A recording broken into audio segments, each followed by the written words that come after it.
Chapter 1, You are like the bright moon, unattainable. Look.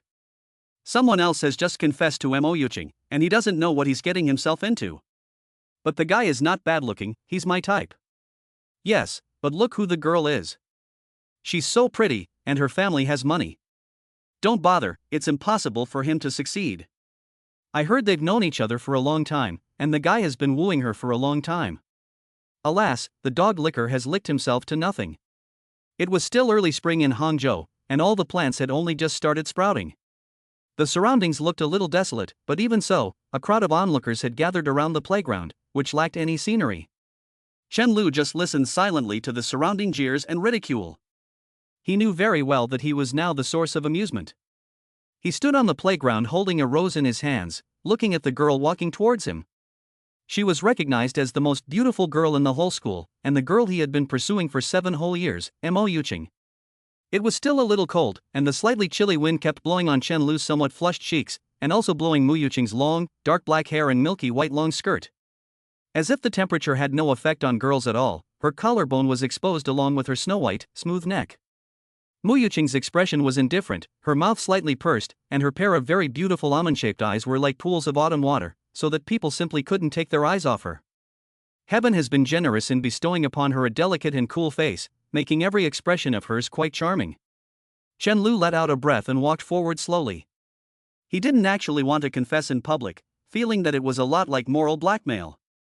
But he didn't want to let Mo Yuching get away with it again. Yes, this kind of thing puts a lot of pressure on the person being confessed to. But, Mo Yuching, you won't. You are the unattainable one in everyone's mind, the bright moon surrounded by the stars. Can the people you reject just line up outside the school? No matter how valuable the person whose confession fails is, they will become a stepping stone for you to continue to rise in value. Sure enough, just as he had predicted, Mo Yuching still looked like she didn't care at all as she saw more and more people gathering around to watch the fun, except that this time, since it was him who was pursuing her, she frowned slightly more than usual. How long have you been chasing me? Mo Yuching asked, her cold voice mingling with the cold wind as it entered Chen Lu's ears. It had been exactly 7 years today. She didn't let Chen Lu speak first, and Chen Lu also tacitly refrained from shouting in public that he liked her, because this was already the second time he had confessed his love. The last time was in high school, when Mo Yuching said that she wanted to focus on her studies, and Chen Lu had shown understanding. Then he had put aside his longing for other cities and come to the same university. Chen Lu had actually already had an answer in his heart after discovering that their relationship had not changed after arriving at university. If there is really a mutual feeling, then the speed of getting together is very fast. If a single man and woman who have known each other for several years make no progress, it means that there is basically no possibility between the two. Not to mention that although he has pursued her for 7 whole years, the two have known each other since they were very young. They were truly childhood sweethearts. So now he just wants to draw a line and put an end to the 7 years in which he has been abjectly subservient like a dog, ecstatic at the slightest response. I have also worked hard for 7 years to be worthy of you. 7 years is really too long, Miss Mo, and I get tired too. It's time to put an end to our inexplicable relationship, don't you think? Finally, Mo Yuching opened her lips slightly, pulling Chen Lu's thoughts back. Yes, it's been 7 years, Chen Lu. Her expression was indifferent, her tone icy. It's been so long, can't you tell that I don't even like you? Let's just stay friends. If you mention this again, we won't even be friends anymore. Chen Lu looked up at the gloomy sky, unexpectedly calm. Friends? Then what, just stand by your side and watch you with someone else, and watch you get married and have kids in the future? Mo Yuching, I do like you, but I'm not that pathetic. Mo Yuching didn't say anything more, and after scanning the crowd with cold eyes, she turned and left, leaving Chen Lu with only a graceful but utterly heartless figure. Mo Yuching. I like you. I've liked you for 7 whole years. Chen Lu looked at the other persons departing back and shouted, ignoring the stares of the people around him. Just as the surrounding area started to buzz with discussion, he spoke slowly with a self-deprecating smile, but not anymore. Immediately, he turned and left, his back to the crowd, lonely and utterly despondent. Like a gambler with nothing left, he had lost completely. Chen Lu suddenly found that apart from sadness, he also felt a sense of relief. Not liking someone is very simple to say, but in reality, it is already a gap that is more difficult to overcome than differences in family background, appearance, or personality. You can try harder in other areas, but dislike is dislike. Chen Lu thought about this and squeezed a smile for Jiang Chao, who was waiting for him. This was his good friend and adopted son, who was nicknamed Boss by Chen Lu and his friends because he had an inexplicable air of the streets about him and would bring breakfast to his roommates every morning after his morning run. The best is yet to come. Jiang Chao put his arm around his shoulder and comforted him. We weren't even prepared to celebrate, did you know? Because whether it works out or not, it's not that you're not good enough for her, it's that she's not good enough for you. Chen Lu looked at the many just thrown in firework tubes in the trash can, smiled and didn't say anything. Later, go out and give these roses to the children on the street, don't waste them. The younger children should really like these. Sai, I told you, with your personality, who doesn't feel uncomfortable with you? Jiang Chao said with a disgusted face, not to mention that your other conditions are not bad. What do you mean you're not good enough? Does she really think that if she's good looking, she won't have any problems? Whenever she's in trouble, you're never far away. You're the one who always solves it.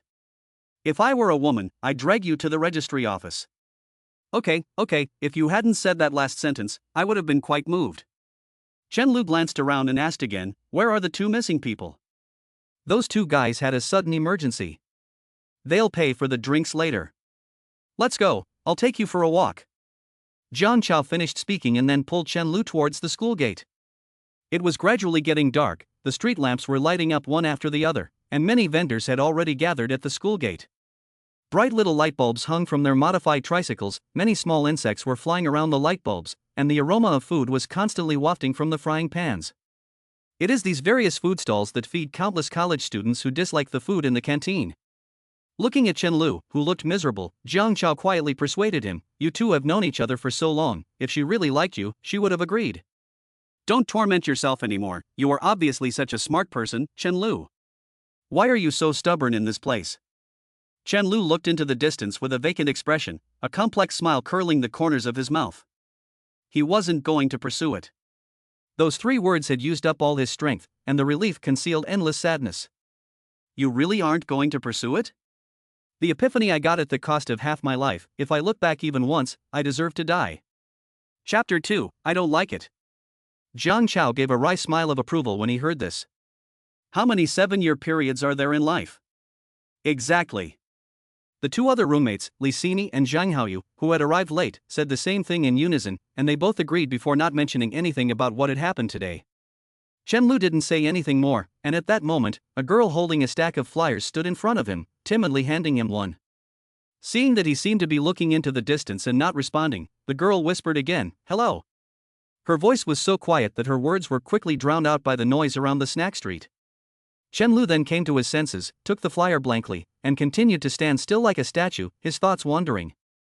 He didn't know what he was thinking, and his eyes were unfocused. Thank you. Even though Chen Lu did not respond, the girl still politely bowed and said thank you before continuing to walk up to the others and repeating the same action. So honest. If I were handing out flyers, I would have just thrown them all in the trash. Jiang Chao took a drag on his cigarette, but is this job supervised? Hard to say. As soon as Chen Lu finished speaking, he heard the ringtone of his phone. He glanced at his phone and saw the caller, and his heart trembled. It was Mo Yuqing calling, probably wanting his help with something again. It was definitely not a change of heart, and after much consideration, she was going to accept his confession. She probably thinks I'll continue to be friends with her. Chen Lu knew that if he answered the phone now, he could continue to be by Mo Yuqing's side as before, watching her beautiful back like the bright moon. Nothing would have happened today. But, I really don't want to answer it. I'm really tired. Hey, that girl with the low ponytail, the one who just handed you the flyer, how would you rate her? Jiang Chao lit a cigarette and continued talking to himself. She's dressed too plainly, her bangs are so long, and her figure is okay, but I can only give her a 5. Chen Lu frowned and said, you're so boring. Then he hung up the phone silently and followed suit, taking a look at the incredibly busy figure. The girl didn't look very old, less than 1.7 meters tall, wearing a white t-shirt and jeans. Although her clothes were very inconspicuous, they still couldn't hide her delicate curves. It was just that her bangs were really long and she kept her head down while walking. It seemed that Jiang Chao's 5 points were all for her figure. As the girl walked around, her ponytail behind her neck swung back and forth, looking capable and ordinary. Judging from the way she works so hard and never slacks off, I guess she's a part-time college student. Among all these well-dressed, giggling girls her age, she just looks so out of place. Zhang Chao let out a sigh of relief when he saw Chen Lu hang up the phone. His tone also relaxed a lot, as if what he just said was purely a distraction. What's wrong with giving a score? I can smile and say thank you even if someone gives me a 2, buddy. Besides, I just helped an old lady cross the street yesterday. I'm a completely good boy, okay? Chen Lu didn't bother saying anything more on this topic, and just turned off his phone. It wasn't that he had trouble pressing the side button on his phone, but Chen Lu felt like he had made a huge effort at that moment. This is the first time I haven't answered your call. Although you hung up on me countless times. Sometimes the reason for not answering the phone is just because I'm in a bad mood. Why didn't he answer? Mo Yuqing frowned and complained, biting her lower lip lightly while her slender fingers kept tapping on the screen. I've rejected him before, too. What's wrong with being friends? Didn't we get along just fine before? Her roommate and best friend Lu Yan was looking at her helplessly. She was a little distracted for a moment, because she was just too beautiful. The girl in front of her was so pretty that even her sulking looked pleasing to the eye. It made them both understand why people would want to play around with other people. Even when I was fighting with my parents, he would answer the phone at 2 a.m. I'm going to ask him. After saying this, Mo Yuqing hurriedly changed out of her lace nightdress and got dressed, ignoring her messy hair as she headed out the door. Just as she grabbed the doorknob, her roommates thought she had finally come to her senses. Mo Yuqing walked back in, sat down on the bed angrily. I'm not going to take the initiative to find someone who won't answer my calls. Although Mo Yuqing had been persuading her ever since she returned to the dormitory, Lu Yan sat down next to her again and put a hand on her shoulder, saying, Yuqing, I'll persuade you one last time, okay? If you like him, it's not too late to regret it. Chen Lu has been pursuing you for 7 whole years. Just talking about the things I've seen since I met you, every day when you call him, he'll bring you food, morning or night. My boyfriend doesn't even make me brown sugar and ginger tea when I'm on my period, but you do every time. Besides him, which other guy can cook all the dishes you like? He learned all of them just for you. On the surface, you're the class president, but he handles most things for you. Even if you become accustomed to it, not everyone can receive good morning and good night on time every day, right? Moreover, Lu Yan thought about it, and she didn't say the sentence that you can't live without him. Even though the relationship between girls is close, they still need to be careful when chatting. After all, she is Mo Yuqing's best friend, not Chen Lu's. Just saying those words was already bad enough. Although she didn't say it, she believed it wholeheartedly. When the semester first started, Mo Yuqing was at odds with the entire dorm because of a misunderstanding caused by her personality. Later, after Chen Lu tried every means to mediate, the remaining 3 girls in the dormitory began to get along well with her, and she and Mo Yuqing finally became close. Chen Lu was just pursuing her, but still took the initiative to keep his distance from other girls. Because she was playing a little temper, Chen Lu once braved the rain and stood under the dormitory for an hour, watching the 3 of them sigh with emotion. For some reason, it seems that she alone was not moved by Mo Yuqing. Lu Yan looked at the stunning girl in front of her with a pout on her lips, and inexplicably felt that the emperor was not in a hurry while the eunuch was. Chen Lu has emotional intelligence and good looks, and although his family situation is not as good as yours, it is not bad either. He is the only one who obeys your every command. Mo Yuqing, your obsession with him has almost become one of his few flaws. I don't like him. I didn't like him before, I don't like him now, and I won't like him in the future. Mo Yuqing got into the quilt without taking off her clothes, hiding the whole person, leaving only a lot of long hair spread out. Although she didn't have a definition of the word like in her heart, she still instinctively denied it out of her arrogance. Lu Yan and the other 2 roommates glanced at each other. This good friend of theirs really made them love and hate at the same time. Mo Yuqing was actually very good to the people around her and usually very generous. She even gave Chen Lu the latest laptop for his birthday. However, she didn't know what Chen Lu really wanted.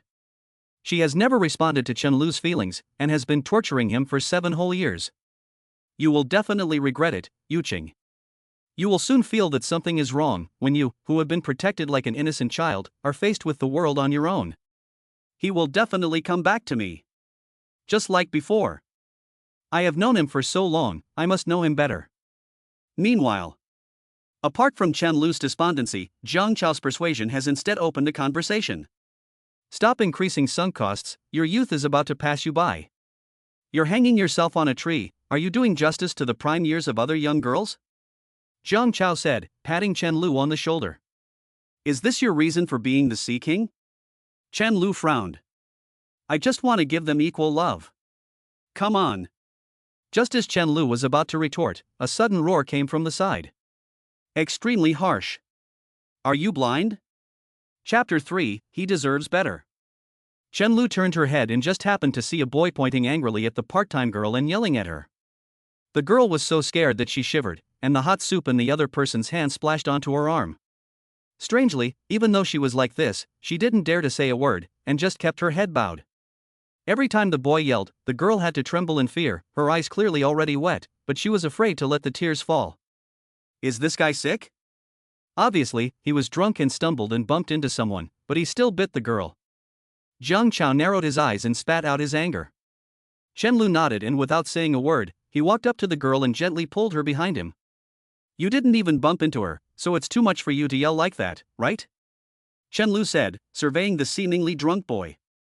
The other person seemed to be about the same age as him, and there were 2 other boys with him. No matter how high the score is, you can't screen out the scum. What's it got to do with you? If you want to fight, just say so. Seeing that the other person was looking at him angrily, Chen Lu was not in a hurry. He turned his head and looked at the 2 boys next to the other person. Surprisingly, none of them were willing to tell the truth, but instead looked at him with ill intent.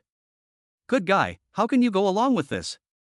Many onlookers had gathered, and many were holding their phones directly at the scene, looking on as if they were enjoying the show. Chen Lu suddenly put his arm around the other person's shoulder, pointed to the surveillance camera in the corner, and said, There's a surveillance camera, buddy. There are so many people recording this. Then Chen Lu pointed to his roommates, who had already leaned over, and whispered. You go to this university too, right? We're in the law school, and these 2 are student council members. See that smoker over there? Don't let his carefree appearance fool you, his father is the head of the Public Security Bureau. We must not fight with him, he is mentally ill, not only does he not know when to stop. But just in case, when you are inside receiving criticism from the police officer, he might be playing games in his father's office. So let's not provoke them. The boy didn't know what to say for a moment, staring at him blankly. Aren't you afraid that they will lose their positions in the student union? Chen Lu pretended not to understand at all, blinking his eyes and looking at the other person. No, he just didn't persuade us, he won't fight. But I believe that we are all civilized people, and we will meet again sooner or later. In the future, there may be opportunities to help each other, so let's get to know each other. The boy looked at Chen Lu in front of him, who looked indifferent, and nervously swallowed. Seeing that Chen Lu had said all the nice things and not a word of nonsense, the boy was actually fooled by his smile. Since you've given me a way out, I'll take it, right? Then he nodded, as if possessed, and said, okay. He was no longer the arrogant and domineering person he had been. Just as Chen Lu had thought, people who act on impulse are usually easily persuaded. He had the guts to bully girls, but he would never dare to provoke someone like him. The little episode ended inexplicably. As soon as Chen Lu had gone back, the group of people started chatting again, as if they were used to Chen Lu doing such things. If Mo Yuqing were here, she would definitely fall in love with you. Did you come to drink with me or to rub salt in my wounds? As soon as the words fell, the girl came over quietly and again stammered her thanks. Thank you. Chen Lu looked at the girl's already red arm and softly advised, you'd better rinse it with cold water quickly, and then remember to go to the pharmacy and buy some medicine to put on it. You've scalded yourself quite badly. Next time something like this happens, just say whatever you want, don't stand there like a doormat and take the abuse, you don't owe anyone anything. The girl nodded vigorously and left, leaving behind a single tear that fell to the ground. Chen Lu shrugged towards the others, let's go, time to eat. Boys can brag for a long time after drinking too much. Chen Lu was inexplicably dragged along until 10 o'clock in the evening. As soon as they stepped outside, the cold wind hit them in the face, and Chen Lu shivered from the cold. What a hellish weather. He couldn't help but complain. The shopping mall next to them had already closed early, but the streets were still full of lights and revelry. The dormitory should be closing soon, right? Are we going to the internet cafe? Zhang Haoyu said, rubbing his hands together. Jiang Chao and Li Xinyang had no strong opinions either, and they both looked at Chen Lu. You guys go ahead. I'm going home for a bit, Chen-Lu whispered, as the cold wind kept blowing on his cheeks, which were a little warm from the alcohol, making him feel more and more sober and more lost. Jiang Chao patted his shoulder and told him to go to bed early. Seeing Chen-Lu's somewhat lonely figure, the others felt a little sad. Jiang Chao had just lit a cigarette when he saw a few children playing nearby, so he quickly extinguished it and said, "Let him calm down a bit." "Shit!" Zhang Haoyu suddenly cursed. "Why can't Mo Yuqing see the value in Lu?" Jiang Chao just listened silently, holding the extinguished cigarette without saying a word, and looked at the message that had lit up on the screen of his phone. "Mo Yuqing, where is Chen Lu?" He looked up and saw that Chen Lu had already run off into the distance, and he tapped his thumb a few times on the glowing screen. "If you had asked earlier, it might still be in time, but now it's too late. Other girls will find out just how good Chen Lu really is." After saying this, he deleted the contact. Chen Lu didn't go home immediately, but wandered around aimlessly, and finally wandered into a nearby park. After walking past a few scattered street lamps, there was nothing but darkness around him, and he could only see a little in the light from outside. There were not many people left in the park, and he sat on a swing and let out a deep sigh. When he was a child, he played here every day with Mo Yuqing, and even now, he can still see the shadow of memories in many places. Chen Lu crooked his mouth in self-deprecation, and his smile was full of bitterness. When they were playing house, the two of them even said that they wanted to get married when they grew up. It's so funny, only he took it seriously. He looked up and casually cast his gaze into the distance, when suddenly, from the bench by the street, he saw a strange yet somewhat familiar figure. It was the girl who had been handing out flyers at the school gate in the evening. Chen Lu might not have been so sure about anyone else, but the other person's unremarkable bangs had now become her signature feature. So Chen Lu recognized her at once. The girl was sitting on a bench under a street lamp, quietly wiping away her tears. The dim light fell on her, making her already lonely figure look even more forlorn. It was as if she had been abandoned by the world in a corner. She seemed so out of place with everything else. After a moment's hesitation, Chen Lu stood in front of the girl. "Why haven't you gone home yet?" The girl shivered at the sudden sound, and when she saw it was Chen Lu, she seemed to breathe a little easier, quickly lowering her head to dry her tears. There was a moment of silence before she sniffed and whispered, "When I'm in a bad mood, I'll stay here for a while." Chen Lu thought back to what had happened earlier that evening and asked, "Have you put medicine on the burn?" "No." "Wait a minute." A few minutes later. "What's wrong with you?" "Burns can be very troublesome if you don't treat them," Chen Lu said, breathing heavily. The evening breeze kept blowing the loose sleeves of the girl's t-shirt in her hair, making her look like a battered child sitting there. Chen Lu then squatted in front of the girl and poked her arm with the ointment, indicating for her to apply it.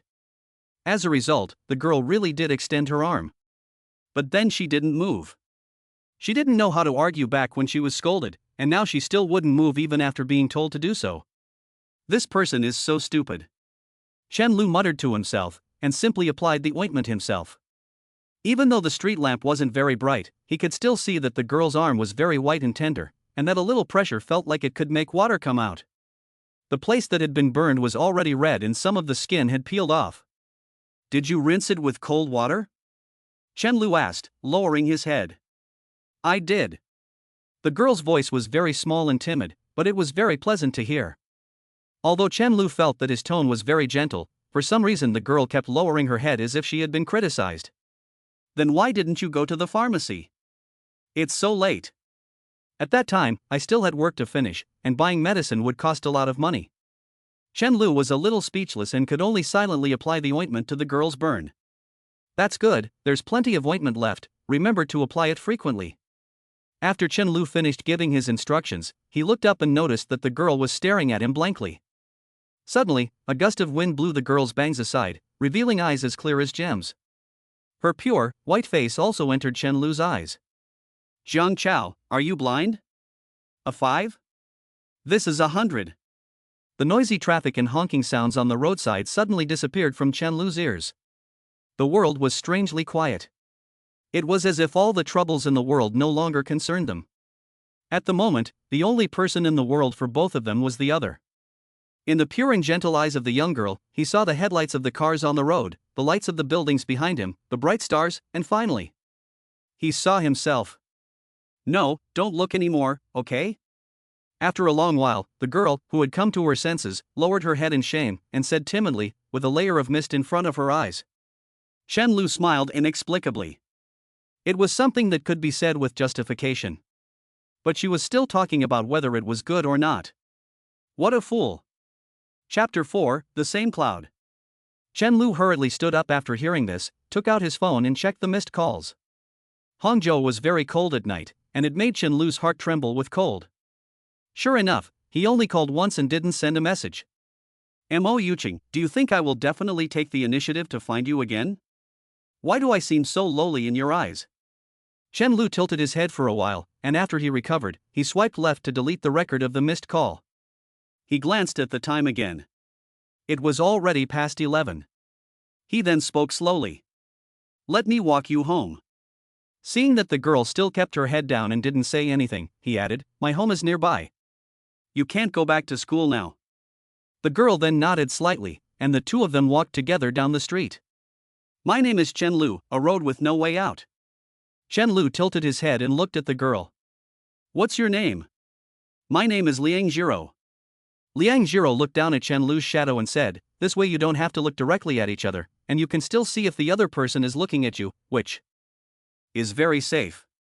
He shouldn't be able to tell that I'm looking at him, right? Thank you for buying me medicine, I'll pay you back.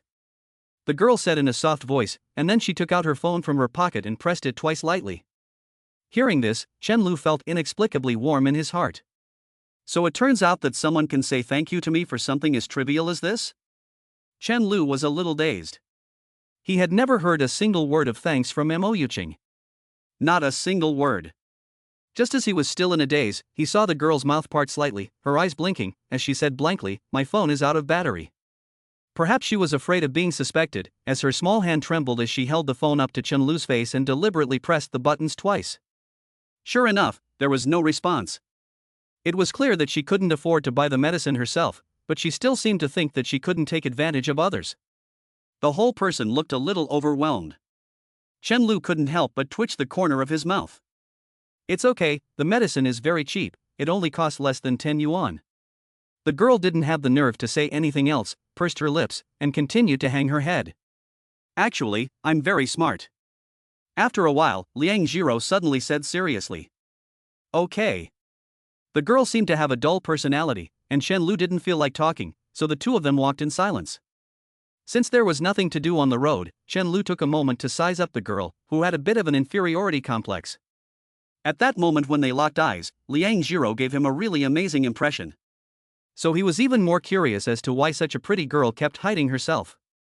Why do you keep your head down? Chen Lu yawned and said, you should be a little more confident, I've only seen one as pretty as you in my whole life. In the future, although there may still be those brainless boys bullying you, the chances of other people coming to your aid will be higher. It took a long time for Liang Zhiro to speak slowly, this way, it's not easy to get noticed. Chen Lu then understood, and guessed from what she had just said about having to spend a lot of money on medicine that the other person might not come from a wealthy family. For a girl with this kind of personality, being too good-looking is not beneficial. This characteristic has to be combined with something like family background, like Mo Yuqing, to be of value. The two walked for a long time, but for some reason, Chen Lu felt that time passed in the blink of an eye. Liang Zhiro took her to a bus stop. I'll wait here for the bus. Liang Zhiro said softly, holding her bus card, and it will be very close to home when we get off the bus. Chen Lu glanced at the time and saw that the two of them had walked for 10 minutes without much conversation. Do you do this every day? Chen Lu imagined it and felt like he was going to die of exhaustion. Houses that are a bit off the beaten path are cheaper to rent. Then why don't you look for a job near the house? Even if you leave out the bus fare, you can earn 10 or so yuan more every day. Chen Lu nodded silently, as if the girl would honestly answer whatever he asked. It felt a little magical. It's really hard work. The bus pulled up just as they finished talking, and with a hiss, the two doors slowly opened. Liang Zhiro turned her head and was about to speak when she saw Chen Lu slowly shake his head. Then she walked into the bus as Chen Lu watched with a smile. The girl just sat down and then realized what she had wanted to say to Chen Lu, but the bus had already started moving. She wanted to tell Chen Lu to come to the store again when he had time, because she wanted to pay him back. Then she quickly stood up and anxiously tapped on the bus window. The money for the medicine. I will definitely pay you back. Chen Lu saw the girl getting anxious and raising her voice, and it was really funny, so he just smiled and waved his hand. After the bus left, Chen Lu, who had just reacted, saw that the smile on her face instantly froze. How is she going to repay me? The bus drove through the silent night. Even though Chen Lu's face was no longer printed on the window, Liang Jiro still kept staring at the lower right corner of the window in a daze. No one would have thought that 1,000 years later, there would still be a silly girl carving a boat to find a sword. As another cold wind blew, the girl shrank into her jacket. It was really warm. Without thinking too much, Chen Lu hailed a taxi and went home. He and Jiang Chao were both local people, and they could stay out every day if they wanted to. But in order to maintain their father-son relationship, the two of them stayed in the dormitory a little longer. Driver, Lijiang Garden. Wow, that's far away. I'm lost, aren't I? Looking at the hazy night, Chen Lu slowly took out his phone. He suddenly saw Mo Yuqing, who he had pinned for several years, and after a long hesitation, he unpinned her. He also unpinned the special care on Penguin. He thought about the person who used to send good mornings and good nights every day without fail. Who took the initiative to find all kinds of topics every day, and because she didn't get a reply, it always nagged at her. Who carefully considered every word, for fear of running out of things to say. Who occasionally didn't reply immediately, and regarded it as her own rebellion against being too slow to reply to Mo Yuqing. What a bitch, Chen Lu. Chen Lu grimaced again and flipped through his chat history with Mo Yuqing. He had sent several messages, but the other person had only replied once or twice. Just looking at any page was enough to see the green bubbles filling up the page, with very few white ones. As he did these things, the night view outside the window became increasingly blurry in his eyes. It was obvious that he was unpinning someone else's pin post, but for some reason Chen Lu felt sad instead. After sniffling, he sent a message to Jiang Chao. Chen Lu, boss, I'm going home, you guys have fun. Jiang Chao, go back, these two people are really pitiful, they've died almost 20 times in total, it's better if you don't come. Chen Lu smiled lightly after reading this, and just as he was about to turn off the screen, he saw that Jiang Chao had sent another message. Jiang Chao, I thought you were suddenly going to work hard and get that part-time girl. Funny. Chen Lu, get lost, I didn't even add her on WeChat. I took a screenshot of what you said and sent it to your girlfriend. Jiang Chao, that's not necessary. Get a good night's sleep, and when you wake up, remember that you still have us. Chen Lu was a little taken aback when he saw Jiang Chao's message. If you can reply instantly while playing games, why can't Mo Yuqing? She's never replied to my messages quickly. It was almost 1 o'clock when Chen Lu arrived at his own home. He looked at his own window on purpose and was relieved to find that the light was not on. As long as I go home after my parents fall asleep and leave before they wake up, I've never been back. Thinking about this, Chen Lu crept up quietly. He sneaked into his room like a thief, opened the locked drawer, and took out everything related to Mo Yuqing and prepared to throw it away. Suddenly, he saw a bracelet with only one wooden bead. How come I still have this? After hesitating for a moment, she put the bracelet in the empty drawer. Everything related to Mo Yuqing was gone. Liang Jiro, who had not felt the warmth of others for a long time, had a very warm dream. She dreamed of the past, an experience that had healed her and sustained her until now. It was more than 10 years ago. A little girl crouched in the sand in the park, silently watching other children climb up and down the slide. Her watery eyes were slightly red, obviously having just cried. Because she was from a mountain village, she did not dare to go up and play with them. This inferiority complex seemed to be innate, because she had never seen anything that others took for granted. She didn't know what any of it was. At that moment, a little boy came over and squatted down next to her. Why aren't you happy? The boy's tone was gentle, and it was the first time someone had spoken to her like that since she arrived in the city. Because my father has an incurable disease. The little girl became tearful as she spoke, looking very aggrieved. This was her first time in the big city she had imagined. Unlike what she had imagined, Hangzhou seemed to be filled with nothing but the honking of noisy vehicles and the smell of hospital disinfectant. Although there were people everywhere, it seemed like there was a special distance between them. Unlike in the village, no one helped each other out, so she could only follow her worried mother around the hospital, asking for help with registration and payment. Watching her mother's helpless expression when she was ignored, she just hated that she hadn't grown up yet. The boy nodded silently, and after a long silence, he pointed to a few children blowing bubbles in the distance and said softly, "It's best to distract yourself in times like these. Do you want to play with the bubble machine? Just press it and lots of bubbles will come out. It's really fun." My family is poor, we can't afford this. The little girl's head bowed even lower. Luckily, I just happen to have two. The little boy said excitedly, and at the same time, he handed her the only bubble machine he had in his hands. There was not a hint of hypocrisy or reluctance in his innocent eyes. We'll each have one. Seeing that the girl seemed a little unconvinced, the boy said with a light smile, the other one is at home, it's even better than this one, so I don't want to take it out, in case they break it for me. What's your name? The little girl reluctantly believed him and rubbed her reddened eyes. Even though she knew she would never see him again in her life, she still wanted to ask. I'm Yan Longxia. After saying this, the boy gave her all the fruit candies in his pocket. Anyway, when you're sad, just eat a candy. Here, take this. The girl handed over the wooden bracelet she was wearing on her wrist. My mother said that I should return the favor, I can't take your things for free. She made it herself, so there's only one wooden bead and a piece of red string. The wooden bead has been polished until it's very smooth, which requires a lot of patience, so it's hard to imagine that it was made by a little girl. Thank you. The boy was about to ask her name when he was pulled away by a girl wearing a designer outfit. Liang Jiro, half asleep, smiled softly and, with her eyes lowered, covered her emaciated mother's quilt. The reason she applied to this university was because she wanted to come to this city again. There are tens of millions of people in this city, and I don't expect to see you again. But we can always see the same clouds. Chapter 5 Waiting. Chen Lu picked up his phone as soon as he woke up, instinctively wanting to send a message. He snapped out of it a second before he clicked send and slapped himself. In the morning, Chen Lu returned to the classroom, looked at his three roommates next to him, who also had dark circles under their eyes, and then looked at the book jurisprudence on his desk. It is said that persuading people to study law is excruciating. But just because he wanted to chase a girl and enroll in the same university, and then follow her into this major, that was a big joke. The familiar beautiful figure was sitting a little further to the left in front of him. He had been staring at this back in class before, and he had to get used to it.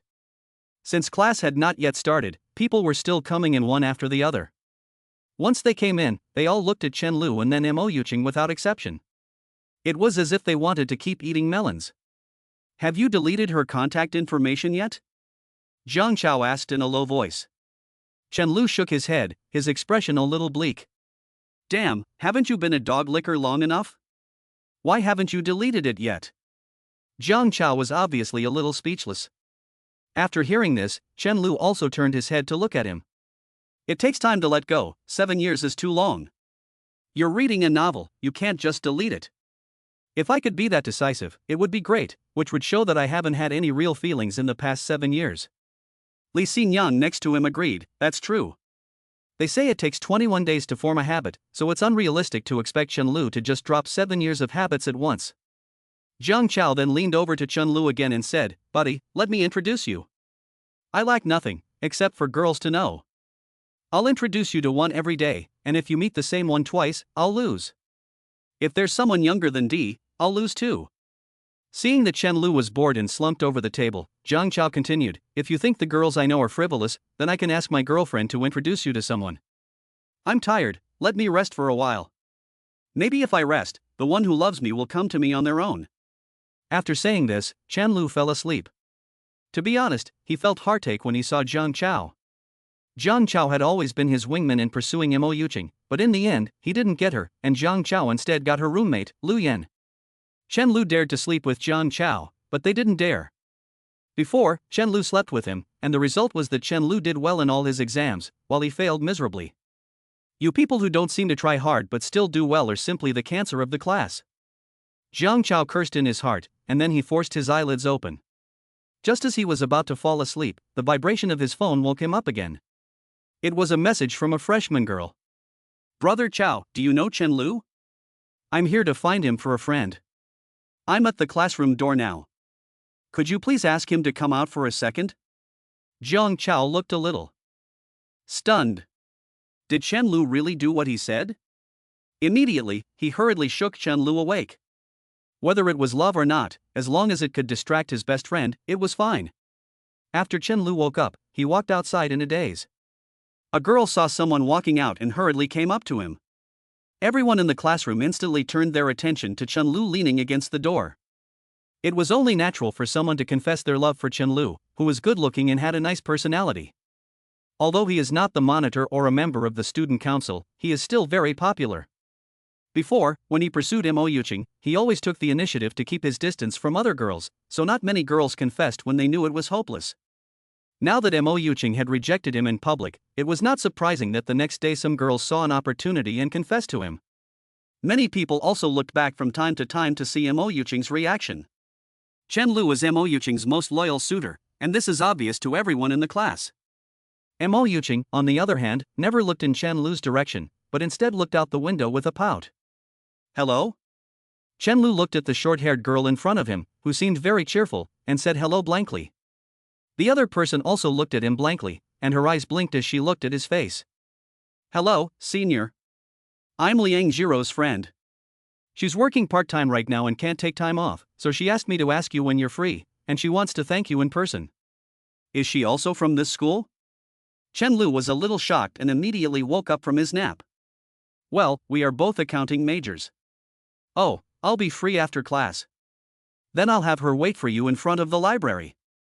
For some reason, Chen Lu felt that the girl was smirking. It seemed that his mother would also smile like that when she watched TV dramas and the male and female protagonists were together. After saying that, the girl left smugly. Senior, remember my name is Lin Miao Miao. Chen Lu, who hadn't slept much that night, sat back down in his seat. Now he was almost completely free of sleepiness. How could this be a coincidence? Then why didn't she live on campus? It's fine, don't turn your head, she's already gone. Lu Yan gave Mo Yuching a look and said, it's not a confession. What does it have to do with me? Mo Yuching pouted and also leaned over the table. After class, Chen Lu was about to go out when he was suddenly stopped by the counselor. Their counselor, a recent graduate, had inexplicably adopted a mature woman's style, giving off the vibe of a junior high or high school class teacher.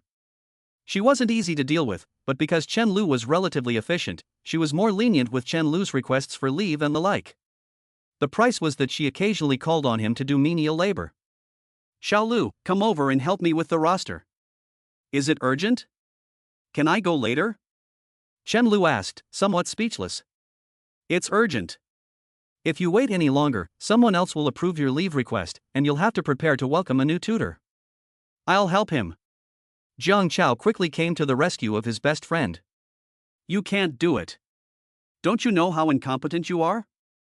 Jiang Chao saw that the other two roommates also had their own things to do, so he could only watch Chen Lu and worry. At first, Chen Lu was very relaxed when he saw the thin stack of documents. He thought that if he worked quickly, he might still be able to finish in time. But after finishing that stack, he was told that the tall stack next to it was also his. He was ready to die. Half an hour later, it suddenly started raining heavily outside, and Chen Lu closed the window before the cold wind blew in. The weather in April is even more changeable than a girl's mood. Today it can be 28 degrees and sunny, but tomorrow it might be single digits. But this somehow eased Chen Lu's tense heart. It had been so long, and it had rained. Liang Jiro probably wouldn't wait for me anymore, right? He didn't want to be stood up, but he also didn't want to keep someone waiting. After another half hour, Chen Lu finally finished the pile in front of him. The rain outside had also stopped, for some reason. You've worked hard, Xiao Lu, I'll finish the rest. I have an umbrella here, take it. Before Chen Lu could finish his sentence, he dashed out of the door and ran towards the library. Although he felt that no normal person would wait there forever, after all, he was already more than an hour late. But Chen Lu always felt that he had to go and take a look. Along the way, many couples were walking slowly under the matching umbrellas, as if this level of rain would only bring them a very suitable atmosphere. There was only one guy running frantically in the rain, dodging the crowd and stepping up flower-shaped puddles from the ground. This image was extremely out of place. Over the past few years, Chen Lu had been exercising regularly, and he had also needed to run around to bring Mo Yuching lunch, so his physical fitness was quite good. Unfortunately, his perfectly toned abs were only seen by his roommate. It wasn't until they reached the entrance to the library that Chen Lu saw a girl standing there timidly, as if she felt a little cold and kept shrinking into her jacket from time to time.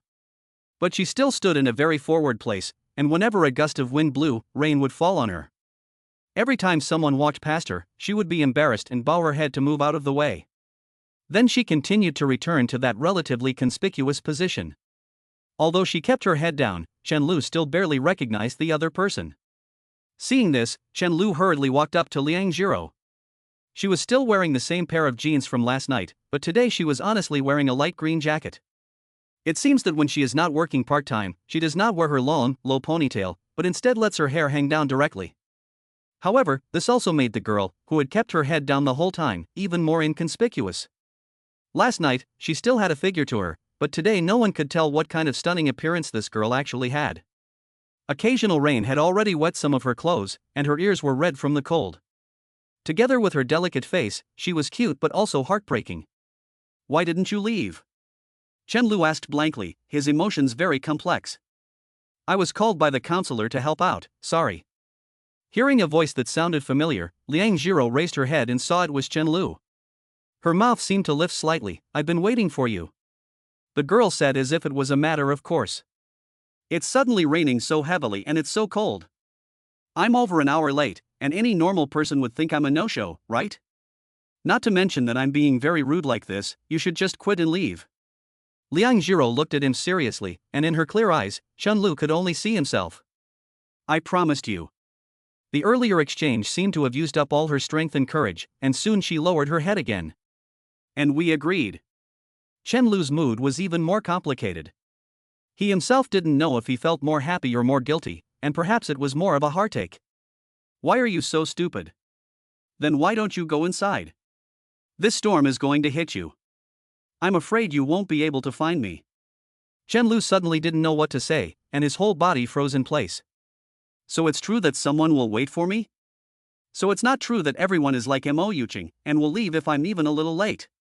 In that instant, just a split second, Chen-Lu felt something in her heart suddenly melt. After all, you are a fool who is willing to wait in the rain for someone for almost 2 hours because of someone's words. "I'm not stupid. Because you also came in the rain, so I didn't wait for the wrong person."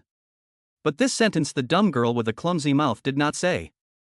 Chapter 6, Matching Umbrellas. "You're not stupid. I always feel that even if I sell you, you can still count the money for me," Chen-Lu teased. "You're not that kind of person." The girl shook her head lightly. "At that time, only you helped me."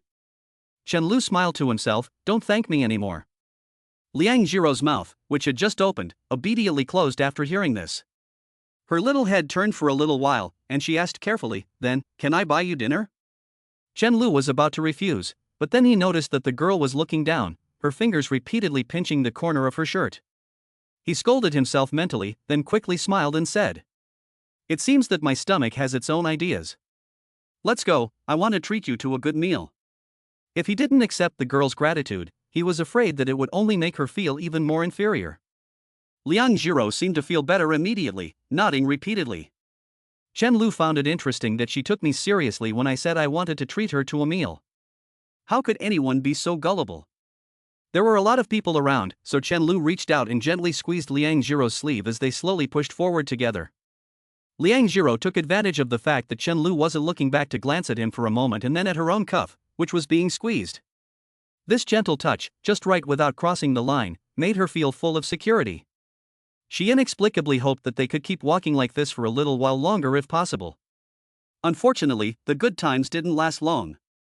Once they reached a less crowded area, Chen-Lu immediately let go of her hand, turned to her, and said, "It's too crowded in the cafeteria at this hour, and the food is expensive and tastes bad. Let's go out to eat." "Okay, just go and eat whatever you want," the girl responded immediately, before looking down nervously. "But I don't have an umbrella." It wasn't raining when she arrived. Chen-Lu looked at the dense rain curtain outside and said nonchalantly, "It's fine, we'll get one later." After that, he picked up his phone and started tapping away on the screen with his thumb. "Chen-Lu, boss, I'm here at the library. Hurry up and send 2 umbrellas over. Please respond when you receive this. Jiang Chao, organization received. Over. Chen-Lu, remember to bring one for yourself too. I'm going out to dinner with a girl. Jiang Chao? Good boy." He was very efficient and arrived here in just a few minutes. "Here you go, I'm off." Jiang Chao climbed 2 flights of stairs and handed the umbrella to Chen-Lu, who was waiting for him. After seeing Liang Jiro, he gave Chen-Lu a meaningful look. "Why just one?" Chen-Lu asked curiously. Jiang Chao looked at him without blinking, and the other umbrella suddenly broke. Looking at Jiang Chao's long gone back, Chen Lu sighed helplessly, slowly opened the umbrella and covered the girl who was standing there dazedly. Just make do with it? Liang Zhiro hung her head, nervously pinched her fingers together, then gave a soft nod, following Chen Lu silently, looking obedient and cute. The two stood under the same umbrella, gradually merging into the crowd. Seeing that Liang Zhiro was not very confident in speaking, Chen Lu did not take the initiative to start a conversation either, and the two walked quietly in the fine rain. The raindrops kept hitting the umbrella, making a cracking sound, gradually covering the sound of the girl's rapid heartbeat. This was the first time she had been so close to a boy, let alone under an umbrella together. After a while, Chen Lu took her outside the school gate and stopped on an old street. This is the place. Hearing Chen Lu's voice, the girl looked up. The first thing that came into view was a nicely decorated hot pot restaurant. She pursed her lips, but still said seriously, "Let's go in. You can always make more money, but you have to repay favors." Not to mention that Chen Lu was the first person to come forward to help her. Not that, but this. Who eats hot pot in the middle of the day? Chen Lu pointed his finger at a noodle shop next door. This shop has been open for more than 20 years. When I was a child, I often came here with my father. Although it's not good to bring an unfamiliar girl here to eat, after all, Liang Zhiro is treating, and this place is cheap and delicious, so it's more appropriate. Chen Lu's reasoning was reasonable and well-founded, and Liang Zhiro didn't doubt it, so she followed him in. Even though it was raining outside, there were still quite a few customers in the restaurant, most of whom were students from Yuhang University. Obviously, no delicious restaurant can escape the eyes of contemporary college students. Chen Lu didn't argue, and silently watched Liang Zhiro scan the QR code to pay. One bowl each, a total of 28 yuan. Only freshmen like to eat in the cafeteria. Chen Lu laughed lightly and said, "Try it, and see if it's good." Liang Zhiro handed Chen Lu a pair of chopsticks, and then lowered her head and ate in small bites, occasionally looking up at Chen Lu secretly, before quickly averting her gaze. Chen Lu looked at the timid girl in front of him, and his thoughts were a little complicated. It seemed that ever since he had met this girl, everything had unfolded in a strange way. Although he didn't know who had intruded into whose world, Chen Lu always felt that Liang Zhiro had brought a touch of color to his life. He never imagined that Liang Zhiro would really be waiting for him there. He was afraid that he wouldn't find her, and he stood in a place where he would get wet in the rain. His warm feelings had not subsided yet, like a stone suddenly thrown into a lake, causing ripples in his heart. "Is it delicious?" Chen Lu asked with a smile. Well. Although Liang Zhiro ate quite well, her mouth was still round and full, and her eyes inadvertently and innocently met Chen Lu's gaze. Immediately, she lowered her head like an ostrich, her cheeks tinged with an imperceptible blush, as if to say, "I won't look at you if you won't look at me." It seems that girls don't like to appear like gluttonous eaters in front of others. Looking at the girl with her mouth bulging like a hamster, Chen Lu's mouth inexplicably lifted up. He rested his chin and looked at her quietly.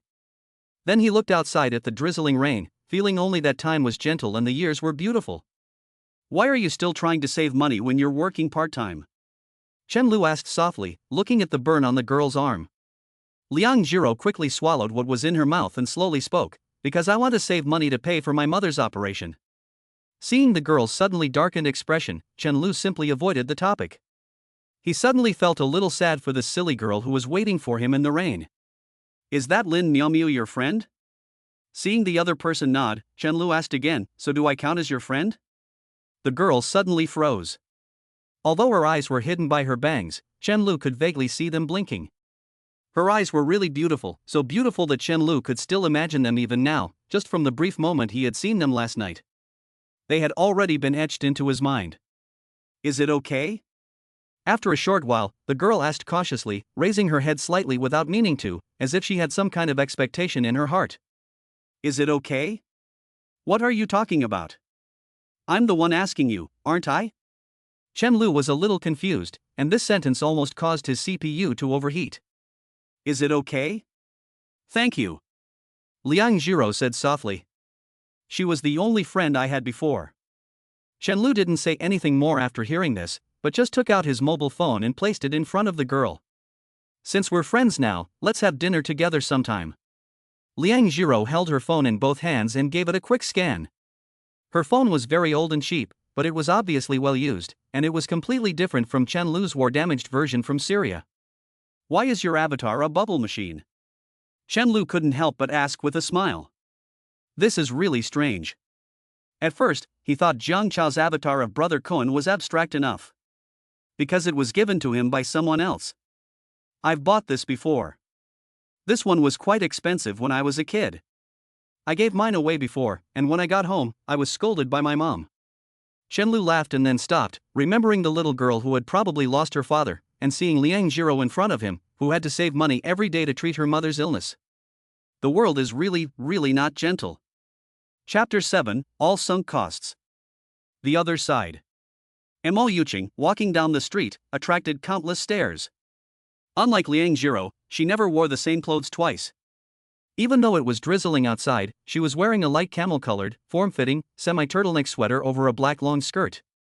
Her near-perfect legs were accentuated to the max, and with her long, straight black hair, she had an inexplicable air of elegance about her. Even if there was some mud on her shoes, no one would have paid any attention to them because of her slender waist. However, someone with a delicate heart might have already noticed that this young lady hadn't been caught in the rain much, nor had she gone out in the rain much. Lu Yan, who was next to her, was honestly wearing a thicker jacket and jeans, but even so, she didn't hide her not low appearance. However, because she was following Mo Yuqing, no one had time to notice her.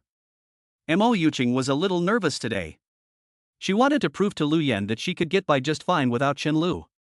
But as soon as she entered the cafeteria, she frowned at the long queues. Did Chen Lu usually have to wait in such long lines when he bought my food? Mo Yuqing didn't think about it. In fact, she didn't really mind spending the money she would have spent on takeout every day, but she just wanted to compete, and she had to buy her own food in the cafeteria. She had to pick up the delivery herself, grab her own classes, and handle things in her own class. She felt a little ashamed when listing out her plans, because it seemed to others that she had always been able to accomplish things on her own.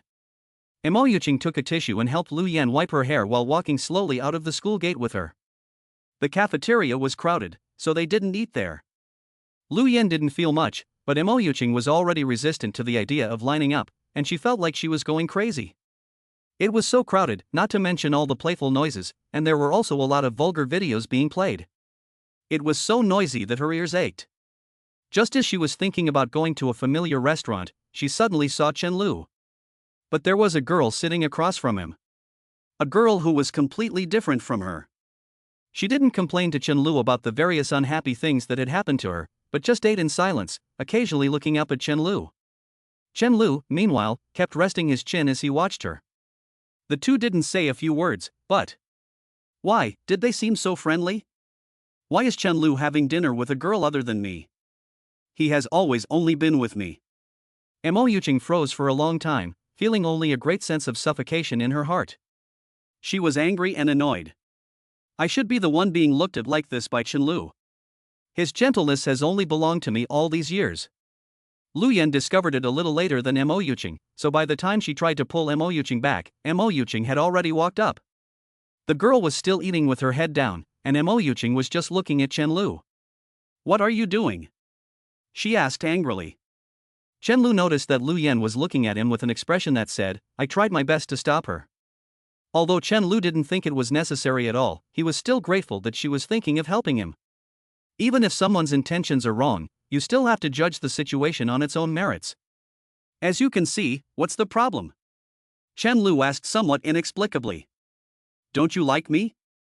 Then why did you have dinner with another girl? Is that what you mean by liking me? Because they were outside, Mo Yuqing's voice was very quiet, but her anger was still evident in her tone. It's true that I like you, but as I said when I confessed my feelings, it won't happen again. Chen Lu's tone was a little cold, even he himself didn't expect it. Normally, when they looked at each other so closely, it would make his heart beat faster, but at the moment, he didn't feel anything at all. So this is what it feels like to have a broken heart? You rejected me. You only gave me two choices, either continue to be your lapdog, or we can no longer be friends. As you can see, I chose the latter because I was tired. Chen Lu laughed self-deprecatingly, I'm no saint. There's no point in being nice to you if I know it's not going to work out. This cold tone immediately irritated her, making her inexplicably want to cry. She couldn't understand why, but suddenly everything in front of her became blurry, and tears kept welling up in her eyes. Mo Yuqing wanted to hold back her tears and give a disdainful smile, but she had been brought up to release any emotion she had without restraint and wait for others to comfort her, so she messed up. In the end, she could only pretend to be unconcerned while tears flowed down her face. Fine, no problem. It doesn't matter if you go out to dinner with 10 girls, as long as you're happy. Then she reached out her slender fingers and brushed the hair stuck to her cheeks by the tears back to her ears.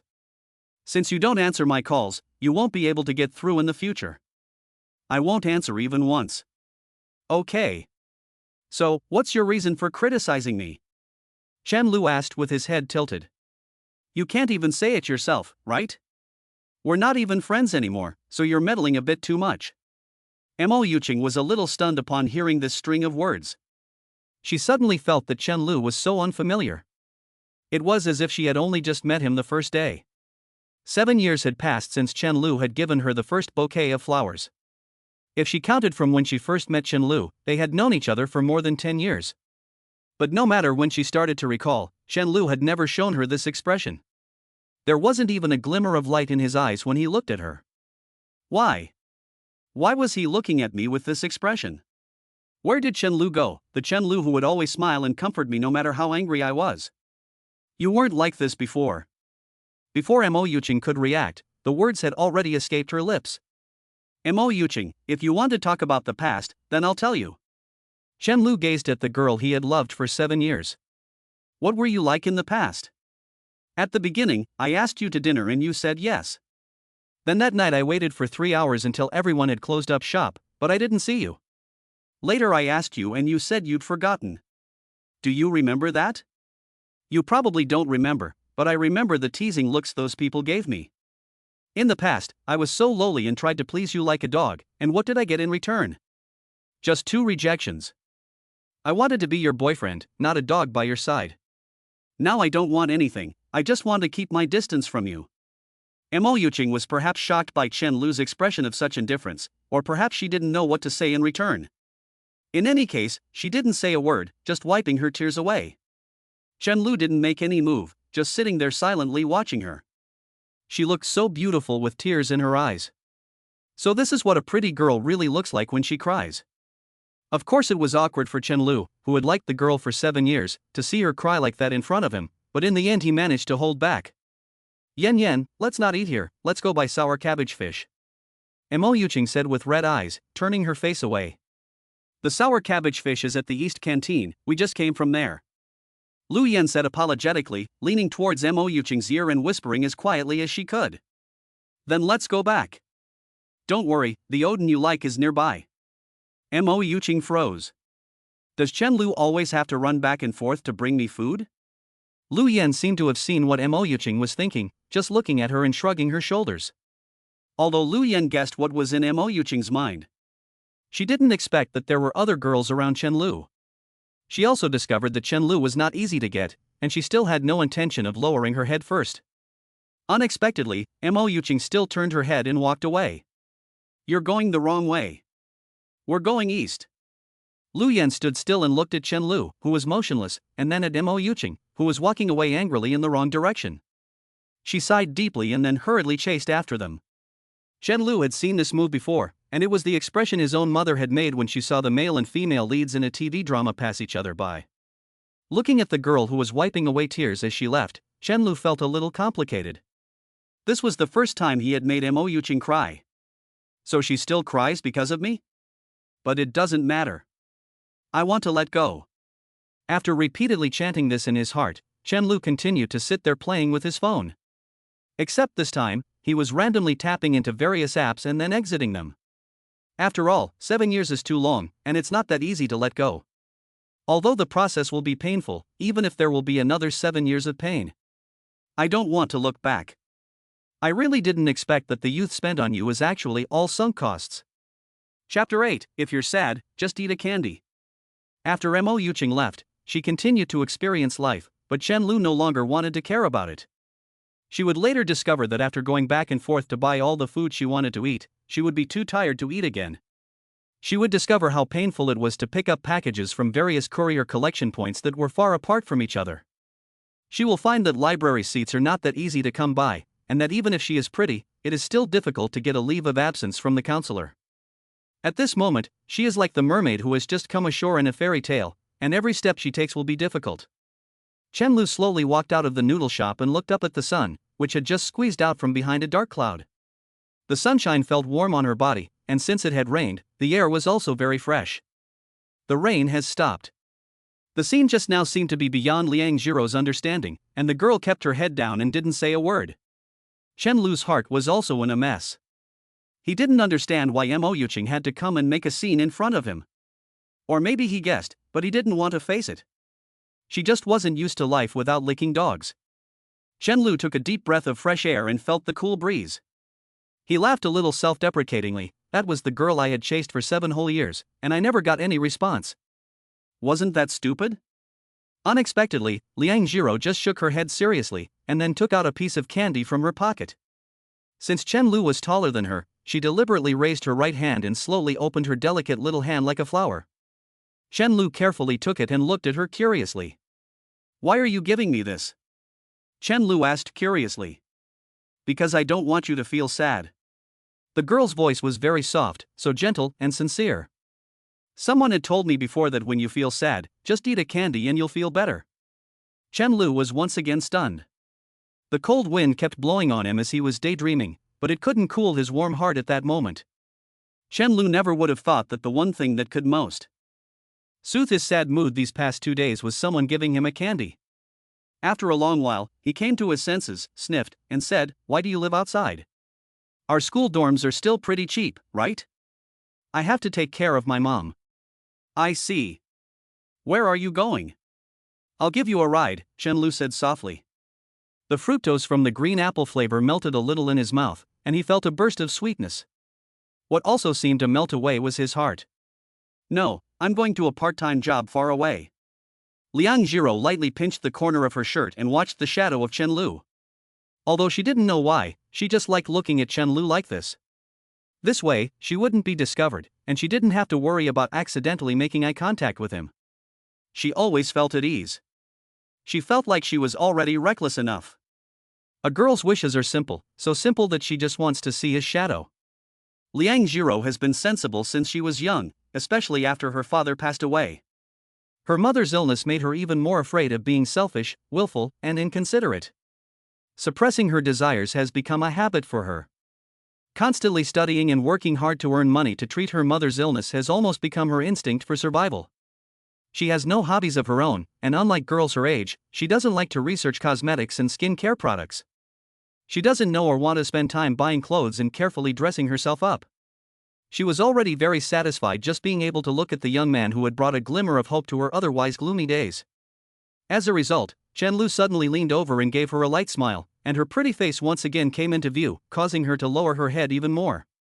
But she couldn't help but sneak a glance at him with the corner of her eye. The young man's smile was very gentle, and apart from her own mother, no one had smiled at her like that and looked her in the eye for a long time. The last time she had seen someone smile like that was 10 years ago. Seeing that she was just lowering her head, Chen Lu let out a sigh of relief and smiled. "You can deliver the packages part-time. I'm not busy in the afternoon. This is the joy of being a junior, something you freshmen won't understand." She was about to refuse, but then she saw Chen Lu staring at her coldly. She quickly nodded obediently. Chen Lu deliberately stepped on each puddle of water, making a splashing sound. He snickered as he watched the girl walking obediently in front of him. "No, Liang Jiro, you really are so silly." "I'm not silly." At this moment, the sun had completely dispersed the dark clouds, and the sunlight was generously and recklessly showering down on the two of them. The surroundings instantly became much brighter, and the scene turned into warm tones, including the girl in Chen Lu's eyes, who had been walking with her head down the whole time. "What a nice day. Even a walk is enjoyable. This damn sun has been shining on me the whole time. Rain or shine, if you're really tired, let's take a break." Lu Yan panted, looking back at the haggard-looking girl behind her. The long skirt under the girl's slender waist swayed, and she nibbled her lips lightly, looking lost and helpless, which inexplicably made people feel a sense of conquest. In her heart, Lu Yan couldn't help but sigh, "Luckily I have a boyfriend, otherwise I really would be turned. It's really too good looking, but when will you understand that you can't keep Chen Lu by relying on this alone? When will you let go of your proud heart? It's not wrong for you to have this capital, but you won't get love this way." Mo Yuqing seemed to have not heard her words, hugging 2 packages, staring blankly in front of her, swaying along like a doll wound up. She now only felt her legs growing sore, and her mood had hit rock bottom. Because she had run around and tossed and turned for half the day, and finally looked at the few dishes she liked in front of her, she had no appetite at all. Although she didn't feel any pain spending this money, the fruit of her hard work for half the day was not properly enjoyed, which made her feel like her efforts were in vain. She also didn't realize until now that she usually bought so many things online. Before, she only cared about buying whatever she liked, and never considered how much effort it took to carry it. Plus, she had a confrontation with Chen Lu at noon, and at the moment, her mind was in a mess, and all she could think about was that inconspicuous girl. Is she prettier than me? Why did Chen Lu want to have dinner with her? Why did Chen Lu suddenly change like that? The attitude of those people I rejected several times has not changed. But soon she put these thoughts behind her. Anyway, Chen Lu will come over to apologize on his own. Just like he always has. How dare he not answer my calls? I won't forgive him so easily. Chen Lu dropped Liang Jiro off and then wandered around for a while, not returning to the dormitory until late at night. As soon as he put his hand on the doorknob, he heard the voices of his roommates. Do you think Chen Lu and that girl he met at the school gate are having an affair? He hasn't come back since lunch. Jiang Chao's slightly husky voice was very distinctive. You've got it all wrong. I think you're belittling Chen Lu. The other two roommates retorted. MD, wouldn't it have been better if he had just come out earlier? I'm really afraid that he'll hang himself on a crooked tree. Jiang Chao laughed and scolded, and then the bedroom was left with only the sound of the keyboard being tapped. Boss, you're like a nanny. Chen Lu smiled bitterly as he entered the room, and as soon as he did, he felt 3 critical gazes. You dog, staying up so late with a girl. No, we split up after dinner, and I've been on my own ever since. Chen Lu said as he climbed onto the bed, and we're innocent, okay? After that, he silently closed his eyes and ignored the sour and strange atmosphere of the few people. In a moment, he sat up sharply again and took out his phone, and then he was stunned for a moment. After sighing, he lay down again. Before falling asleep, he habitually wanted to send a goodnight message, but realized that there was no one to say goodnight to. Suddenly, he saw the strange bubble machine avatar again, and, against his better judgment, clicked on it, hesitating whether to say hello or not. As a result, he happened to see Liang Jiro send a goodnight message. Chen Lu froze for a moment, and just as he was still thinking about what to say, Liang Jiro withdrew the message. Li Zaigon Shenma? Chapter 9, Get Some Rest. Liang Jiro, who had just finished showering, looked like a water lily. Her hair was curled, she was wearing a very loose white t-shirt and shorts, her cheeks were beautiful, her generous neckline revealed her snow-white neck, her tight, white legs were extremely eye-catching, and the rise and fall of her breasts made it impossible to take one's eyes off her. It was just that there was some strange cling film wrapped around her arms in several layers. Her clear, watery eyes looked somewhat blankly at the blank chat page between the two of them, repeatedly struggling to choose the right words, not even sure how to say hello. As time passed, the corner of the girl's mouth, which had unconsciously lifted, drew back again, and her breathing became more rapid. Finally, she lifted her eyelids and looked at the time. 10 minutes had already passed. She hadn't even thought of what to say in 10 minutes. What am I doing? She didn't have many friends, and she didn't take the initiative to talk to others. Even saying hello was an extremely difficult thing for her. After a while, she finally mustered the courage to initiate a conversation by sending a good evening. Those 3 simple words, like a lonely boat, lay on the pure white chat background. Looking at the message she had sent, which seemed so abrupt in the two people's blank chat session, her heart suddenly felt like it was racing, as if it was about to jump out of her chest. She hastily and clumsily withdrew the message. Liang Jiro rubbed her face in embarrassment and annoyance, put her phone aside, rolled on the bed in silence, and finally lay on her stomach, burying her face in the quilt, and flapping her 2 delicate legs a couple of times. He can't see it, right? He shouldn't be able to see it, right? Don't reply to me, please don't reply to me. Please. Liang Jiro both hoped that Chen Lu would ignore the matter and not message her, and was saddened by the blank chat page between the two. But he is so good-looking and has such a good personality, so he shouldn't lack for people to chat with. After all, Chen Lu's gentleness is like the spring rain and dew, nourishing others. He doesn't make a scene, doesn't overstep boundaries, and just quietly gives. Most importantly, he doesn't put any pressure on her. When he pulls her sleeve in a crowd, it really fills her heart with a sense of security, as if she just needs to follow him and take care of nothing else. Thinking about this, she remembered the princess-like girl she saw in the cafeteria earlier. She was really pretty, and the clothes she wore looked expensive, but they fit her perfectly and looked great on her. She was so beautiful that Liang Jiro didn't dare to look at her again. The girl's eyes were full of pride. She must come from a very good family and have grown up in a sweet environment. She is not from my world at all, no wonder Chen Lu would like her. Liang Jiro sniffed, quickly calming herself down, charging her phone and preparing the foot bath for her mother. Since her father's illness and death, she had long since developed the ability to bury all her thoughts.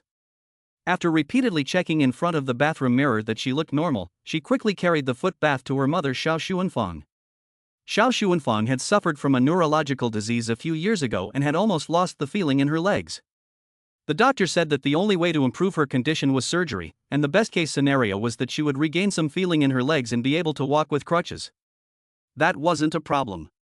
The biggest problem was that she simply didn't have the money.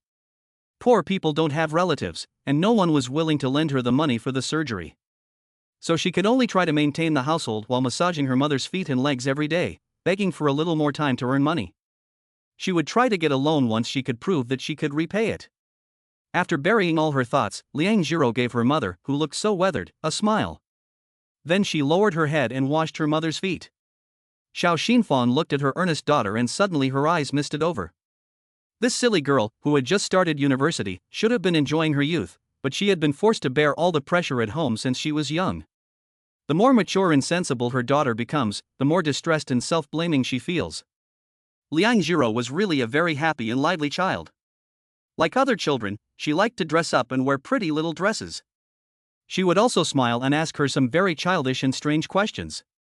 But after her father's death, Liang Jiro seemed to have changed. It was as if overnight, her daughter had grown up. She no longer laughed as much as she used to, but she also hardly ever cried in front of her.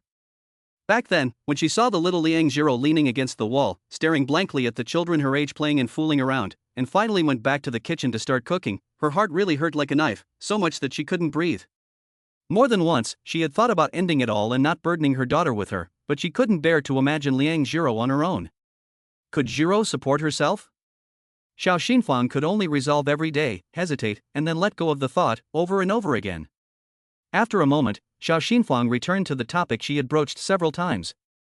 Jiro, don't you want to cure your mother? I'm used to being paralyzed. No. Liang Jiro replied with rare firmness, without stopping her hand movements. What about sending your mother back to her hometown? The cost of living here is high, and my follow-up checkups are also expensive. You will be under much less pressure if you stay here alone. No. I can really take care of myself. You're all grown up, you should have your own life. If I stay here, it will affect your marriage. Xiao Xuanfang said relentlessly, and she couldn't help but feel her eyes well up with tears. No. The girl's voice began to crack with sobs, and her hand movements stopped. Pat. Tears fell drop by drop into the basin, freezing Xiao Xuanfang's heart with the warmth of the foot bath. She quickly patted her daughter's head and said, Mom won't say anymore, let's just get on with our lives. Liang Jiro wiped her tears with the back of her hand and quickly continued with the massage. Xiao Xuanfang once again noticed the small red patch on her daughter's arm. Recalling the plaster and gauze her daughter had brought home that night, she had several guesses and some expectations in her heart. After all, her daughter had been too reluctant to go to the doctor and buy medicine when she had a high fever before.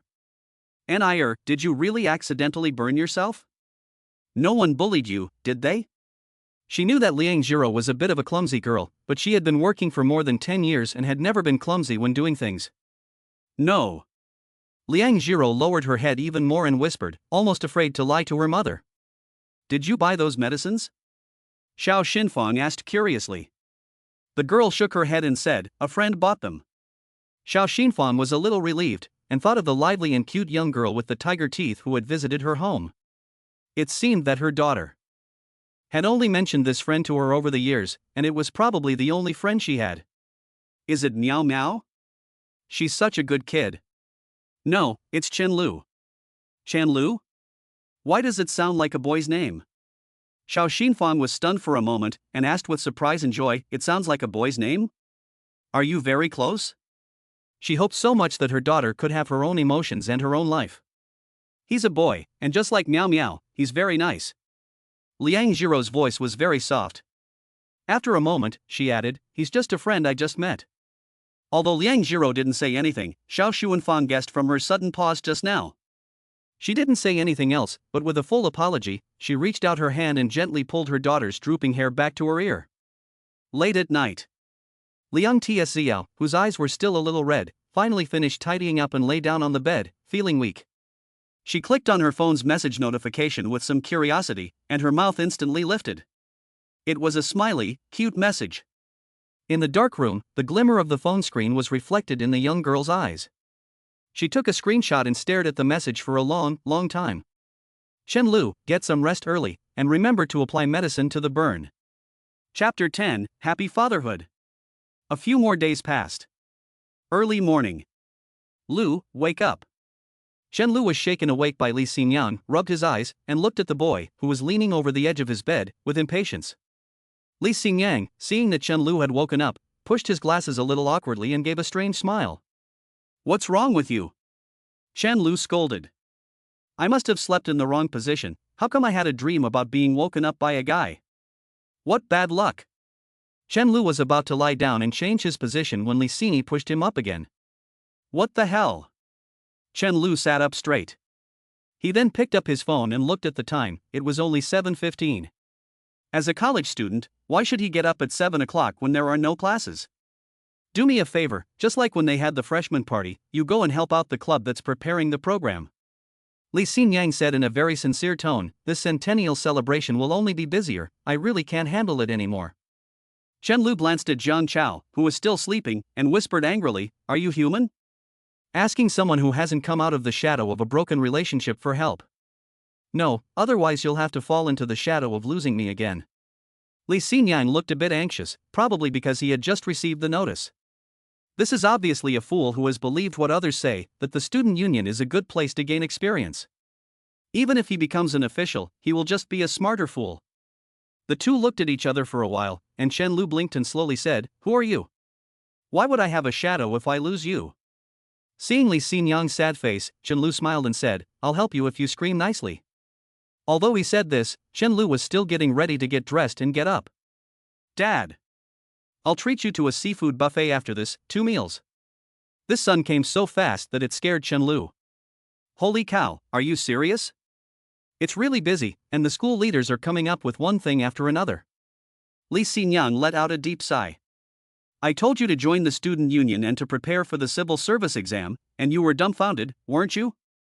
I don't know where you heard that. Shen Lu climbed out of bed and walked towards the bathroom to wash up. Li Xini followed behind like a stalking bug, reminding him of things he needed to do. Besides, I'm not doing too badly. Li Xini said in a somewhat embarrassed rebuttal. Seeing Shen Lu brushing his teeth, he glanced at him and quickly covered his mouth. Li Xini smiled and helped Shen Lu make the bed, paying him all kinds of attention. Only Jiang Chao was still in a daze, asleep. Although he was quite nice to everyone, he was unreliable, and that was probably the label he would never get rid of in his life. On the contrary, Shen Lu could handle anything very well, so people, including the tutors, often asked him for help. Of course, they were never stingy when expressing their gratitude.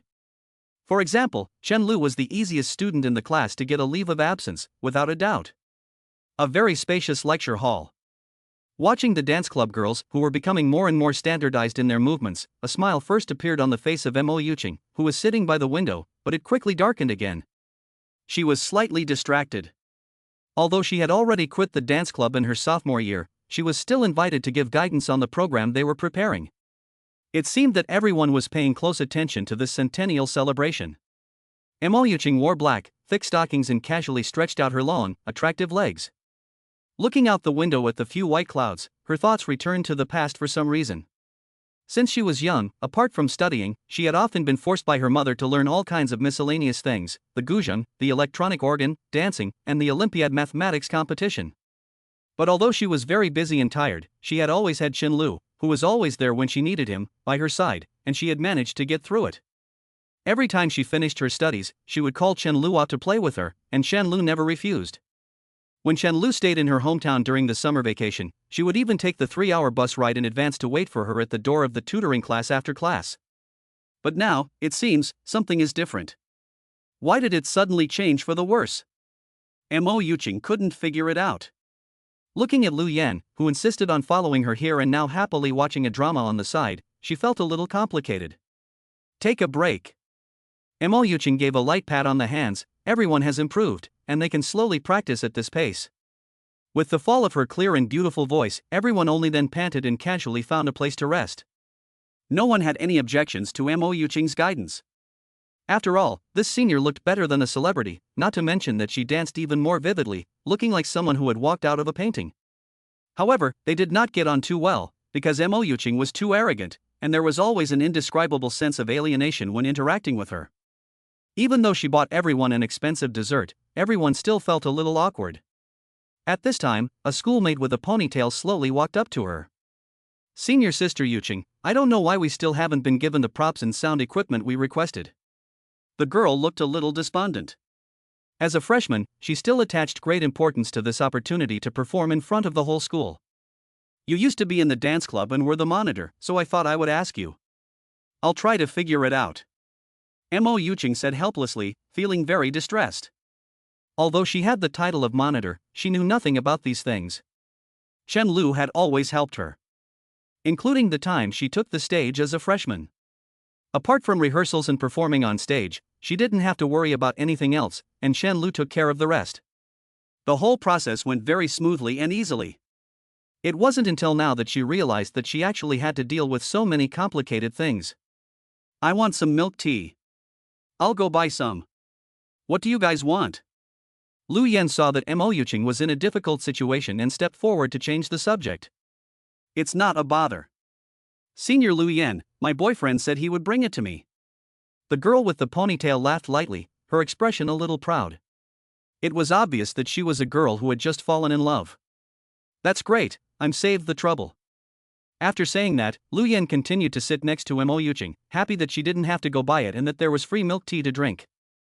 I don't know since when it became common sense to buy milk tea for the girl next to your girlfriend. Maybe it's because the influence of girlfriends is really scary. Boys in love have to support their partners and the whole dorm, while they have to support themselves. She really hasn't stopped drinking the milk tea that Chen Lu bought her over the past 3 years. Mo Yuqing didn't respond to this, and she still looked distracted. At that time, Chen Lu also brought a large stack of milk tea to where she was rehearsing, and after distributing it, he walked up to her, smiling softly and said, "This cup with 7 teaspoons of sugar is yours, I only let him add a little nata de coco." Then she would look like the princess who was loved only by the prince in the fairy tale. She attracted several envious glances. Not long after, the girlfriend's boyfriend arrived. The boyfriend looked at the entrance, and the girlfriend saw her boyfriend and quickly ran over. Then she discovered that he was only carrying a cup of milk tea. Subsequently, she took her boyfriend outside, embarrassed and annoyed, and walked a few steps. As for whether they would argue or just remind each other, no one knows. Mo Yuqing watched the scene and couldn't help but laugh. Humph, so stupid. If it were Chen Lu, he would have asked in advance how many people I have here. Could it be that Chen Lu is really much better than others? The next second, the proud smile she unconsciously raised suddenly disappeared. The girl noticed that no matter what, Chen Lu no longer belonged to her. Lu Yan naturally sensed the unusual mood of her best friend and put her hand on her thin shoulder, wanting to say something. Yes, don't be embarrassed to speak up. If you like something, just ask for it. Be nice and don't forget to hurry them up. The more embarrassed they are, the more they'll ignore you. But your attitude must be. Chen Lu walked in carrying the stereo and the vice president of the dance club, who was carrying a large pile of clothes. Chapter 11, Overdoing It. I don't know if Mo Yuqing saw Chen Lu first or if Chen Lu saw Mo Yuqing first. Anyway, both of them froze for a moment. Anyway, remember to be polite and never hit someone who is smiling. Chen Lu acted as if he hadn't seen her and continued with his speech. Then he silently brought in the props and audio equipment, connected them to the computer, and tested the sound.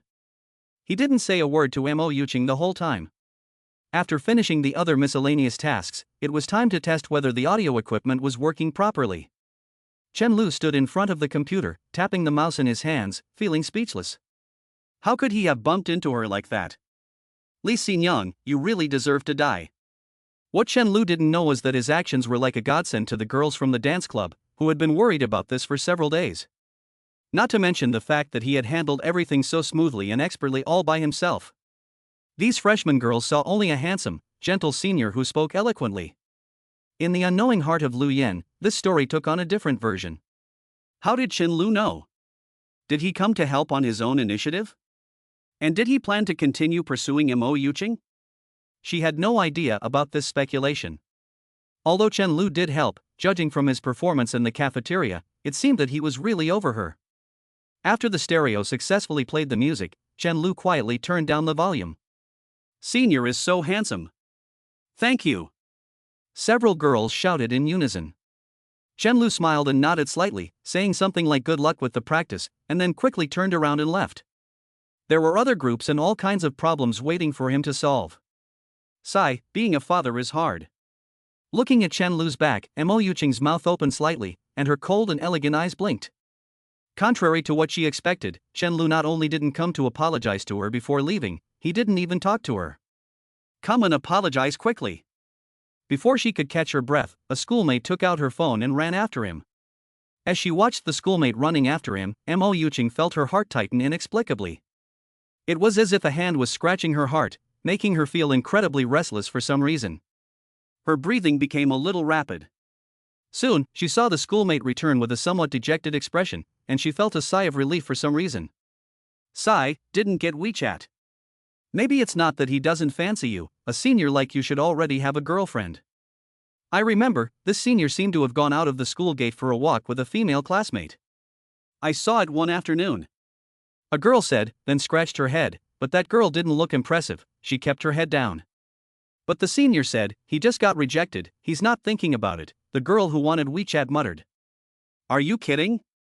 Such a good senior would be rejected? Is that girl stupid? The murmurs continued. Okay, let's continue practicing. Mo Yuqing frowned slightly and interrupted the murmurs. Lu Yan leaned towards Mo Yuqing as she sat down and, after being speechless for a long time, whispered again, see, you've got to be careful. There are a lot of girls trying to hook up with Chen Lu. He looked at you first when he came in, and I guarantee you that it's not too late to lower your head. You really have to be careful, or you'll regret it later. If you have feelings for him, just step back. I don't want to see you sad in the future. Lu Yan said these words because she could see Mo Yuqing's aversion when she saw someone asking for Chen Lu's WeChat. In this regard, her level is much higher than ordinary people, otherwise she couldn't have controlled Jiang Chao, who was previously so high Wang. To be honest, even she couldn't figure out what was going through Mo Yuqing's mind, but what she was sure of was that Mo Yuqing would definitely regret it. Mo Yuqing didn't say anything, and it was obvious from the way she kept twirling her fingers through her dark, soft hair that she was very troubled. Will it really be in time? Will it be enough to just bow my head once? Will I be able to go back to the way things were? She thought about the way Chen Lu had always been by her side, and she thought about the good mornings and good nights she hadn't received in a few days. These thoughts were like candies, and they made Mo Yuqing involuntarily swallow. But does that mean she has to be with him? But do I like him? Mo Yuqing couldn't think of an answer. She felt like she had never liked anyone. After some thought, she seemed to have made up her mind. In Lu Yan's somewhat expectant gaze, Mo Yuqing bit her bottom lip lightly and slowly spoke. Impossible. Mo Yuqing had never bowed her head since she was a child. She wanted him to apologize. Chen Lu had been tossing and turning all morning, and now he just felt that many of the new students were really spoiled brats. He ate something in the cafeteria at lunch, and took the opportunity to call and scold Li Xingyang. After letting off some steam, he got back to work in the afternoon. A shot of dad and 2 seafood buffets were still worth the trouble. He looked at the messages on his phone, thinking about which little brats he should go help next. The drama club's program is a stage play? That's interesting. Aren't you afraid of the club dying? Chen Lu couldn't understand. Everyone must die, but not the club. He was walking on the playground when he saw a couple posting public notices in the distance, expressing contempt for the many single people. Suddenly a girl dressed in a strange way jumped in front of him and poked him with a fan. Hello, senior. The girl's voice was lively and cute, but the cosplay outfit made Chen Lu not recognize the person at all. Who are you? Chen Lu asked. I'm Lin Miao Miao. Chen Lu took a few steps back and looked at the parasol in front of him before realizing that this was the meeting place for the drama club. So he sat down on the white plastic chair under the umbrella, looking for someone's figure. Last night Liang Jiro said she would help, so she should be here too. It was a bit embarrassing for him not to recognize anyone, but he quickly got an idea. I know, who are you cosplaying as? Aya Kamisato. Do I look good? The cosplay costume I bought just arrived today, so I just wore it out for fun. Lin Miao Miao took a selfie with her trademark scissor hands showing her teeth. You look good. Chen Lu praised her, but his eyes were fixed on the girl working hard in the distance.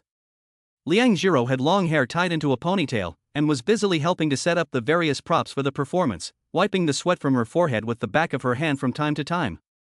Lin Miao Miao of course noticed this too, and pouted in anger and amusement, without saying anything more. She knew that although she was a bit flat-chested and her figure was a bit too youthful and energetic, her appearance was not bad. However, who could blame her for Liang Jiro's good looks? Chen Lu just sat in a chair and watched, planning to see when the silly Liang Jiro would realize it herself. Then just like the other night when he was watching her typing, 10 minutes passed without her realizing it. Everyone else is taking a break, but you're just lazing around. Are you stupid? You're here to help. Are you a cow? Liang Jiro didn't even chat with the people around her, just busily helping with the setup. There was all this moving of tables and making of various fake scenes out of foam, and she really had no idea what the drama club was up to. Chen Lu was dying of impatience, and a little bit regretted not having gone up to help in the first place. You're in the drama club, right? Liang Jiro was supposed to be here to help, so why are you just sitting here? Chen Lu asked, raising an eyebrow. I'm not feeling well. Lin Miao Miao smiled softly and didn't say anything more. She casually changed the subject. By the way, did you come here to find Liang Jiro? How did you know she was here? Chen Lu shook his head. Huh? I don't know. I came here to help. Li Xinian couldn't come because he had something to do. After that, he cleared his throat again and asked, what's the problem here? Lin Miao Miao was ready to kill. Helping. So you're just going to sit there while I stand around? Are you being polite? Are you even human? Senior, you're here to help and you're just sitting there? I thought you were here to hang out. You're sitting in my spot. Lin Miao Miao glared at Chen Lu, her fangs clearly visible. Oh, come on, don't you have Liang Jiro to help you? Chen Lu half-joked. She is really nice to you, even though she is so busy with her part-time job, she still finds time to help you. If it were silly Liang Jiro, she would definitely not have heard the meaning in Chen Lu's words, but Lin Miao Miao is different. Lin Miao Miao immediately understood, and although she had been teased, for some reason she was not upset, but instead a smile appeared on her face. After this is done, I will treat her to a big meal. Improve our diet. She then looked at the busy figure as well. Although they were both working, the environment was different from that of a part-time job, and it could be considered relaxing. Chen Lu nodded slightly and didn't say anything more. He guessed that if he asked Liang Jiro to eat for no reason, she might not be willing to go. Lin Miao Miao was really a strange person. She was pitiful, but very strong. The smile on Lin Miao Miao's face suddenly disappeared. She had been smiling, but her tone suddenly became a bit serious. It was as if she had become a different person. Senior, you're so bad. That senior called Mo Yuqing and Liang Jiro are probably the two most beautiful people in our school. Chen Lu's brow twitched, and he secretly laughed bitterly in his heart. You really know a lot. When I first went to help, I didn't even get a good look at what she looked like. Chen Lu spoke the truth. She shouldn't be so good-looking. Lin Miao Miao held up her hands like a camera and framed Liang Jiro's figure in it. She is very fragile, I'm afraid that anyone can easily hurt her, so I don't want messy people to enter her life. She is not showing her emotions, and she has made the right choice. Originally, this was a secret that not many people knew, but I didn't expect you to find out. So she looked at Chen Lu with a smile again. Fortunately, the senior seems to be a good person. What do you mean by seems? Chen Lu muttered, and his heart had a general judgment about Lin Miao Miao. It seems like she's good for Liang Jiro. If you're only being nice to her because you're attracted to her, then you're not a good person. Lin Miao Miao poked him with the fan again and said, hurry up and tell me. Why are you being so nice to our Liang Jiro? Because she's the only girl who's willing to wait for me. When Lin Miao Miao pretended to be joking, Chen Lu, who had been pretending to be joking, became serious instead. Besides, she even gave me candy. As she watched Liang Jiro finally walking towards them, Lin Miao Miao's mood inexplicably became a little low. She lowered her head and muttered, I hope you can do better than me. The two of us are some of the few friends she has, so it should be difficult for anyone else to get into her heart. Lin Miaomiao quickly changed the subject when Liang Jiro approached. Do you want to help her? I'll treat you both to dinner. Chen Lu winked, and if she didn't help, could she still eat? I have a weak stomach, so I like soft food. Chapter 12, You're Different. Lin Miaomiao gave Chen Lu a cold stare and said no more. Chen Lu rested his chin in his hand and laughed angrily. Liang Jiro, are you a cow? Don't you know when to rest? Liang Jiro, who had been hesitating about how to greet them, was inexplicably relieved to hear this. I'm not tired. He actually mocked me right away, so I don't have to think about how to greet him. Lin Miaomiao can hold her arm directly, but Chen Lu is a boy. Liang Jiro thought to herself as she lowered her head, when a drop of sweat slid down her delicate cheek and dripped onto her towering chest. She wasn't lying. After seeing Chen Lu, she really didn't feel tired. You call that not tired? Chen Lu said with a sneer. As soon as the words fell, Chen Lu noticed that Liang Jiro's eyes were a little red. He looked again at Lin Miaomiao, who looked a little guilty, and was even more confused. What's wrong? Chen Lu walked up to Liang Jiro and leaned slightly to look at her eyes hidden under her hair. Liang Jiro wanted to take 2 steps back, but she felt that this would not be good for Chen Lu, so her brain froze in place before she could think. She could only shake her head hard. No, it's fine. Liang Jiro's voice was very soft, and it made Chen Lu feel inexplicably sweet. You don't look fine like this. But Chen Lu quickly thought of a response. He asked with a stern face, aren't we friends? You're not even going to tell me this? Then he sighed again, looking very lost. Forget it, I was being too self-absorbed, and it was a mistake after all. Lin Miaomiao thought there was nothing she couldn't tell Chen Lu, so she simply snorted and said, Who are you? She deliberately repeated what Chen Lu had just said to her, and she was very unforgiving. Liang Jiro had never seen these two people acting out a scene before, and suddenly a layer of water mist covered her eyes. She confessed everything in one go, and her tone became very urgent. Because I spent too much money on lunch. Halfway through her words, she was gently pushed down into her chair by Chen Lu. Lin Miaomiao took the fan she used for cosplay and started to blow on her. This treatment made the girl a little overwhelmed for a while. Liang Jiro looked down like a child who had made a mistake and repeated, My classmates in the drama club are not exclusive, and they insisted on dragging her along during lunch. Because they all knew that she was Lin Miaomiao's friend, she was afraid that she would make Lin Miaomiao look bad by eating all the rice and shredded potatoes on her own, so she didn't buy the cheapest dishes as usual. Then, she inexplicably spent more than 30 yuan for lunch. She had already carefully chosen the cheapest dishes, but she was still shocked by the number on the card when she swiped it. Usually, even when she eats with her mother, the cost of each meal does not exceed $5. She needs to save money to pay for her mother's medical treatment. She did not dare to leave any food uneaten, even though it made her feel like vomiting.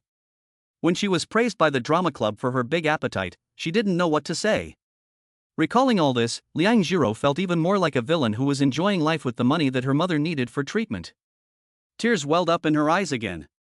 A sense of guilt filled the young girl's heart, suffocating her. Looking at Liang Jiro, who was holding back her tears, and Lin Miaomiao, who also had red eyes, Chen Lu stood helplessly by the side, scratching his hair. What a bunch of idiots. Chen Lu said helplessly. Everyone is just being kind. I'm Liang Jiro, I softly retorted, and then felt a little embarrassed. She didn't feel good being contradicted, so she didn't want to contradict others. Especially Chen Lu. Chen Lu looked at her and laughed, saying, You are the stupidest one, but you are so kind-hearted. No one can surpass you in being a fool. Liang Jiro felt very embarrassed and pursed her lips slightly, lowering her head even further. However, she did not dislike Chen Lu saying this about her, but instead, she liked hearing his voice very much. Especially when Chen Lu spoke with a light smile, her heart warmed to the sound. He was a little curious again. Why didn't I see you cry when you invited me to dinner? You're different. Liang Jiro lowered her head, crossed her arms, and said it very seriously. This time, it was Chen Lu who was at a loss for words. It's fine to invite me to eat something so expensive, but not fine to eat it yourself? Chen Lu's mouth curled up inexplicably. It's a bit of an honor. After a while, seeing that Liang Jiro's mood had calmed down quite a bit, replaced by the shame of being embarrassed in front of Chen Lu turned his head and looked into the distance. In the distance, the members of the drama club were still busy preparing for the show. A few of them kept flipping through the script and gathered together to discuss something. From time to time, students in sportswear ran past Chenlu, and many of them were attracted by Lin Miaomiao's appearance when they ran past. A stupid guy in blue sportswear had already run 5 or 6 laps, and he had to look at her every time he passed by, even though he was obviously going to be tired soon. What a nut. Even when I was a dog-licking slave, I wasn't as abstract as you. Chenlu looked up at the sun hanging in the sky and squinted in irritation. The temperature in April and May is unpredictable. He patted Liang Zhiro on the head, glanced at Lin Miaomiao again, and then walked over to the drama club members. Take a break, I'll go help. Seeing Chenlu's back, Liang Zhiro hurriedly stood up. I'll go too.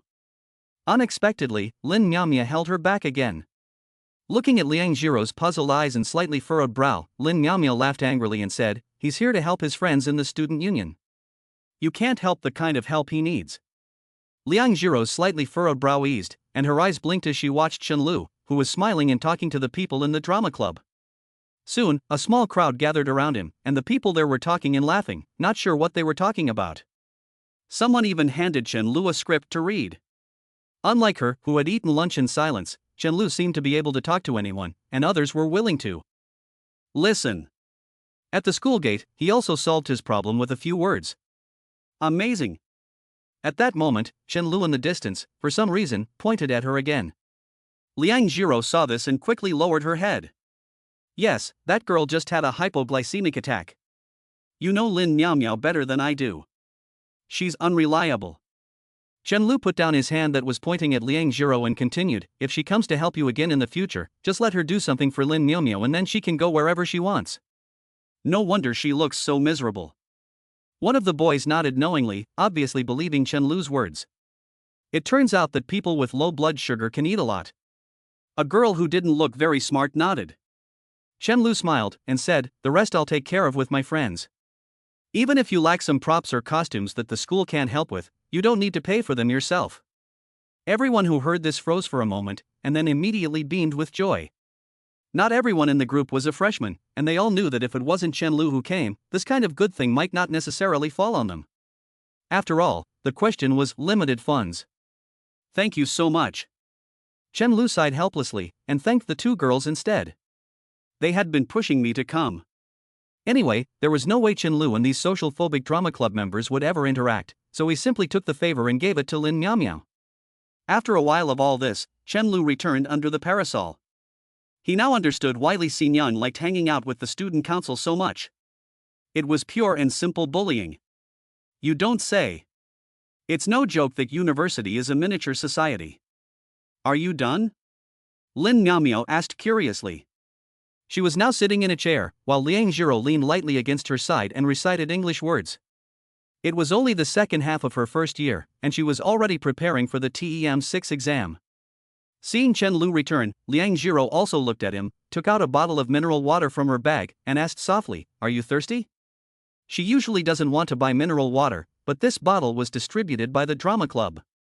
"I don't like drinking water, and real men drink Pepsi." Chenlu yawned lazily. Someone even drinks toilet cleaner? Coca-Cola is the best in the world. Lin Miaomiao expressed her disdain. After hearing this, Chenlu picked her up and sat on top of her. Coca-Cola? Even dogs don't drink it. Lin Miaomiao was so angry that her fangs bit her lips. Even dogs don't drink it? Then are you going to drink it? Lin Miaomiao was so depressed. Chenlu was treating them completely differently. She was sure that if Liang Zhiro were sitting there, he would never have taken her place. Seeing the two arguing, Liang Zhiro smiled secretly. This was the first time she had felt like she was hanging out with friends since she was little. Even though there were only 2 of them. She was having so much fun that she was beginning to wonder if she was dreaming. After all, she had always been the one watching from afar as others gathered together to chat. Laughter and joy had never belonged to her. Should I go over and help? Liang Zhiro asked, glancing at the time. No need. Chenlu sat down in a chair and took hold of her arm. The girl's arm felt the same as the night before, thin but still soft, so Chenlu couldn't help but squeeze it gently. Although Chenlu quickly let go, Liang Zhiro's face turned as red as a small tomato. She was a little confused and said nervously, "But I came here to help." Liang Zhiro felt that the place on her arm where Chenlu had just held it was even hotter than when she was burned. We have already helped a lot. Even if we rest here, they still have to thank us. Chen Lu didn't bother to say it explicitly. If you have the time, you might as well help me fan myself. Your best friend also needs your help. Liang Jiro let out a sound of exclamation. In a short while, Chen Lu, who was squinting to rest his eyes, felt a cool breeze blowing continuously on his cheeks. Looking sideways, he saw that Liang Jiro was actually fanning him. The girl seemed to think that Chen Lu wanted to sleep, and she was controlling the strength with great seriousness, so the wind from the fan was very light and soft. What kind of fairy tale life is this? Chapter 13, Why aren't you playing by the rules? Chen Lu slowly opened his eyes as he felt the vibration of his phone in his pocket. The breeze was still blowing on his cheeks. He looked at the time, 5 p.m., 2 hours had passed. Damn, I really fell asleep. These naps always feel like time travel, especially in the morning after you've set your alarm. As soon as your eyes close and you open them again, you can never imagine how long it's been. Li Xinyang, your father is so tired because of you, when are you going to die? Chen Lu swears that he only wanted to experience the feeling of someone fanning him at first. He never expected to fall asleep in a matter of seconds. He rubbed his eyes again and looked aside. Liang Jiro was holding her phone in one hand, carefully looking at English words, while gently fanning him with the other hand. Even if he couldn't see her eyes clearly, he could still tell from the distance that Liang Jiro had very good skin, and her face looked smooth, with dimples that were exceptionally charming. A few strands of hair on the girl's cheeks were stuck to her skin by the sweat, and her t-shirt was stuck to her front, revealing a strange light blue color. However, she was oblivious to this, and her mouth opened and closed as she recited the words silently. It looked like Liang Jiro had been in this position for the past 2 hours. Chen Lu felt a mix of emotions, happiness, guilt, emotion, and a sense of helplessness towards the simple-minded girl. He wasn't sure which emotion was dominant. At that moment, the girl's eyes met his. Chen Lu stood up abruptly, gently pushed Liang Jiro back into her chair, and took her fan away from her. The girl was startled and didn't understand what he was doing.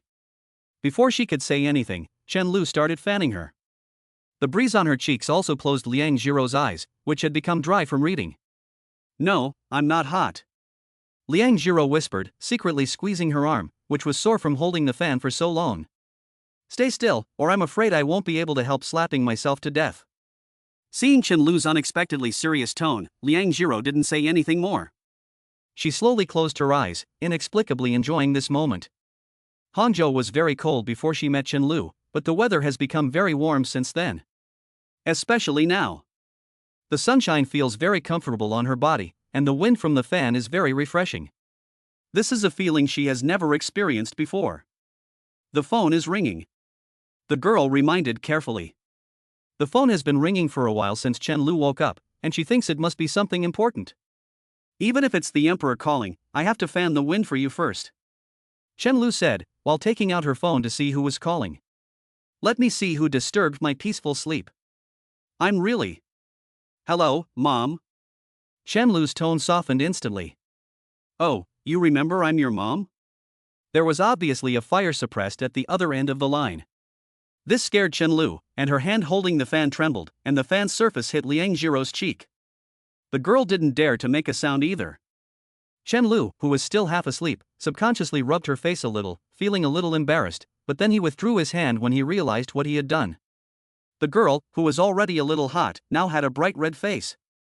She pursed her lips and lowered her head, afraid that her voice would carry over the phone. This gave Chen Lu an inexplicable urge to bully her, but the condemnation of his conscience made him let go of the idea.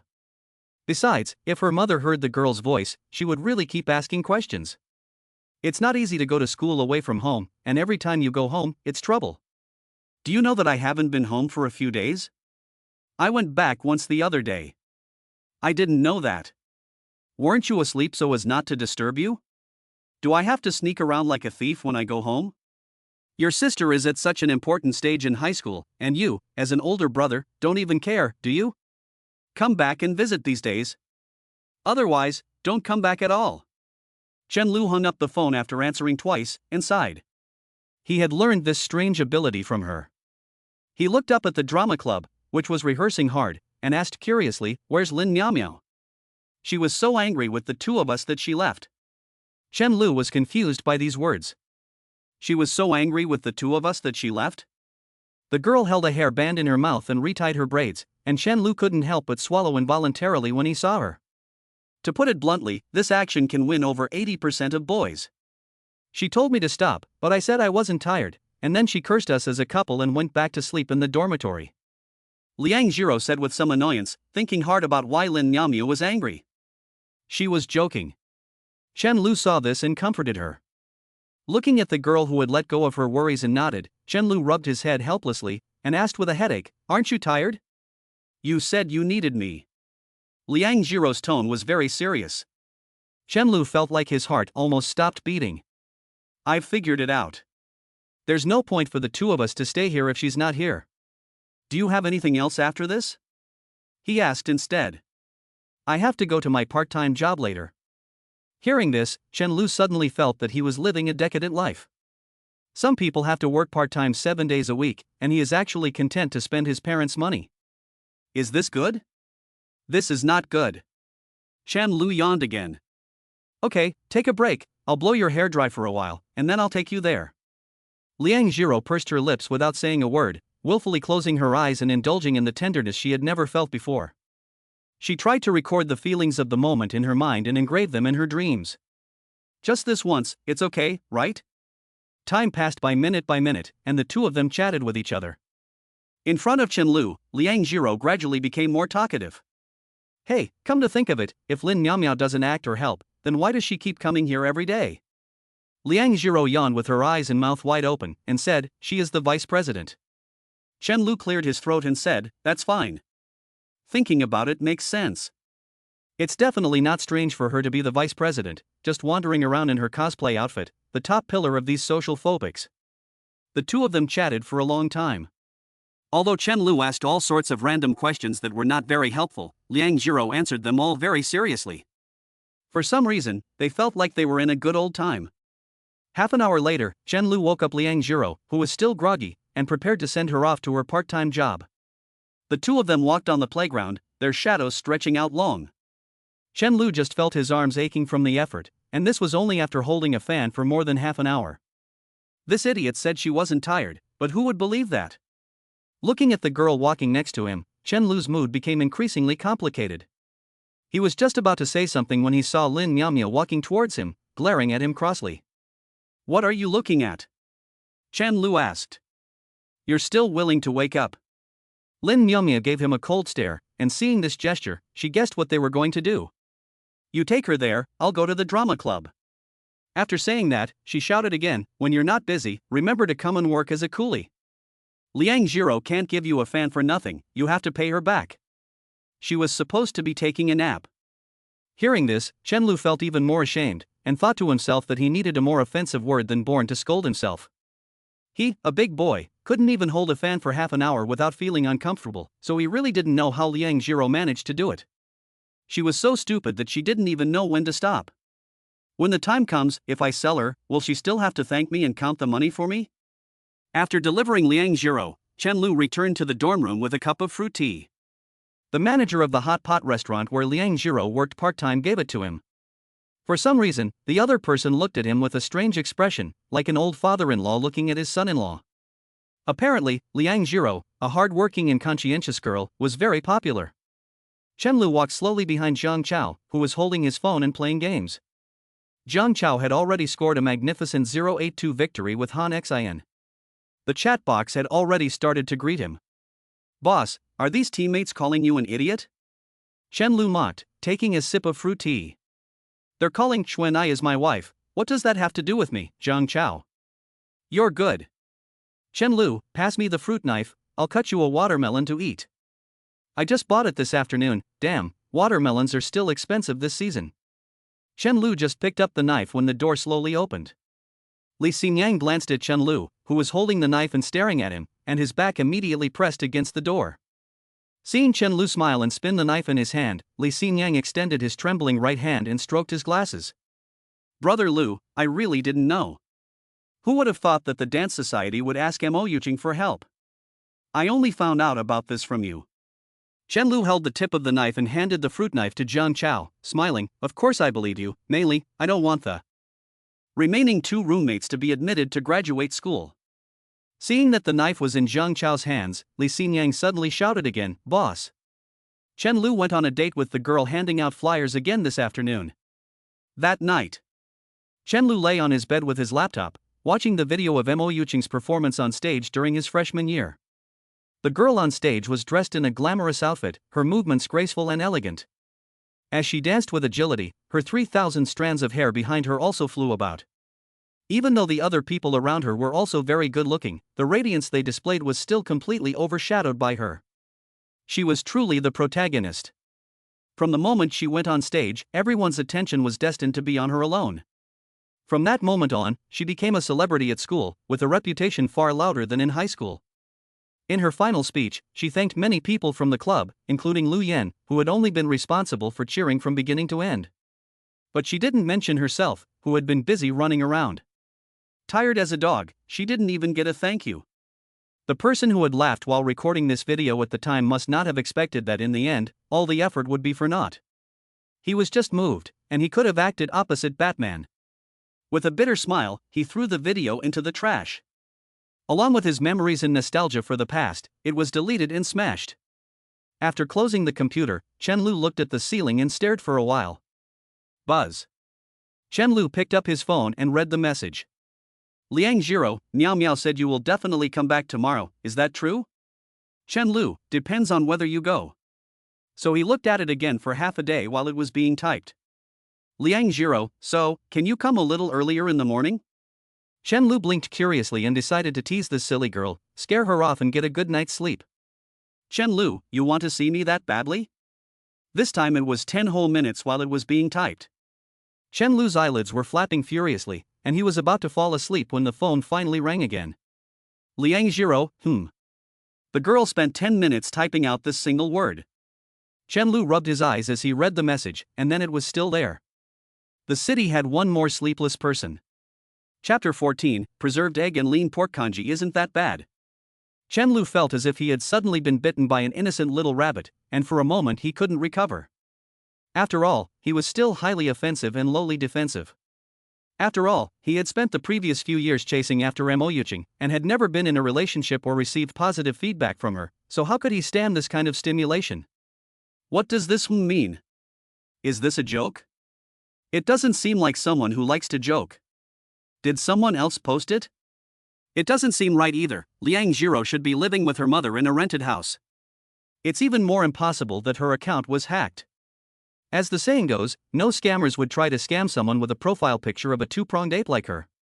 Chen Lu suddenly became curious about Liang Zhiro's mother. Although he didn't rule out the possibility that Liang Zhiro didn't want to talk about it, Chen Lu had never taken the initiative to ask because he was afraid of hurting Liang Zhiro's feelings. He would have the opportunity to get to know Liang Zhiro better. What a strange girl. The next day, Chen Lu got up early in the morning, with a big dark circle under his eyes. He brushed his teeth and washed his face, grabbed a bun from Jiang Chao and was ready to leave. Fucking Jiang Chao. Seeing his breakfast being stolen, he opened his mouth to scold, but when he looked up, he saw Chen Lu, who had already changed clothes, and froze for a moment.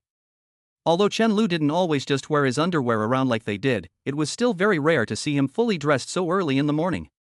Give me 2 more buns, I'm hungry. Chen Lu muttered. Climb, this is from my girlfriend, if you're capable, find your own girlfriend. Jiang Chao showed a face like he had seen a ghost and asked in confusion, where are you going? To work as a coolie for the drama club. When I helped Li Xinyang yesterday, I owed the vice president a favor. Chen Lu told the truth. Although this truth didn't tell the whole story.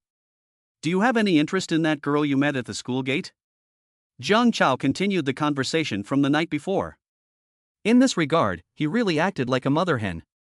He hadn't been like this before, but ever since he had been with Lu Yan, he seemed to have been assimilated. Chen Lu swallowed what was in his mouth and said, do I look like such a frivolous person? But she is really a nice person, at least. At least I'm happier with her than I was before. Chen Lu didn't finish his sentence. Just think of it as her luring me away with a piece of fruit candy. After saying this, he opened the door and walked out. Today is a nice day, at least at this time of day it is neither cold nor hot, the clouds are flying high in the sky, and the air is very fresh.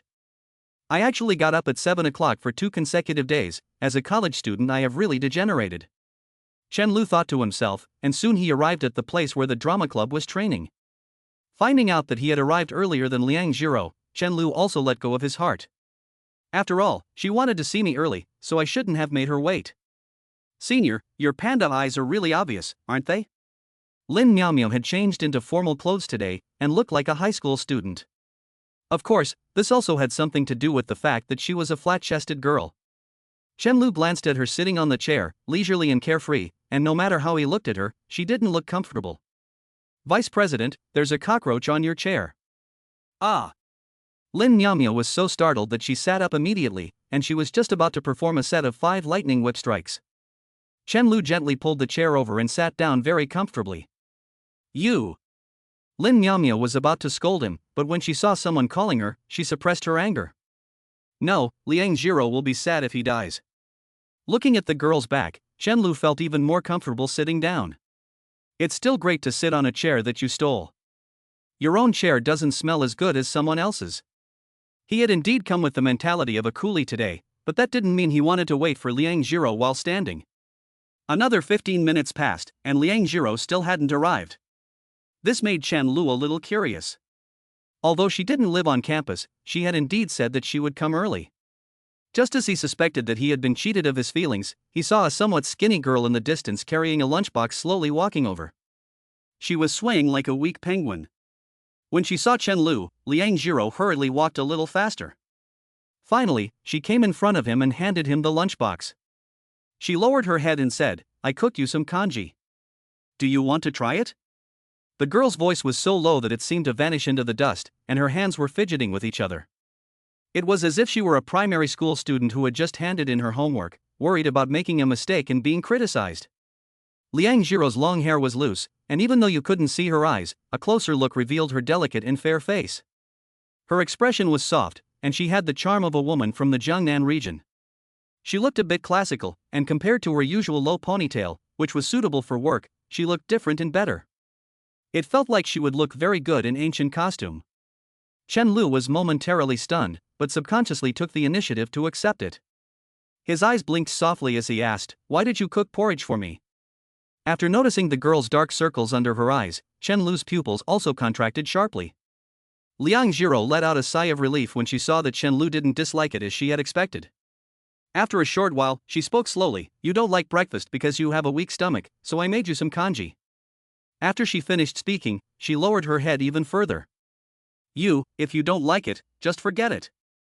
If you like it, I'll bring it to you whenever I have time, it's not a big deal." Of course, this was a lie. Her dark circles under her eyes were the result of helping her mother sleep late and getting up early to cook porridge for Chen Lu. In order to make it taste better, she kept it on a low flame, but she also felt that just serving plain porridge was too cheap. So just as dawn was breaking, she went out and searched for a supermarket that opened early, bought the necessary ingredients and lean meat, and made preserved egg and lean pork porridge. Chen Lu looked at Liang Jiro and her own dark circles and thought to himself, "I don't believe you." But he, a grown man, was really almost overcome. After 21 years of living, the only person who had ever gotten up early to cook porridge for herself was his own mother, and now Liang Jiro was doing the same. This silly man even took his own joke seriously. And then he must have gotten up really early. As for whether she really wanted to see him, Chen Lu no longer had the heart to think about it. In the face of her dark circles and the kanji, the answer to this question no longer mattered. Chen Lu had actually never been able to accept the taste of preserved eggs, and when he was a child, he even threw up after drinking it, but this time, he finished it anyway. He deliberately ate it in big bites, looking like he was enjoying it. He was actually a bit hungry. "Jiang Chao, see, can your girlfriend do it?"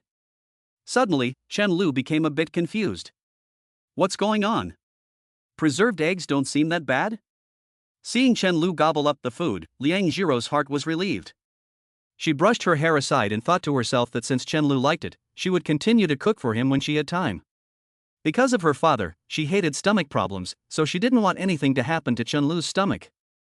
If Chen Lu didn't like breakfast because he was lazy, she would just work harder. After all, they were good friends. "You didn't sleep well?"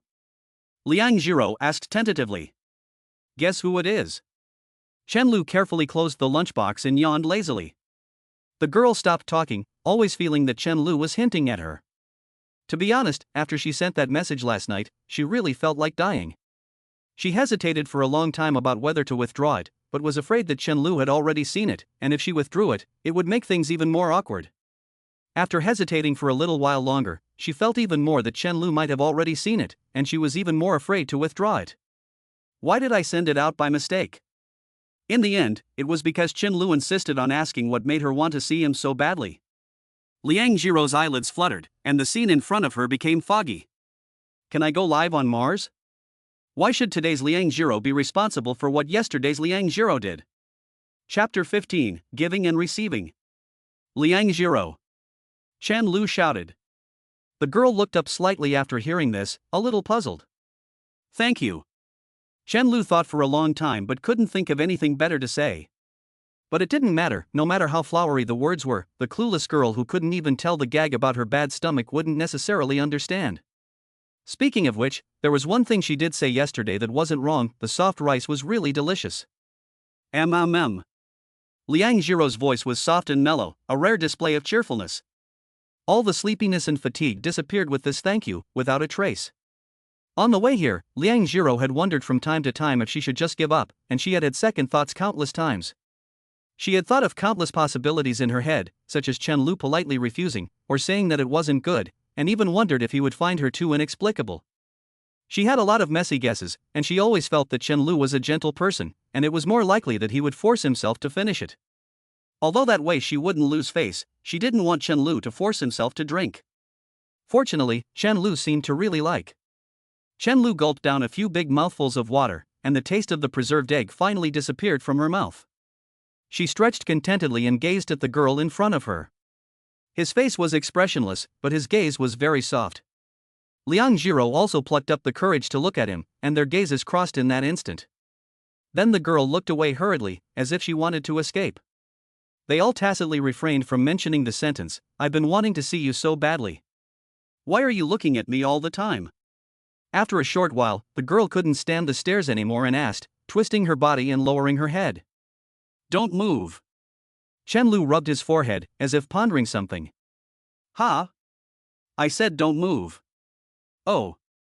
Liang Jiro was confused, but she obediently stood in front of Chen Lu, her left arm hanging down while her right hand grasped her left arm.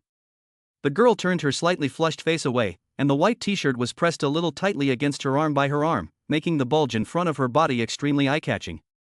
If you didn't know, you would think that Chen Lu was bullying an innocent young girl. Liang Jiro blushed from being looked at, her earlobes were hot, and her clear, watery eyes became tearful, feeling like she was going to cry out the next second. What are you doing? Her heart became a little uneasy, and she sounded like a crybaby. Chun. Lu was at a loss for words at her reaction, and once again, he forced down the urge to bully her. He half-joked. I was wondering how to repay you. He felt that Liang Jiro was too different from other girls. She had almost no life of her own and no hobbies. Although they had only known each other for a short time, he had never seen Liang Jiro smile. This innocent girl instinctively suppressed her emotions and was inferior to the core.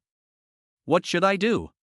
Chen Lu felt that as this innocent girl's good friend, he should do something, even if it was just for the candy and breakfast. However, he didn't have any ideas for the time being. Ha? Why should you repay me? Liang Jiro doubted that she hadn't slept through, and she hadn't been on the same channel with him from beginning to end. Why are you so grateful? Chen Lu laughed, because I want to be very good friends with you, so the giving and receiving between us had better be equal. At the end, he looked into the distance thoughtfully and added, that's the way to make it last. Liang Jiro blushed a little, looked at the rising sun, took out her phone and checked the time. She glanced again at the handsome and gentle boy in front of her, then contentedly picked up her lunchbox and waved at him, saying, I'm leaving. Where are you going? Chen Lu asked curiously, his tone full of doubt. So you came here just to deliver breakfast? To hand out flyers. Liang Jiro held out her slender, white index finger, as if quite proud of herself. She didn't have any classes today, so she could earn an extra 100 yuan. After work, I can cook ribs for my mom. Chen Lu's first instinct was to want to help, but then he quickly dismissed the idea. Liang Jiro needed help, but this was definitely not the kind of goodwill that should be forced upon her. She didn't need charity. This would only make the self-conscious girl feel more embarrassed. You have something to do today? Then last night you said you were coming over, and I thought you were going to help. Chen Lu said helplessly, feeling a little lost. He felt that he had been taken in by Lin Miao Miao. He had been taken in big time. Did Lin Miao Miao really not take Liang Zhiro fishing? Chen Lu never imagined that he would actually bite the bait. Liang Zhiro had to leave because of her part-time job, and she was really embarrassed to leave after she had promised to help. It seemed that she would not be able to find out more about Liang Zhiro's plans, but Chen Lu was not in a hurry. Are you coming back after you're done? Chen Lu asked with a devilish smile. I'll be back. Liang Zhiro answered immediately, puzzled, and then hurriedly calculated whether she would have time to come over, and after confirming that there was no problem, nodded again forcefully. Okay, I'll wait for you. Chen Lu chuckled lightly. Seeing the girl's figure disappear, Chen Lu walked angrily into the crowd of the drama club.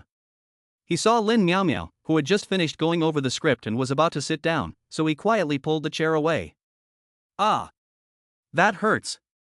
Liang Zhiro walked to the bus stop, feeling the breeze blowing on her cheeks. After the Qingming festival, the weather got hotter and hotter. The sun was warm, and the willow catkins floated lightly, scattering all around like falling snow. The students around her were all walking in groups, laughing and chatting about the latest gossip or games. The girls walking past her were all dressed up, recklessly expressing their youth. She was the only one who didn't fit in with the scene. Liang Zhiro brushed her hair back into place, took out her phone and wiped the screen, looking at her reflection. She seemed, simply, not as good-looking as the girl she had seen in the cafeteria. Even though their hairstyles and appearances were similar, her timid gaze and long bangs had given her too much of a disadvantage. After a moment, the girl let out a quiet sigh and brushed her hair back into a ponytail. After all, she had to go to work, and long hair was inconvenient and would get in the way. Liang Zhiro couldn't figure out why she had let her hair down in the first place. It's really inexplicable. In the evening, dusk gradually set in. Chen Lu looked at the sun turning red in the sky and yawned lazily. The playground was lit up, and there were no longer any people running.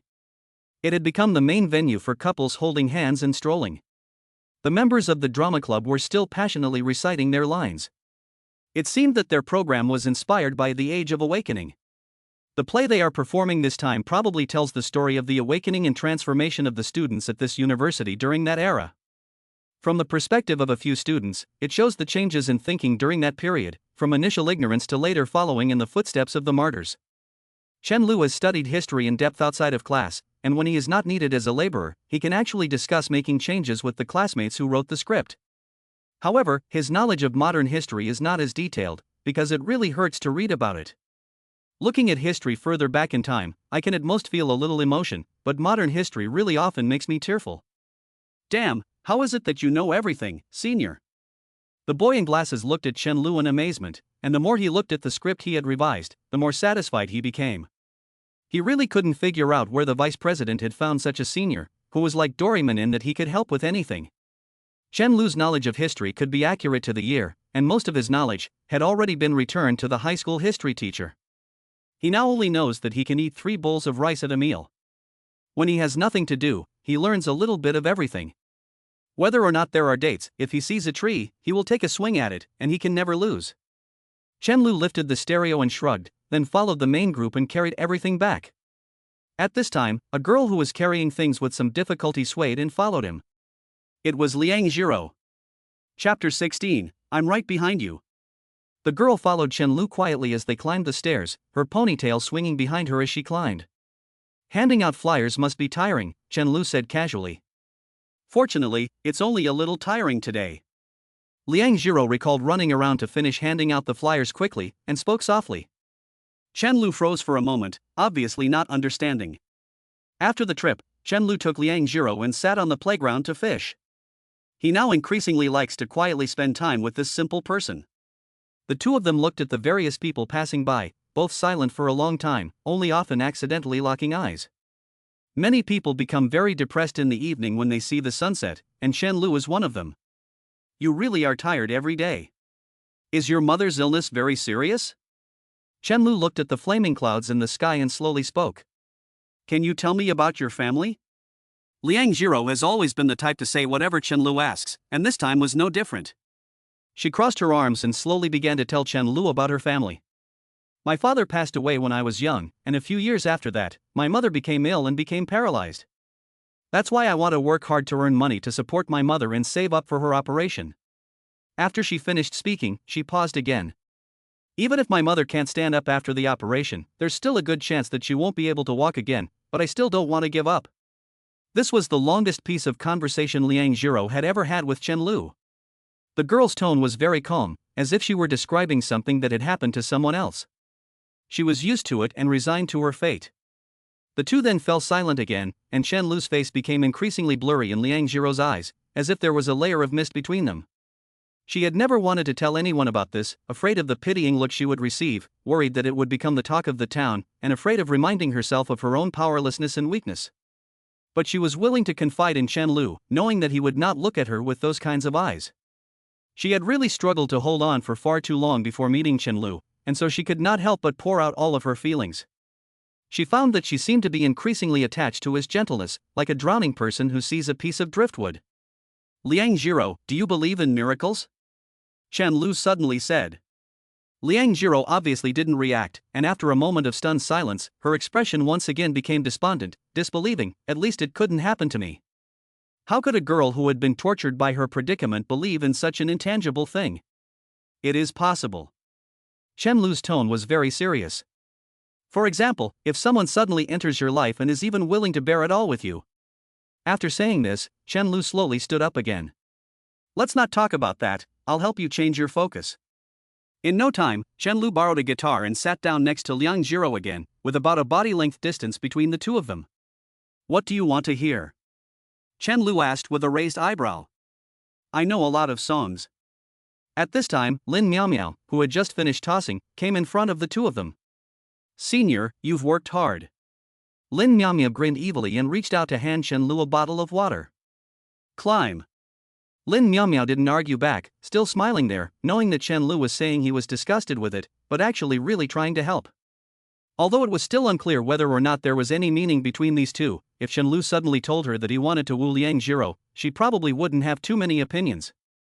Suddenly, she looked at Chen Lu, who was hugging the guitar, with a surprised expression. "You can play the guitar? I want to hear it."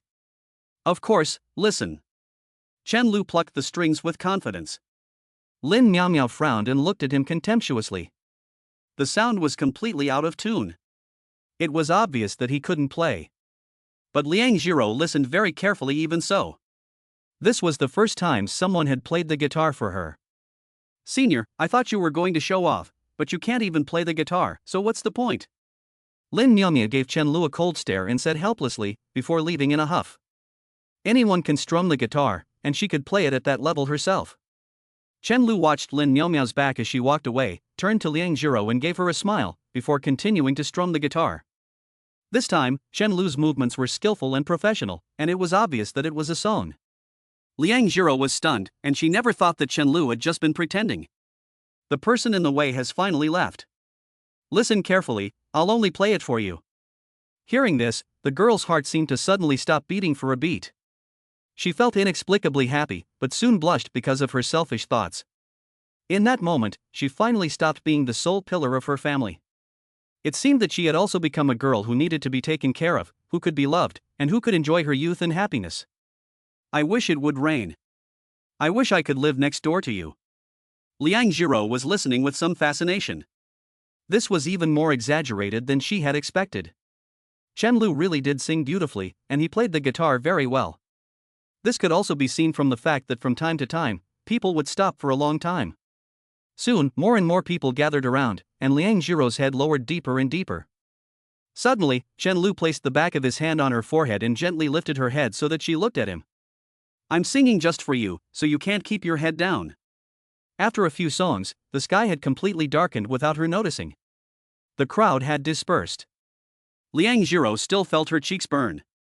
There had been too many people watching, and Chen Lu had kept her from lowering her head. "Do you know what my biggest feeling is after 7 years of being a lapdog?" As the girl's thoughts drifted, Chen Lu looked at the street lamp in the distance and drank some water before speaking softly. Liang Jiro looked at him with some confusion. "What is it?" "Once you are looked down upon by others, there is no more singing." "I don't mean right now, but sooner or later you will have to leave school, and then you won't be able to hide in your own little world. So no matter how long it takes, you have to learn to hold your head high. Just like I am now. Chenlu looked at her and gave a gentle smile. We have the love of our family, and we are not inferior to anyone. You, as your mother's beloved, should learn to love yourself. Chenlu also said this to himself. He almost became the lowest kind of lickspittle, almost caring more about a girl than his own parents. I hope you can hold your head up with gritted teeth until you have the courage to look anyone in the eye. And you are already very good now. Since you have come to this university, you can earn a lot of money by graduating and getting a job. You can definitely give your mother a good life. You will definitely become a very capable person. I want to become like that. Liang Jiro whispered, so if you didn't listen carefully, you wouldn't hear it. She wanted to earn money to cure her mother's leg, just like Chenlu said, and endure the present situation with gritted teeth. Supporting her own little family, that was the most capable self she saw in her eyes. Chenlu nodded slightly. You can do it. Really? Chenlu did not say empty words like believing in yourself. After hesitating for a moment, he slowly reached out his hand. Seeing that the girl did not resist, he gently pushed her bangs to the side and looked into her eyes. It was just like the night they first met.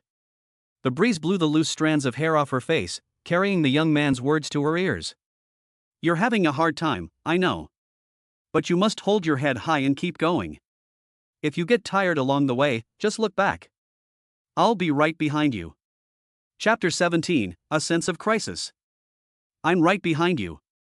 Hearing these words, Liang Jiro froze for a moment, not knowing what to think. Her eyes suddenly welled up with tears, and she squeezed the corner of her shirt, feeling anxious about not knowing how to respond. She was willing to believe Chenlu's words, and suddenly she was also willing to believe in the future. Seeing the girl holding back her tears, Chenlu also panicked. Hey, don't cry. Is my singing that bad? Chenlu was at a loss for words. He felt that his singing shouldn't be that bad, and he had been practicing the guitar for years. Was she moved? That didn't seem likely. If she was moved by that, he would have already won over Mo Yuqing.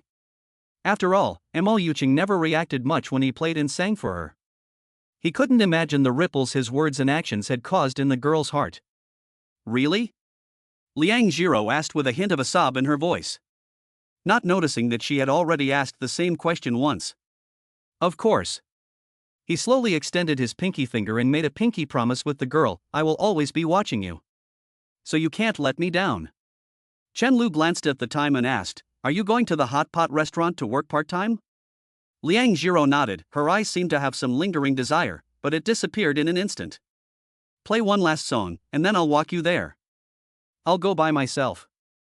Shu, pay attention. Mo Yuqing and the members of the dance club are walking side by side towards the playground.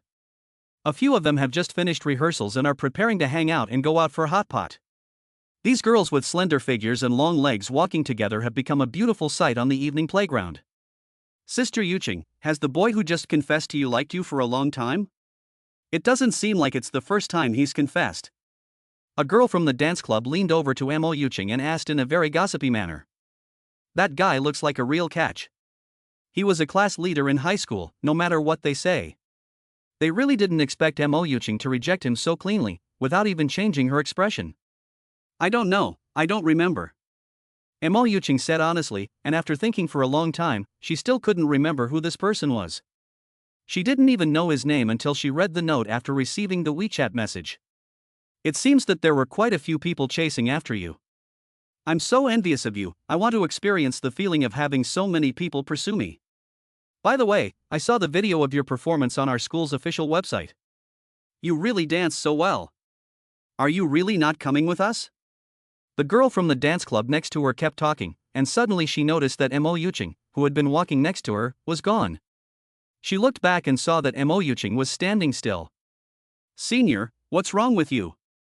Seeing that Mo Yuqing was not responding, the girl followed her gaze and saw Chenlu playing the guitar for a girl who looked unremarkable in her plain clothes. Her opinion of this senior improved quite a bit, but now the curiosity of the few people there was focused on Mo Yuqing. Could it be that they had a story they had to tell? No, could it? They hadn't said a word to each other at the time. Mo Yuching's long eyelashes fluttered up and down like the wings of a butterfly, her eyes blinking. She didn't notice the clenched fists in her hands. She immediately recognized the girl next to Chen Lu, and it was also her who had eaten with Chen Lu before. Chen Lu was still singing and playing the guitar seriously, occasionally looking at the girl next to him, and his gaze never even looked over here. Mo Yuching felt very uncomfortable, inexplicably feeling like someone had taken away a treasure that was hers alone. He obviously learned to play the guitar for me. He learned to play because I like it. It should be me sitting next to him, why should I listen to you? Past images kept appearing in Mo Yuching's mind. At that time, she just said when watching a video that she felt that boys who could play the guitar were so cool, and Chen Lu started learning the next day. It seems that because he was not used to using the pick, he was often seen with a band-aid on his finger.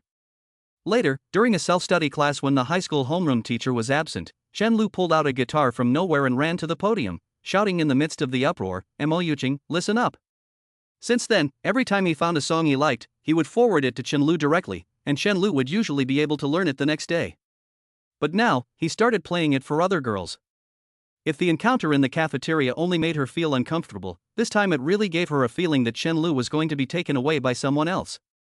For the first time in her life, she felt something, and for the first time, she felt a word from Chen Lu. It was a word that had never appeared in her heart before. A sense of crisis. Chen Lu was far more determined than she had thought. After rejecting Chen Lu's confession for the second time that day, she never waited for news from Chen Lu again. He did not take the initiative to admit his fault like he did every time she had a temper tantrum before. Could it be that Chen Lu, who had been by her side since childhood and had never left her side, would really leave her? "Are you okay, Yuching?" A girl reached out and waved her hand in front of her face, asking in puzzlement. Mo Yuching finally came to her senses and said, "It's okay, let's go." The others saw that Mo Yuching's face looked a little strange, but they didn't ask any more and changed the subject. "What are we going to eat tonight?" "There's a new Hay de Leo nearby, do you want to go try it?" "Isn't Hay de Leo just taxing your intelligence?" Another girl couldn't help but complain. "You guys go ahead, I need to go home." Mo Yuching turned her head and walked quickly towards the school gate. She didn't want Chen Lu to find out. "Aren't you coming with us?" "Maybe next time, my mom is back from abroad today, and I was planning to hang out with you guys for a bit before leaving." The few people looked at each other as they watched Mo Yuching's graceful figure. Mo Yuching returned to her front door and, after gathering her thoughts, knocked. She hadn't lied. Her mother had indeed told her that she would be returning from abroad that day. It had been a year since then. Since her parents had divorced when she was young, her mother had been constantly traveling abroad. She wanted to experience the scene of someone coming home and her mother opening the door for her. It was something she hadn't experienced much since she was a child. Knock, knock, knock.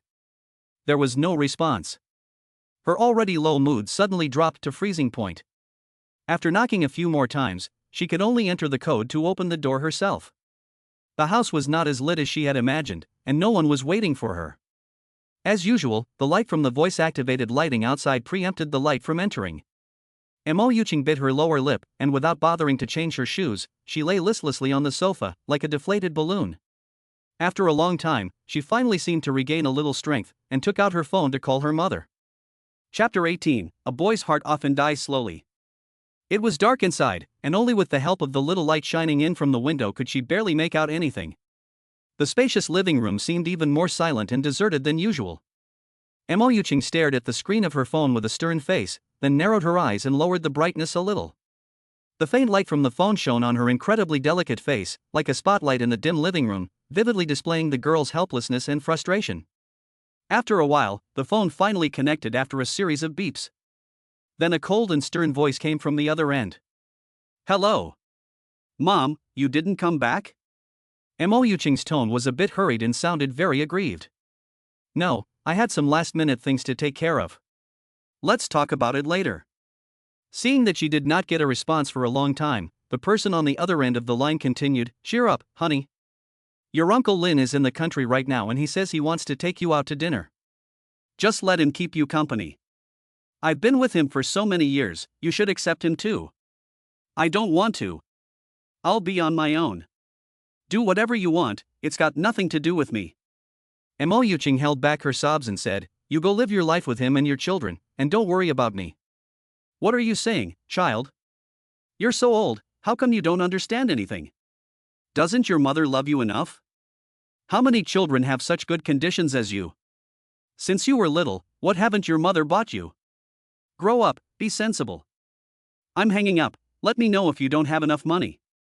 Without waiting for Mo Yuching to say anything more, the phone hung up. Mo Yuching slowly placed the phone on the coffee table and leaned against the large French windows, looking out at the river view. Holding her legs together, she felt lost. The buildings in the surrounding community were all lit up, each light a symbol of life. She was the only one who felt lonely and abandoned. When she came to her senses, she realized that she had almost dialed Chen Lu's phone number by mistake. She quickly released her finger, which was about to press the button. I never thought I would get used to it. Over the years, whenever I encountered something unpleasant, I would call Chen Lu. If I hadn't done that, now I just need to make a phone call and Chen Lu would immediately come over to keep me company. Then he would take me out to eat, go to the movies, or go to the park to relax, just like before. The girl sniffed and hugged her slender legs tighter and tighter. He used to treat me so well. But why can't we even be friends anymore? When did I start thinking that Chen Lu would never leave? Mo Yuching looked at herself in the floor-to-ceiling windows and felt incredibly depressed. She hadn't figured out the answer to either question. She had rejected so many people, and after being rejected, she had been approached countless times, which had become annoying. But Chen Lu had simply left her, refusing to even be friends. Chen Lu had been by her side since childhood. Their fathers were close friends, and she and Chen Lu were true childhood sweethearts. Chen Lu had been very good to her since childhood, almost subservient, so she really couldn't tell when she had decided that Chen Lu would never leave her. Thinking that Chen Lu might still be with that girl right now, her tears finally couldn't be stopped anymore, as if Chen Lu had been snatched away by someone else. No, it's not that she was taken away. It's more like she gave herself away. Mo Yuching, you will really regret this. Lu Yan's words kept echoing in her ears, lingering. Mo Yuching's vision suddenly became incredibly blurry, and all the lights in front of her turned into colorful stars. She could only vaguely see herself in the floor-to-ceiling window, constantly shedding tears. She had always felt that Chen Lu could not leave her, not that she could not leave Chen Lu. Now she realized that she was wrong. She now realized just how good Chen Lu had been to her. The funny thing was, it was after Chen Lu had turned and left. Mo Yuching felt like she hadn't figured anything out, but she had figured out one thing. Although she didn't know what Chen Lu was really thinking, this time, he probably really wouldn't come and apologize to her. It got dark. Chen Lu returned to the dormitory happily after seeing Liang Jiro off, and saw Jiang Chao eating while playing a game. When he was killed and watching the small black and white TV, he took the opportunity to eat a few bites, and then continued to operate when he was resurrected. This seems to be a skill shared by all boys. That's right, I just went to see her. Jiang Chao was about to speak when Chen Lu preempted him. Her name is Liang Jiro, so don't keep calling her the girl from the hot pot restaurant every day. Jiang Chao's eyebrows lightly raised. He's defending her already? Things are moving pretty fast. What? We're still innocent friends. It's not what you think, at least not yet. Chen Lu walked slowly to the dormitory balcony and revealed a somewhat yearning smile, but who knows in the future? Take your time, she and I both need time. Don't you want your white moonlight anymore? Jiang Chao teased. No, it seems to be called a cinnabar mole. I think, both of them count. Mo Yuching is both the bright moon he loves but cannot have and also an eternal pain. Chen Lu said with a self-deprecating smile, then turned his head with a serious expression. Although I know you are mocking me, I still have to say, forget it. Not every unrequited love can be successful. There are so many people in unrequited love, so why should I be the one to succeed? 7 years of relentless pursuit with no result has already said too much, and I should let go. Jiang Chao looked at Chen Lu and couldn't even focus on the game. He was very curious about how Chen Lu could speak with such relief and sadness. At that moment, a muffled thunder suddenly sounded outside, and then it started to rain heavily. Damn, why is this damn weather so abstract? Jiang Chao's eyes were wide open in shock. He still remembered that it was still cold at the beginning of the month, and then for some reason it entered summer and that was it, and now there was a thunderstorm. Where was spring? Where was spring? Chen Lu turned around and saw the lightning and thunder outside, and it seemed to remind him of something. Thunderstorms were Mo Yuching's least favorite weather. She hated the sound of thunder. Vaguely, she remembered that it was like this when her parents first asked her whom she wanted to be with. He could still clearly remember the scene that night when he braved the heavy rain to find Mo Yuching, who had run away from home. Obviously, he was a child too. For some reason, the two of them had walked in the rain for a long time, and the next day they both had a fever for the whole day. At that time, Chen Lu simply thought that he and Mo Yuching would be together forever, but then she changed. Soon, he shook his head with a bitter smile and sat down next to Jiang Chao. What does this have to do with the current self? A few days ago, Chen Lu would still be surprised at his own ruthlessness. After all, he had liked Mo Yuching for so long, so why had he been so indifferent to her crying in the cafeteria? But he soon figured it out. He didn't become like this in an instant. It was just that by the time he realized it, his heart had already died. As his feelings were constantly ignored and hurt, his heart had been cut into pieces over the past few years, just like Ling Qi. His heart was slowly dying. Chapter 19, Just for You. In fact, the drama club no longer needed their help, but Lin Miaomiao didn't say anything about it. The others got along well with Chen Lu and were willing to let him stay and hang out with them. So Chen Lu still came here every day when he was free, hanging out at the drama club. He ate the breakfast Liang Zhiro brought in the morning and invited her back for lunch. Don't ask, just come and help. Chen Lu insisted on treating her to dinner, and if Liang Zhiro didn't agree, he wouldn't eat his kanji. Liang Zhiro couldn't argue with him, so she agreed. Chen Lu was also happy to improve her diet. Chen Lu kept saying that giving should be mutual, and Liang Zhiro didn't understand, so she continued to foolishly research what Chen Lu liked to eat. 1 week before the school performance, early in the morning, the costumes they had ordered finally arrived. They were school uniforms from the Republic of China period, not unlike those in many TV dramas. The male model was a gray zhongshan suit, and the female model was a blue top and black skirt. Very classic. Lin Miaomiao was very excited and brought a male model and a female model to Chen Lu and Liang Zhiro, wanting to ask them if they wanted to try them on. She had originally planned to keep the extra set as a souvenir, but now she thought that she might as well give it to Chen Lu and Liang Zhiro. Besides, the entire drama club could not find anyone who looked better than Chen Lu and Liang Zhiro, so she could also feast her eyes on them. As it turned out, the two were sitting side by side. Chen Lu was motionlessly looking at his phone, while Liang Zhiro was leaning her head on his shoulder and sleeping soundly. She must have unconsciously leaned over after falling asleep, and she would definitely be mortified when she woke up. Chen Lu gave a shushing gesture, turned his head to look at the girl sleeping soundly, and felt the sweet fragrance of her hair, which made him unable to laugh or cry. Liang Zhiro fell asleep after sitting here for a while, and then inexplicably leaned against him, making his heart beat so fast that it hasn't calmed down yet. She's exhausted from going to school and working part-time every day, he thought. Lin Miaomiao also stopped talking, shook the men's clothes in her hand, and said in her mouth, "For you." Chen Lu shook his head to decline. She then pointed at the women's clothes and then at Liang Zhiro.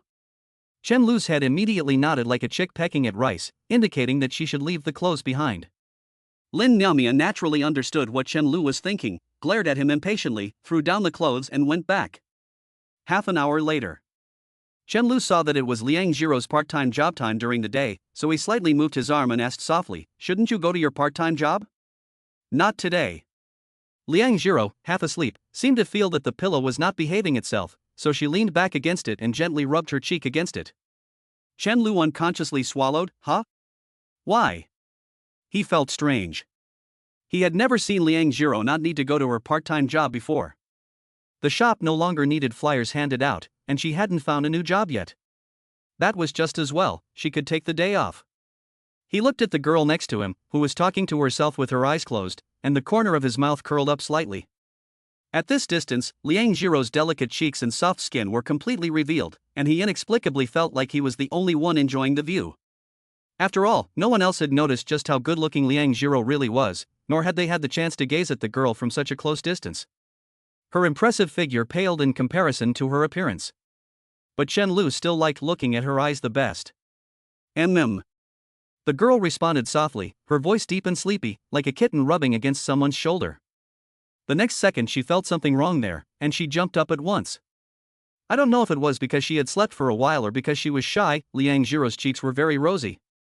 She quickly looked around, then quickly wiped her mouth to make sure she hadn't drooled. If she had drooled while sleeping on Chen Lu's shoulder, she would immediately find a river and jump in. The girl nervously looked around, but dared not look at Chen Lu. Liang Jiro could only hear the sound of her own heart pounding, and she felt her cheeks swell up. Obviously, I just wanted to close my eyes and rest for a while, but when I woke up, I leaned on Chen Lu's shoulder. I'm going to die of embarrassment. Will Chen Lu think I'm frivolous? You took advantage of me. Chen Lu laughed lightly as he watched the girl blush and look sheepish. Yes, I'm sorry. Chen Lu frowned, not very satisfied with this response. An apology is all it takes? You're not going to take responsibility for what happened, are you? Liang Jiro became even more flustered, as if the CPU had fried, and her mind simply couldn't turn. It wouldn't be surprising if steam started to rise from her head in the next second.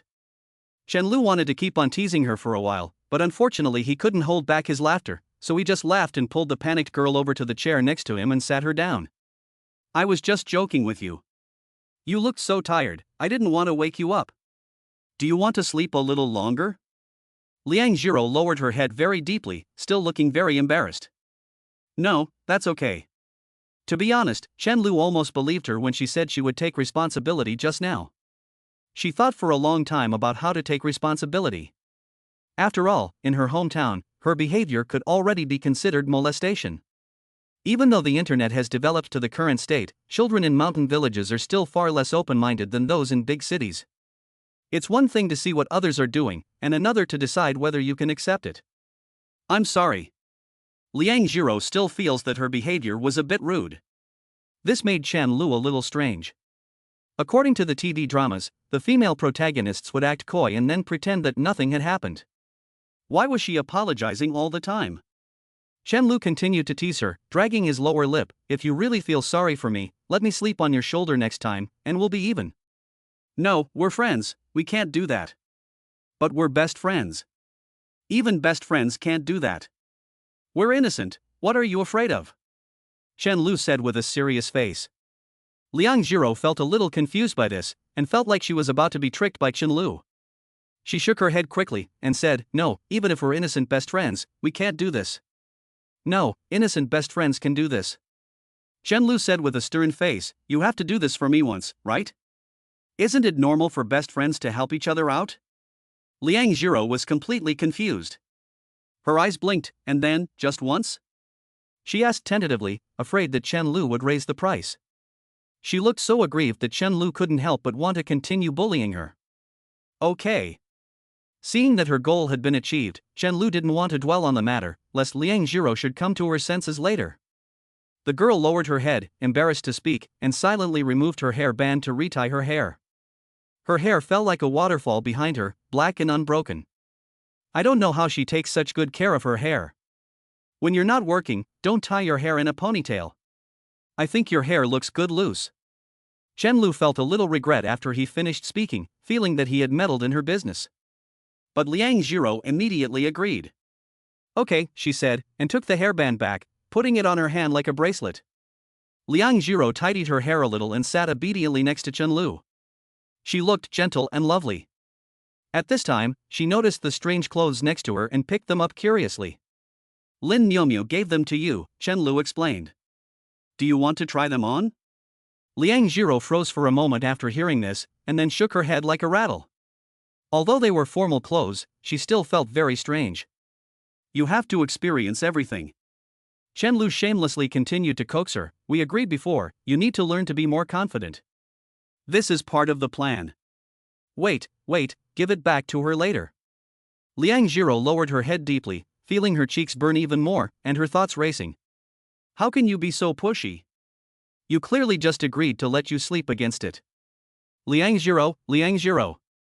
How can you be so degenerate? You can't lower your bottom line anymore. You have to learn to refuse him. The girl finally made up her mind. As a result, Chen Lu suddenly leaned into her ear and teased, If you're feeling shy, the worst that can happen is that you show it to me alone. You don't want your best friend to be sad, do you? The sudden heat in her ear made the girl feel all tingly, and her slender waist went limp. The girl, who was so cute and innocent, didn't know how to hide, and after thinking for a long time, she nodded slightly, as if possessed. Chapter 20, It's hard to persuade someone with kind words. Damn it, the ghost. Liang Jiro asked Lin Miumiu on WeChat where they changed clothes, and then quietly led Chen Lu to the empty classroom. Lin Miao Miao deliberately reminded her that this was a professional classroom with no surveillance cameras. Chen Lu silently followed her, inexplicably feeling like the two of them were up to no good. Obviously, the clothes were decent and so was the person. They arrived at the door. Liang Jiro peeked in quietly, looking left and right to make sure no one was there before she felt relieved. You watch out at the door." Liang Jiro walked into the classroom and opened the door a little to whisper to Chen Lu. "Don't worry." Chen Lu leaned against the wall and smiled at her. Liang Jiro was still not very relieved and added, "And you're not allowed to come in either." Chen Lu acted as if he had just realized, "You're right, I hadn't thought of that." Liang Jiro immediately closed the door and ignored him.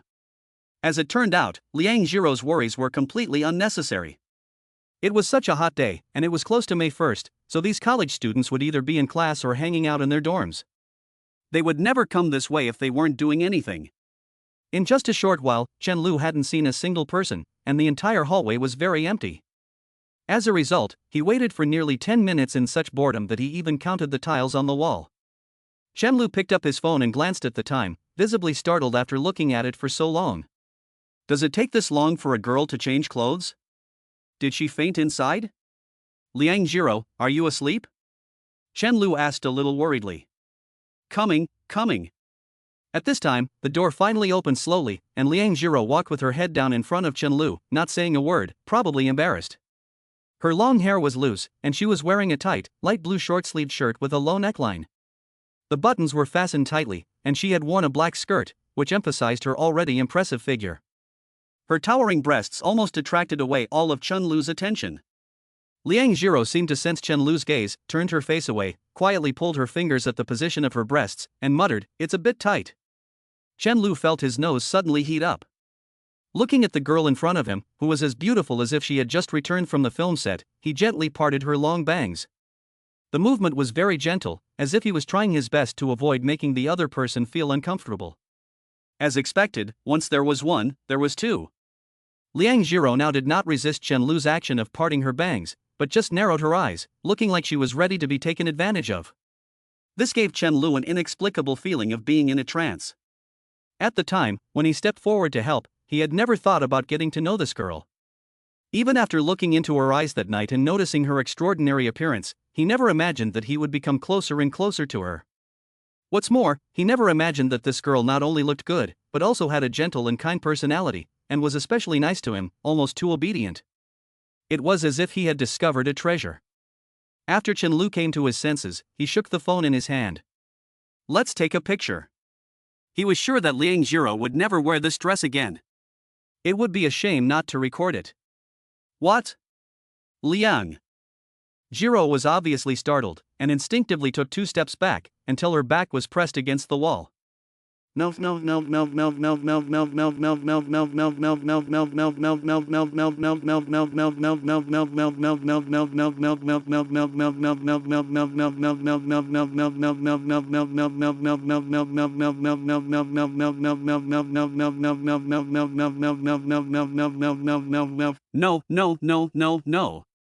If only Liang Jiro wasn't so shy, he was confident that he could take a better photo with a better background. After Chen Lu finished taking the photo, he stopped kneeling and stood up, staring intently at the phone. He sighed to himself, secretly thinking that a girl who looks good doesn't even need to have her photo retouched. The girl in the photo looked like a frightened fawn. She didn't bother to strike a pose, her hands tightly clutching the hem of her skirt as she looked at the camera with a pout. Chen Lu watched, swallowing hard, so lost in thought that he forgot to look up and see the real person in the photo for a moment. "I've sent the photo to your WeChat," Chen Lu said with a light smile. He now completely understood why so many girls like to play dress-up games like Wonder Girl Dress Up. "Okay, so can I take this dress off now?" "No." A classroom with tiered seating. "Yu Qing, did you really see Chen Lu playing the guitar for another girl the other day? Why didn't you tell me about such an important matter?" Lu Yan asked incredulously, planning to grill Jiang Chao about what was going on that night. She had heard from Mo Yuqing a long time ago that Chen Lu played the guitar very well, but Chen Lu had always hidden it, saying that it was Mo Yuqing's exclusive possession. So the fact that Chen Lu was willing to play the guitar for other girls really meant something. Chen Lu was in itself a good-looking guy, and it was only normal for other girls to fall for him. But if he really planned to let go of Mo Yuqing, And the two of them were romantically involved. The speed at which their relationship would progress would be terrifying. Other girls may not be as pretty as Mo Yuching, but they are definitely not as stupid as this girl. Mo Yuching looked at the few girls dancing nimbly in the distance and nodded blankly. Lu Yan sighed. Although she had always been a nosy old woman, she was really tired of persuading her now. But who asked that she was Mo Yuching's best friend? How do you feel about it? Lu Yan continued to ask with a wry smile. Mo Yuching's slender fingers were crossed and pinched against each other, looking very anxious and uncomfortable. Lu Yan was helpless. So why are you still being stubborn? You really don't have feelings for him, so you shouldn't care. There are so many people chasing after you, do you care if they are with other girls? Mo Yuching slowly shook her head. She didn't care about the others, and she couldn't even remember many of their names. It's better to say that she hoped that the people who kept bothering her would like other girls. If you go on like this, just honestly watch Chun-Lu and that girl get closer and closer. Lu Yan's tone was full of a sense of hatred for iron that cannot be made into steel. By then, you can still see him hugging and kissing other girls, and then wait for you to be ready to attend his wedding. No. He can't be with other girls. Mo Yuching suddenly shouted, and when she saw the people from the dance club looking back at her, she bit her lower lip a little embarrassed and whispered, "I'll think about it." You can keep on pretending. Lu Yan didn't say anything more, and with a big breath, she picked up the burger on the table and took a ferocious bite. What's the point of persuading him? It's useless to persuade him. Damn you, stubborn fool. Am I really being really bad to him? After a long while, Mo Yuching asked in a low voice, her voice a little shaky. You want the truth? It'll hurt your feelings. Although Lu Yan knew that Mo Yuching wouldn't care about that, she couldn't help but ask. Just tell me the truth. Tell me the truth. Lu Yan recalled the various things she had seen and took a deep breath, saying, "You owe him." Mo Yuching stopped talking again, her whole body frozen in place, like a sculpture of extreme beauty, motionless. No one knew what she was thinking. Lu Yan finished off the KFC in front of her, tidied up and got ready to get up and throw it away. But as soon as she got up, her arm was gently pulled. It was obviously very hot, but Mo Yuching's hands were a little cold. Do you think Chun-Lu will change his mind after being with me? He is now playing the guitar for another girl. Mo Yuching's voice faintly carried a hint of crying. Lu Yan was a little surprised and then felt very strange. She didn't expect Mo Yuching to feel so insecure. However, she still said without words, "You shouldn't ask me this question. Aren't you two childhood sweethearts? Don't you have a clue?" Even she didn't dare to think about how Chun-Lu had persisted for years. She was sure she loved Zhang Chao very much, but if she had to do what Chun-Lu did every day, she really couldn't do it. The insecurity wasn't that Chun-Lu hadn't done a good job, but that her best friend had a problem herself. After being spoiled and having her demands met, and after getting used to Chun-Lu's extraordinary kindness, how could she still feel secure in him? You take someone's love that is 10 times greater than ordinary as a matter of course, and who else in the world can give you a sense of security? Chun-Lu has reached his limit.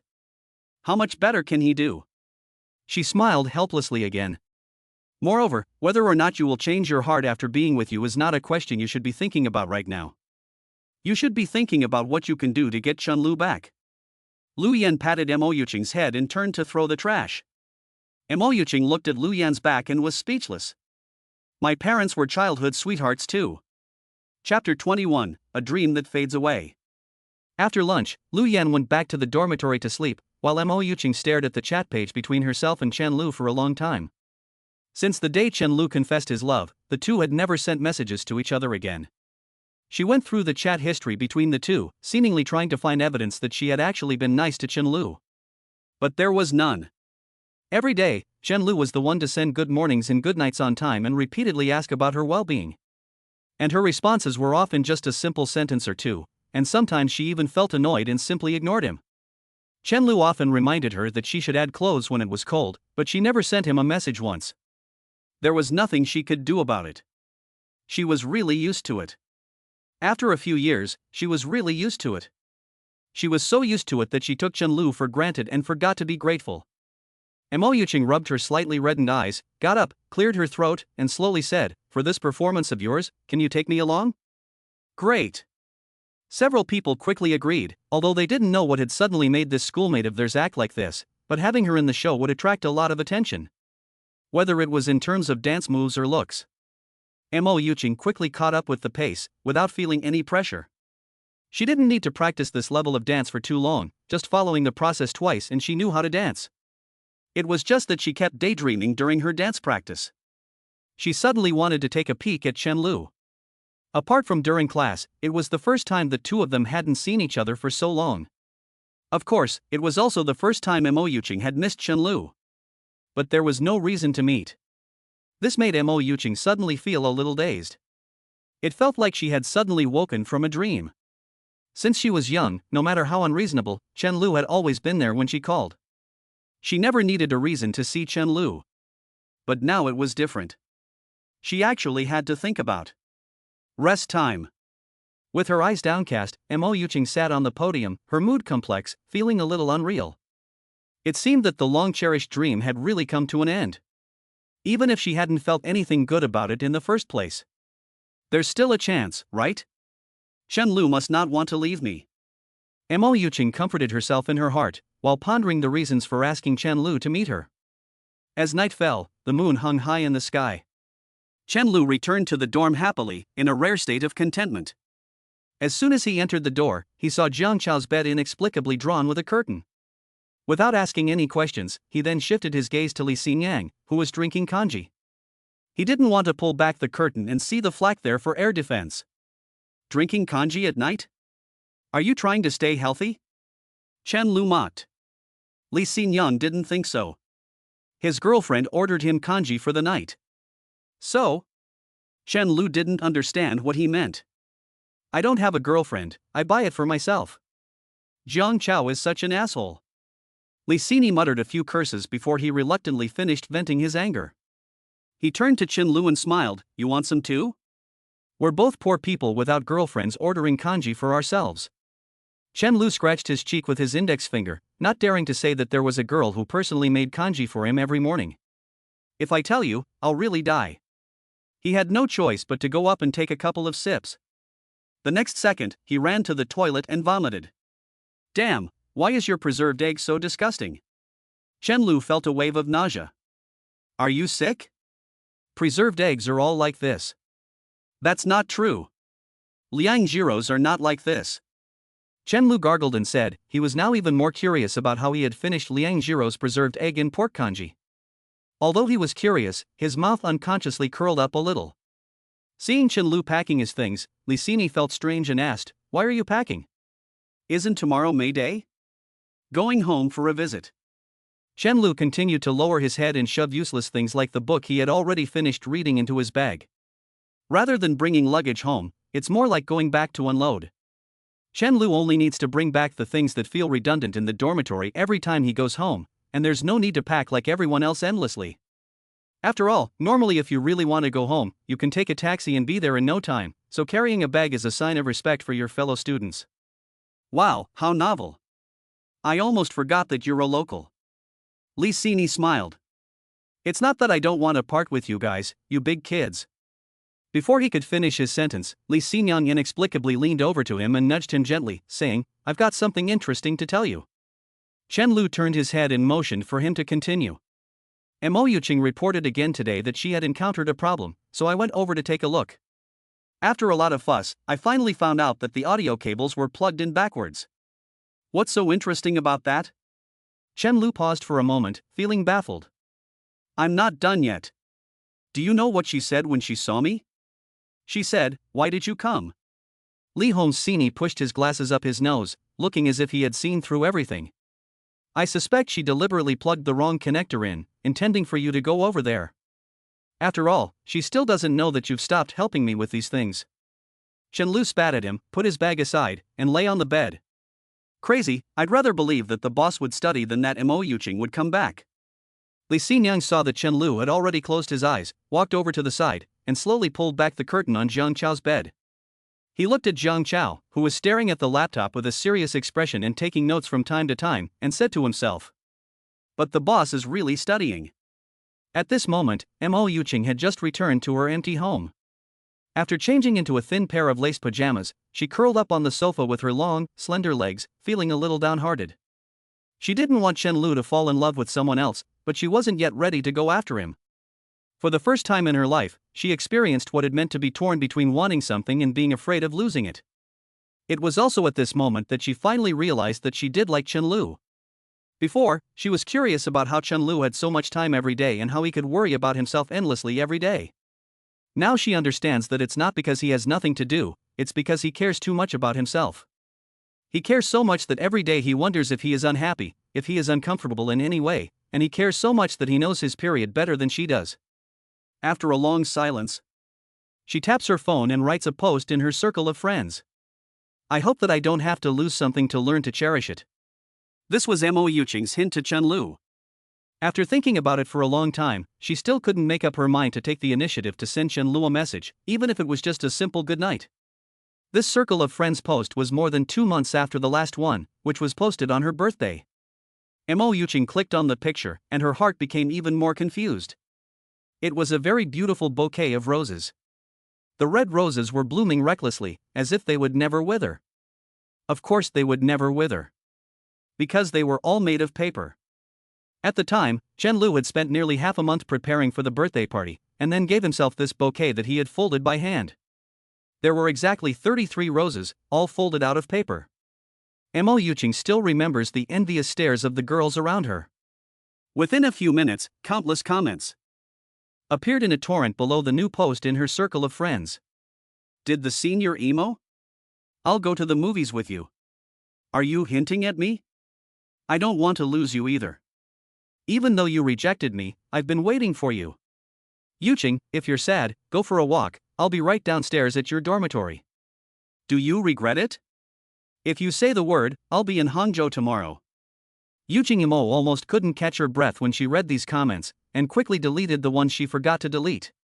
She clearly didn't remember these people, so why did they remember her? The comments from the girls came a little slower, but not to the point where it made people's blood pressure rise. Hugging Qingbao. You should pluck the flowers while they are blooming, don't wait until they are gone. Lu Yan, who was privy to the information, only sent a sighing emoji to represent her feelings of hatred for someone who was unproductive despite having the knowledge. Mo Yuqing sighed in disappointment and continued to refresh the news repeatedly. This was the first time she had cared so much about the comments under her circle of friends, because she was waiting for someone. No matter how positive and enthusiastic these comments were, they were not what she wanted. She wanted to see Chen Lu's reply. Even if it was just a like. After a long time, she still didn't wait. Mo Yuqing clicked into Chen Lu's circle of friends with some trepidation. Chen Lu's circle of friends was still empty, not a single post. What was different from before was that the background of the circle of friends had been changed from her back to a Pikachu. The night grew deeper and deeper, and the lights of the nearby buildings went out one by one, until it was pitch black. The arrogant girl waited until she fell asleep, but she didn't get the reply she wanted to see. The cold moonlight shone through the window, illuminating the paper-folded roses on the coffee table in a cold and beautiful way. Behind the roses, the sleeping girl was lying on her side on the sofa, beautiful and unearthly. The moonlight shone on her pretty profile, her white neck, her thighs that were as white as snow. And the dried tears on her cheeks. Chapter 22, I'm Here For You. Early in the morning on May 1st. It had rained sometime last night, making it a little cooler and the air fresher. Chen Lu yawned, got up, opened the curtains to let in some air, and then went to wash up. Li Xini and Zhang Haoyu were from out of town, so they had to leave early for the high-speed train. Only Jiang Chao was still sleeping like a dead pig. Boss, what are your plans for May Day? Chen Lu picked up her bag and wanted to give Jiang Chao a kick, but in the end she just nudged him. She was going on a trip with Lu Yan, and the high-speed train was in the afternoon. Screw you. She still gave him a kick. Chen Lu walked along the road while sending a message to Liang Zhiro. Chen Lu, good morning, what are you doing? Liang Zhiro, just getting dressed, getting ready to go to my part-time job. The girl was quick to reply, and as soon as Chen Lu sent the message, he got an immediate reply. Every time Chen Lu was bored and asked her what she was doing, she would tell him in earnest. Chen Lu, found a new job? Liang Zhiro, yes. Still handing out flyers at the Guamao shopping mall. Chen Lu laughed and continued tapping on the screen, that's great. He kept typing while walking and almost tripped over as a result. He then thoughtfully put on his Bluetooth headset and called Liang Zhiro. He was pretty sure Liang Zhiro was looking at her phone, but for some reason it took more than 10 seconds for the call to go through, and then a soft voice came from the phone. Hello. The girl's voice sounded muffled, as if she had just woken up. I almost sprained my ankle just now chatting with you on the computer. That scared me. I'd better call you and chat with you for a bit. Chen Lu complained, adding that it was really scary when you missed your step when your concentration was off. Liang Jiro's voice became a little anxious, saying, I'm sorry, are you okay? This made Chen Lu confused, wondering why she had apologized again. It's okay, I'm quick-witted, Chen Lu yawned lazily, secretly glad that he had almost sprained his ankle. This was the first time the two had ever called each other. The person on the other end of the line seemed relieved and asked, Did you have breakfast? No, the food at the breakfast shop wasn't as good as yours. Chen Lu joked, not admitting that he hadn't gone because he was lazy. At a modern university, it's already good if you can eat 2 meals on time every day, and no one wants to sacrifice their time sleeping in to eat breakfast. No, I have to eat on time. How about I bring it to you? The girl, who was cute and innocent, made a not very clever suggestion. Chen Lu smiled and said, Then you can bring it to my house, and remember to bring some for my family. Well, forget it then. Liang Jiro, who had already run to the kitchen to start cooking kanji, sat back down on the bed. Chen Lu was a sly one, and she hadn't reacted in time to realize that he was going to bully her a little more. The two were silent for a while, and these moments were not uncommon when they were alone together. But no one feels awkward. On the contrary, they both enjoy it, even if it's just quietly feeling the presence of the other. I still haven't made any progress. After a long silence, Liang Jiro spoke first. When I was looking for a part-time job yesterday, the store manager asked me questions, and I still didn't dare to speak. Chen Lu still chuckled softly, his tone gentle. Don't be in a hurry, just take it one step at a time. Confidence needs to be slowly improved along with your self-worth. Otherwise, it wouldn't be called confidence, it would be called stupidity. In other words, as long as you work hard to become better and better, you can take your time. Seeing that the girl was still listening attentively, Chen Lu continued, You've already made obvious progress. I always feel that it's not the same thing. It is the same thing. Really? Liang Jiro still had some doubts. He continued with righteous words, How about wearing ancient costume next time? You really suit this kind of clothes. You don't want your friends. Can't bully me? The girl interrupted him softly, her tone of voice sounding aggrieved. Chen Lu revealed a satisfied and evil smile, but it was quickly replaced by a serious expression. Anyway, just relax and take your time, I'm here for you. Okay. Liang Jiro replied softly, her suppressed mood dispersing a lot. She couldn't say why, but hearing Chen Lu's words, I'm here for you, really put her at ease. It always felt like the phone call went by quickly, and the half-hour drive was over in the blink of an eye. Chen Lu hung up the phone reluctantly, scanned the QR code to pay, and got out of the car smartly. Sure enough, nothing had changed. This was the downside of going to college away from home, there was no homecoming during the holidays. Other people's parents would treat their children like treasures when they haven't been home for a long time, at least for the first few days after they get home. As soon as she opened the door upon returning home, she heard the adults talking. A relative who didn't quite fit in was talking loudly, and it was unclear which one of the 7 aunts and 8 uncles it was. Chen Lu's parents, Chen Guanlin and Wang Xiaoxia, sat quietly on one side, smiling. Next to them was his younger sister, Chen Mo. Lu and Mo both mean road, and Chen Lu wondered why his parents liked driving so much. The girl is 17 years old, in the prime of her life, and she has blossomed into a beautiful young woman. She is also sitting quietly on the side, responding politely with a soft laugh from time to time, looking well-behaved and sensible. Chen Lu was well aware that this is just an appearance. If Lin Miaomia was an average social terrorist, then his sister must be the kind of person who flies a plane into the World Trade Center. A pure little devil. Xiaoxia, let me tell you, there is really something wrong with your way of educating your child. You need to be strict with her. Chen Lu put his bag by the entrance, prepared to quietly close the door and go out to avoid trouble, but it was better to kill him than to be left behind listening to these people talk.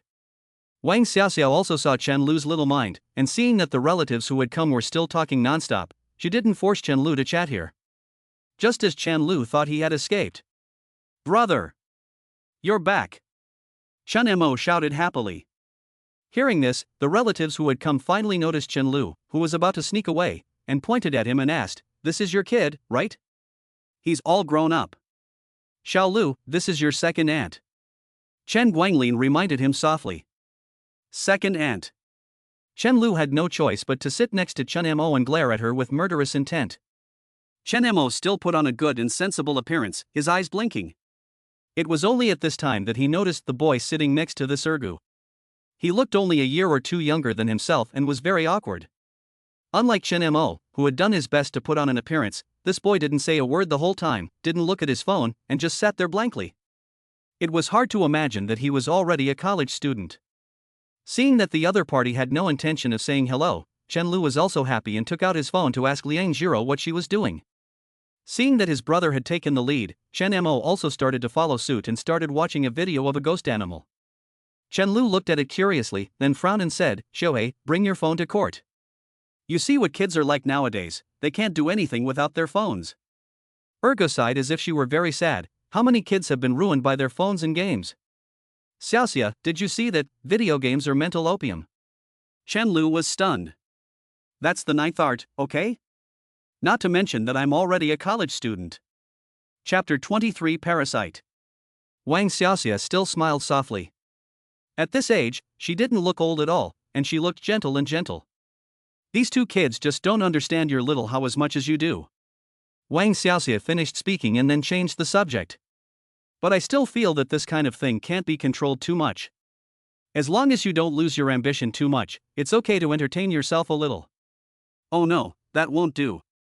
Online experts say it's a scourge and you can't touch it. Second aunt said with utmost seriousness, then proudly patted her son's shoulder. My boy is now in college and also strictly controls the time he spends on his phone. Every night when he gets home from school, I take his phone away at 10 p.m.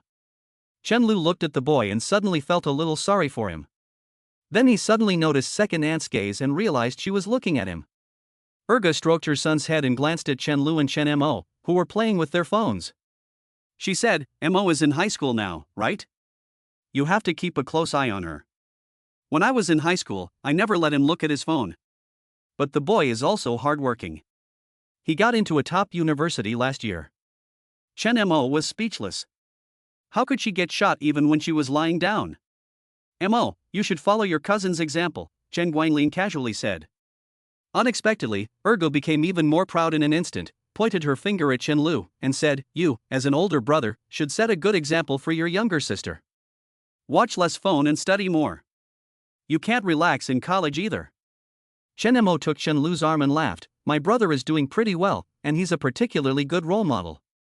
Ergo didn't think so, took a sip of water, and asked, Where is Xiaolu going to school now? Chen Lu cleared his throat and said, My school is just a so-so, Yuhang University, which is close to home.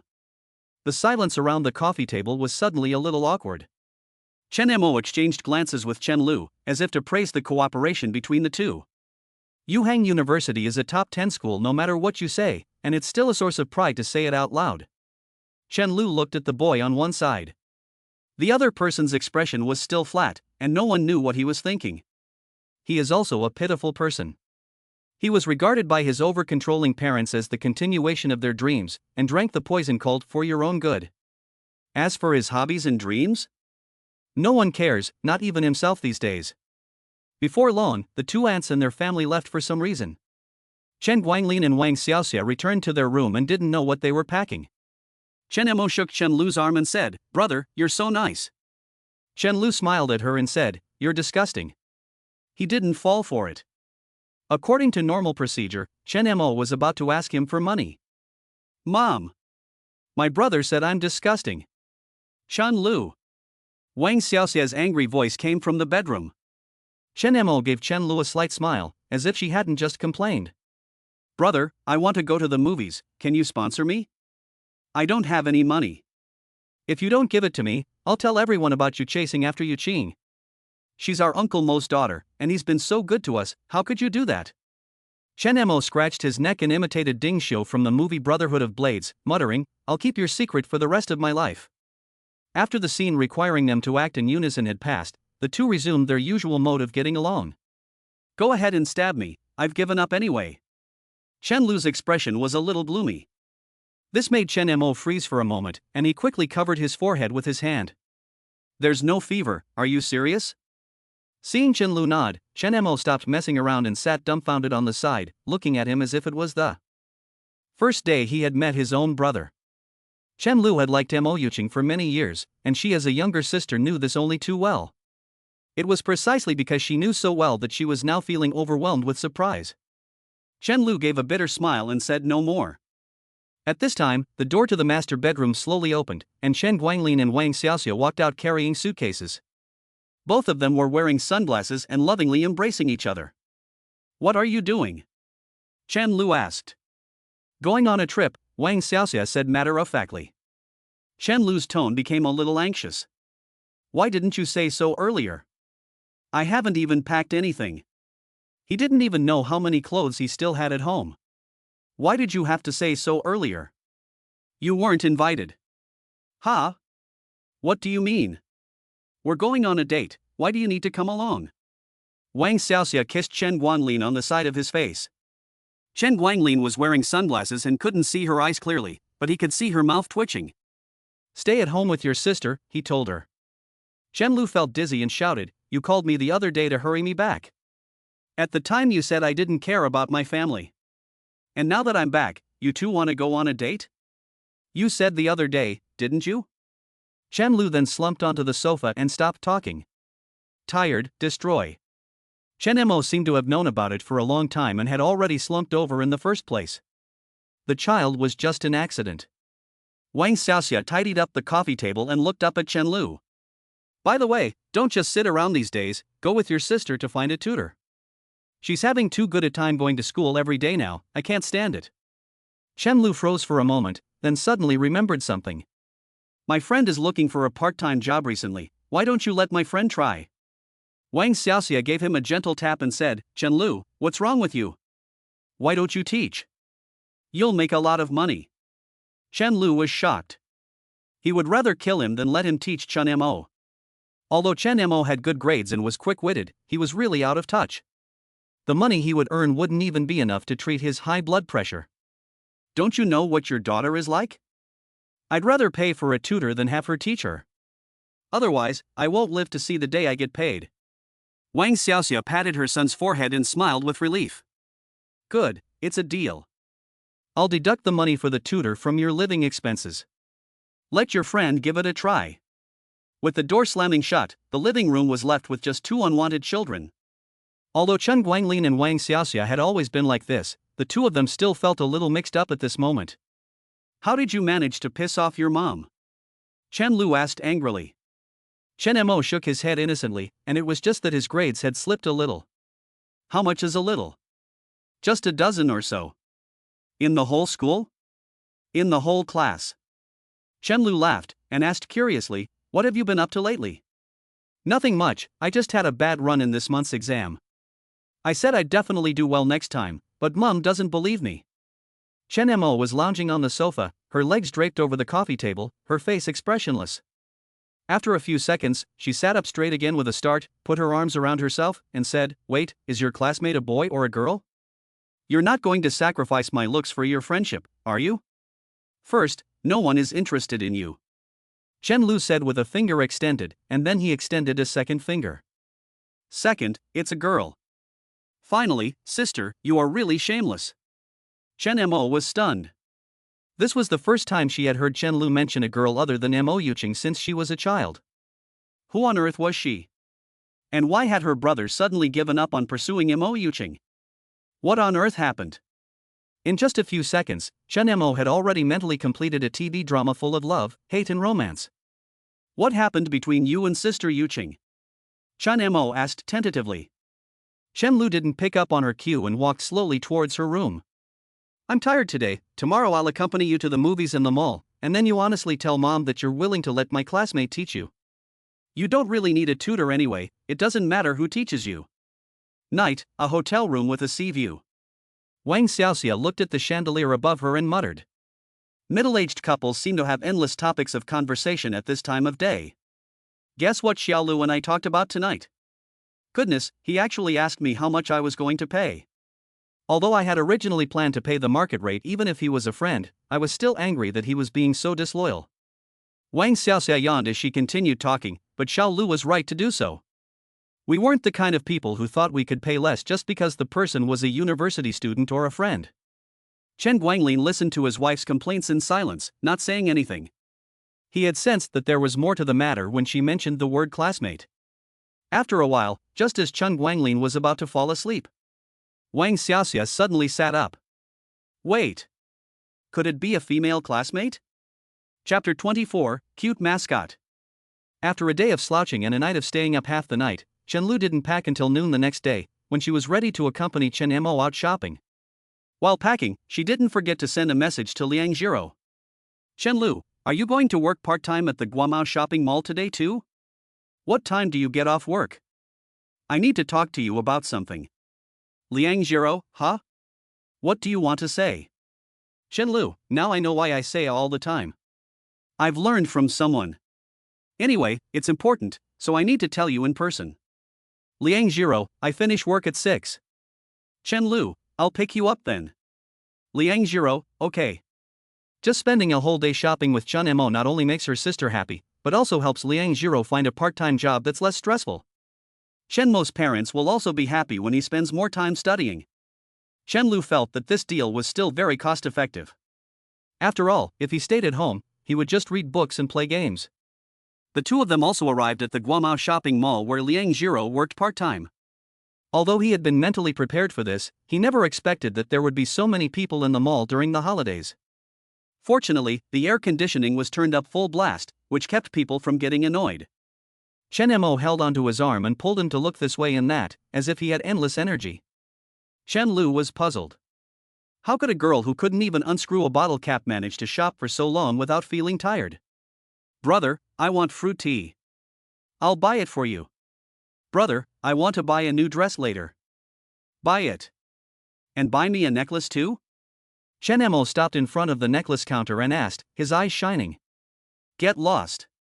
If you push it any further, I'll buy you a 53. Chen Mo was not annoyed, and continued to laugh evilly. Brother, you don't want your best friend to lose this job, do you? How about this pearl necklace? It feels quite suitable for you. Chen Lu pointed at the necklace in the counter, as if nothing had happened just now. Not bad, you have good taste. Take it out and try it on.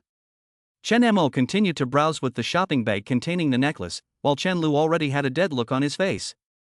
He then realized the drawbacks of his plan. This was a world where only he himself was hurt. Chen Lu walked half dead, letting Chen Mo pull him around. Brother, look over there. Chen Mo's eyes lit up as he pointed into the distance, towards the milk tea shop. There was a man dressed in a doll costume helping to sell milk tea there. He looked like a snowman and walked unsteadily. Whenever someone came into or left the shop, the little snowman would bend over and bow lightly. It was quite cute. But the most brainwashing thing was the BGM of "You love me, I love you." Chen Mo grabbed Chen Lu's arm with both hands and urged, "Go over and take a look." "We're adults," Chen Lu said, but his body still took the initiative to walk towards the other side with Chen Mo. When they got closer, the snowman also noticed them. Seeing that Chen Mo was holding Chen Lu's arm very intimately, the snowman, who had just wanted to bow, suddenly stopped. Soon the brother and sister walked up to the snowman. "Hello? I'll have 2 glasses of hand-picked grapes." Chen Mo's tone was very excited, like an immature child, reaching out and constantly stroking the little snowman's arm. Unfortunately, there was no response. Chen Lu, who was looking down at his phone, looked up and realized that the snowman had been watching him the whole time. Chen Lu tilted his head, feeling a little strange. "Hello?" Chen Mo greeted again, wondering if it was impolite to touch the other person's arm. As a girl, she really couldn't help but touch something cute. The snowman hurriedly nodded, and handed Chen Mo a single-digit number. Chen Mo took the note, and seeing that the other person was also not speaking, joked, "What a cold snowman." Chen Lu suddenly remembered something.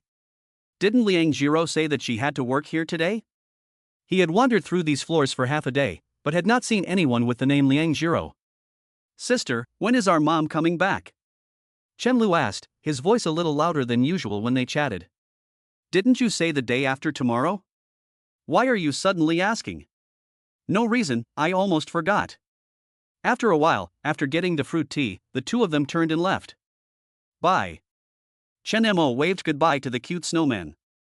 No matter what the person inside looked like, girls naturally have a soft spot for anything cute.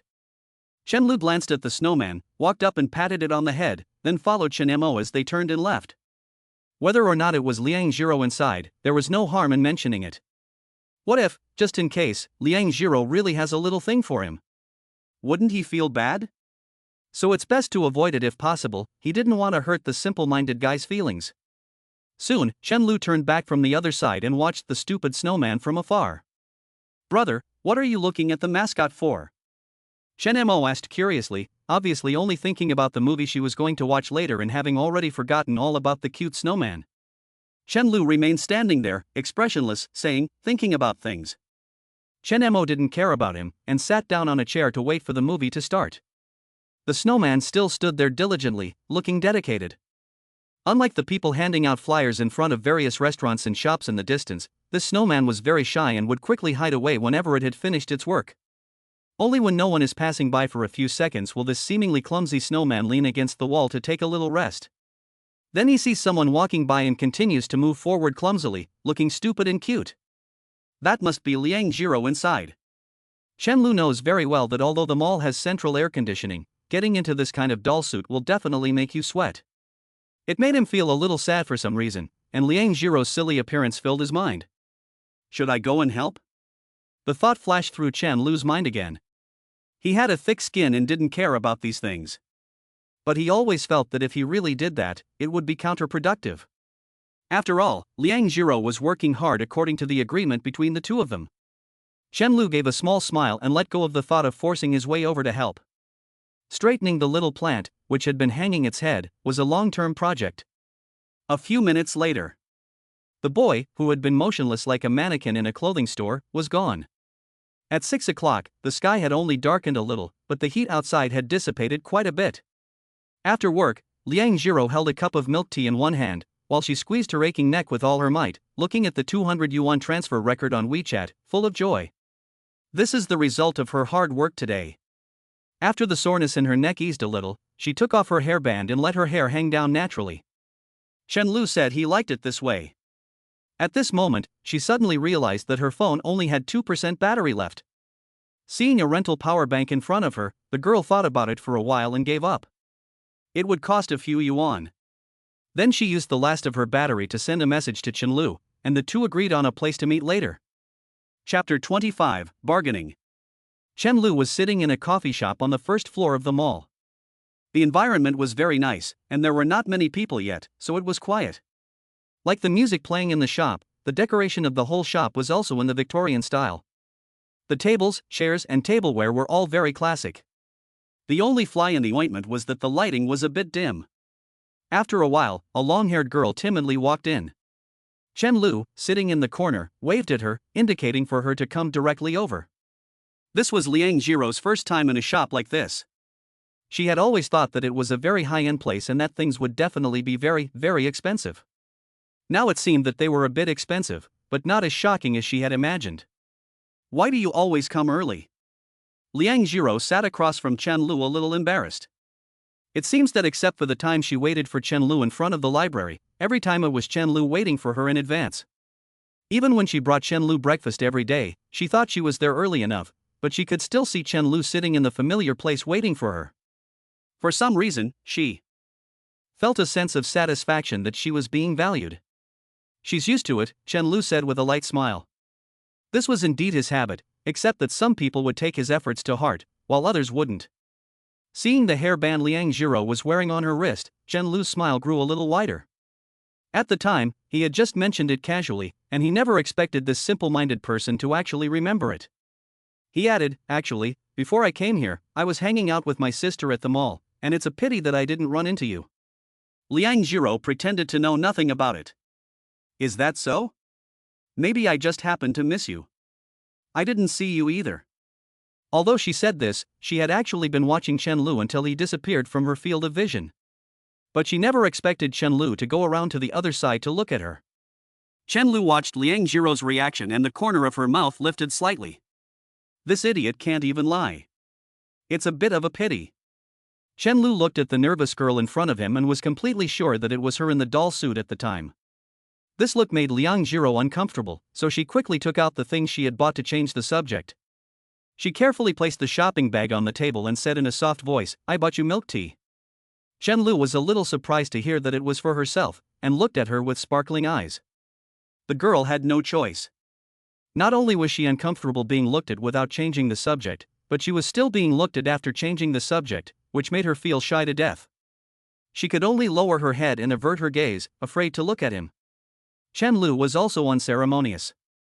After taking it, he froze for a moment and asked curiously, "You didn't buy any for yourself?"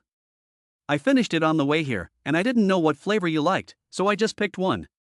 Try it and let me know if you like it." Liang Jiro spent a great deal of effort finally managing to squeeze these words out through her throat. Her ears grew hot, and she lowered her head even further. "I really like it." Chen Lu smiled gently, and the girl looked at him in a daze. The incredibly handsome boy in front of her and his gentle smile were the only light shining into her dark life. She loved it when he smiled. "That's good." Liang Jiro finally let out a sigh of relief, and even the tiredness on her face faded away. This was the first time she had bought milk tea for a guy, and she was nervous as hell. Just as Chen Lu was about to continue bullying people, his phone rang. Chen Lu picked it up and looked at it unhappily. It was Lin Nyamya calling. "What's up?" Chen Lu asked a little speechlessly. "This is a waste of time." Lin Nyamya's tone was anxious. "Liang Jiro has lost contact. The phone simply cannot be connected. If she can't get through, why are you calling me?" "You're right, why am I calling you?" A not very intelligent voice came from the other end of the line. Chen Lu smiled at the curious Liang Jiro, switched on the speakerphone, and said, "I'm not teasing you, I'm right next to her, her phone ran out of battery." "I'm relieved to hear that. I knew this idiot wouldn't even rent a power bank." As she spoke, Lin Miao seemed to remember something else and suddenly shouted, "You dog and bitch. You deserve to be put in a pig cage." Liang Jiro was full of guilt and didn't say a word, pondering what to buy Lin Miao. After a moment of silence, she looked up and asked, "What did you want to talk to me about?" The girl still remembered the reason Chen Lu had asked her to come here.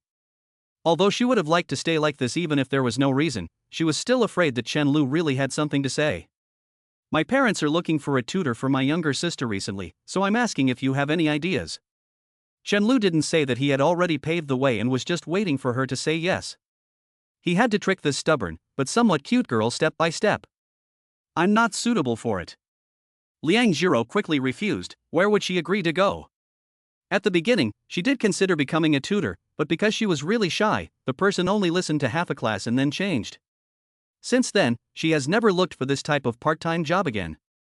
"It's okay, teaching my sister, what are you afraid of?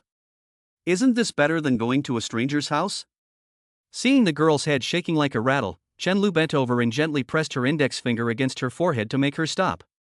"Do you remember our promise?" Chen Lu asked, staring at her.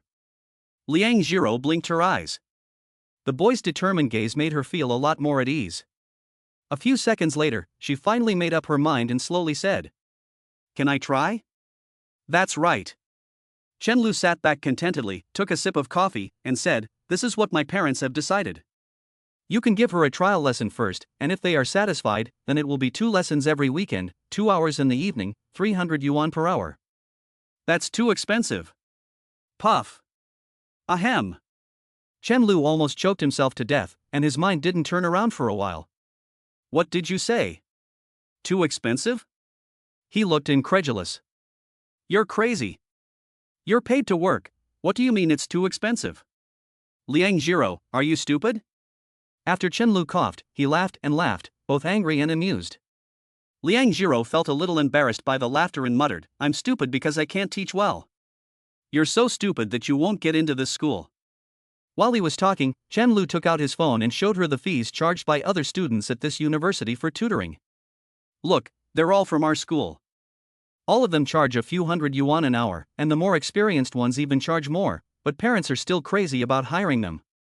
When it comes to their children's studies, parents never feel bad about spending money, and they will do their best.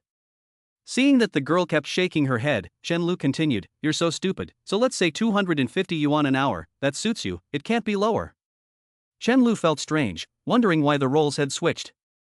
Not only did this tutor refuse to raise the price, but she kept trying to lower it.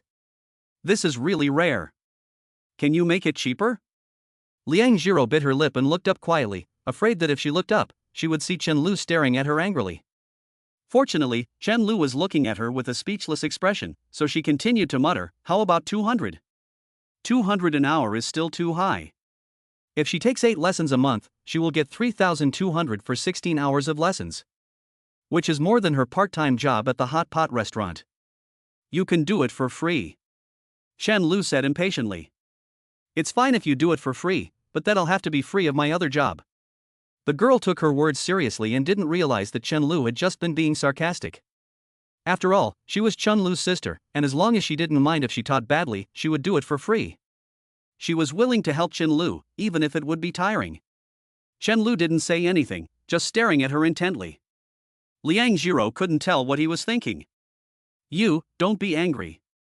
The girl's tone was timid, and Chen Lu didn't say anything, so she didn't dare to look up, but she peeked from time to time to see Chen Lu's expression. After a while, Chen Lu slowly got up, sat down next to her expressionlessly, and reached out and kept rubbing her skull. Liang Jiro didn't resist, and just kept her eyes closed. Chen Lu rubbed a little harder, and then quickly moved gently to slowly fix her. Then she let out a deep breath, smiled helplessly, and said, 200 it is. Chapter 26, The Phone Accident. Liang Jiro recalled the lively girl she met in the afternoon, and the more she thought about it, the more she felt uneasy. She could not deal with someone with this personality at all. "Do you want me to teach your younger sister? What grade is she in?" she asked in a low voice. "Well, my younger sister, she's in her second year of high school." "Your younger sister." Hearing this, the girl felt inexplicably happy in her heart, and her mood improved a lot. "Why don't you teach her yourself? You're so good at it," she continued to ask. Chen Lu felt a surge of happiness in his heart at these words. No boy could refuse a girl's praise of his greatness. Without exception. "Keep praising, praise you more if you can." Chen Lu's mouth corners were raised almost to the sky. "Am I that great?" "You are already very great. You know so much." Liang Jiro muttered to herself, "And you seem to be very comfortable doing anything, which makes people very willing to ask for your help." After the girl finished speaking, she secretly pursed her lips. She looked handsome. She didn't dare say this, but when they looked at each other that night, she was not the only one who was stunned. "Really?" Chen Lu didn't say anything, and looked at her with a wicked smile. "I can't believe you have such a good impression of me." Liang Jiro nodded lightly. In fact, in her heart, she had 100 times a better impression of Chen Lu than that.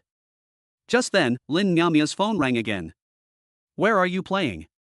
Tell me. I'm going to die of impatience when I get home." This attitude shows that she's here to gossip, and she's not even pretending. "Hello?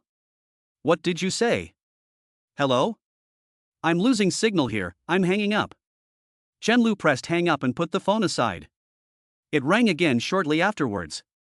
Chen Lu handed it to Liang Jiro without looking at it. Lin Nyamiao must have called, "Here you go, I'm going to the bathroom." Staring at Chen Lu's departing back, the girl subconsciously pressed answer. "Hello? Chen Lu, your sister said you left her behind and ran out." Wang Xiaoxia's voice came from the other side.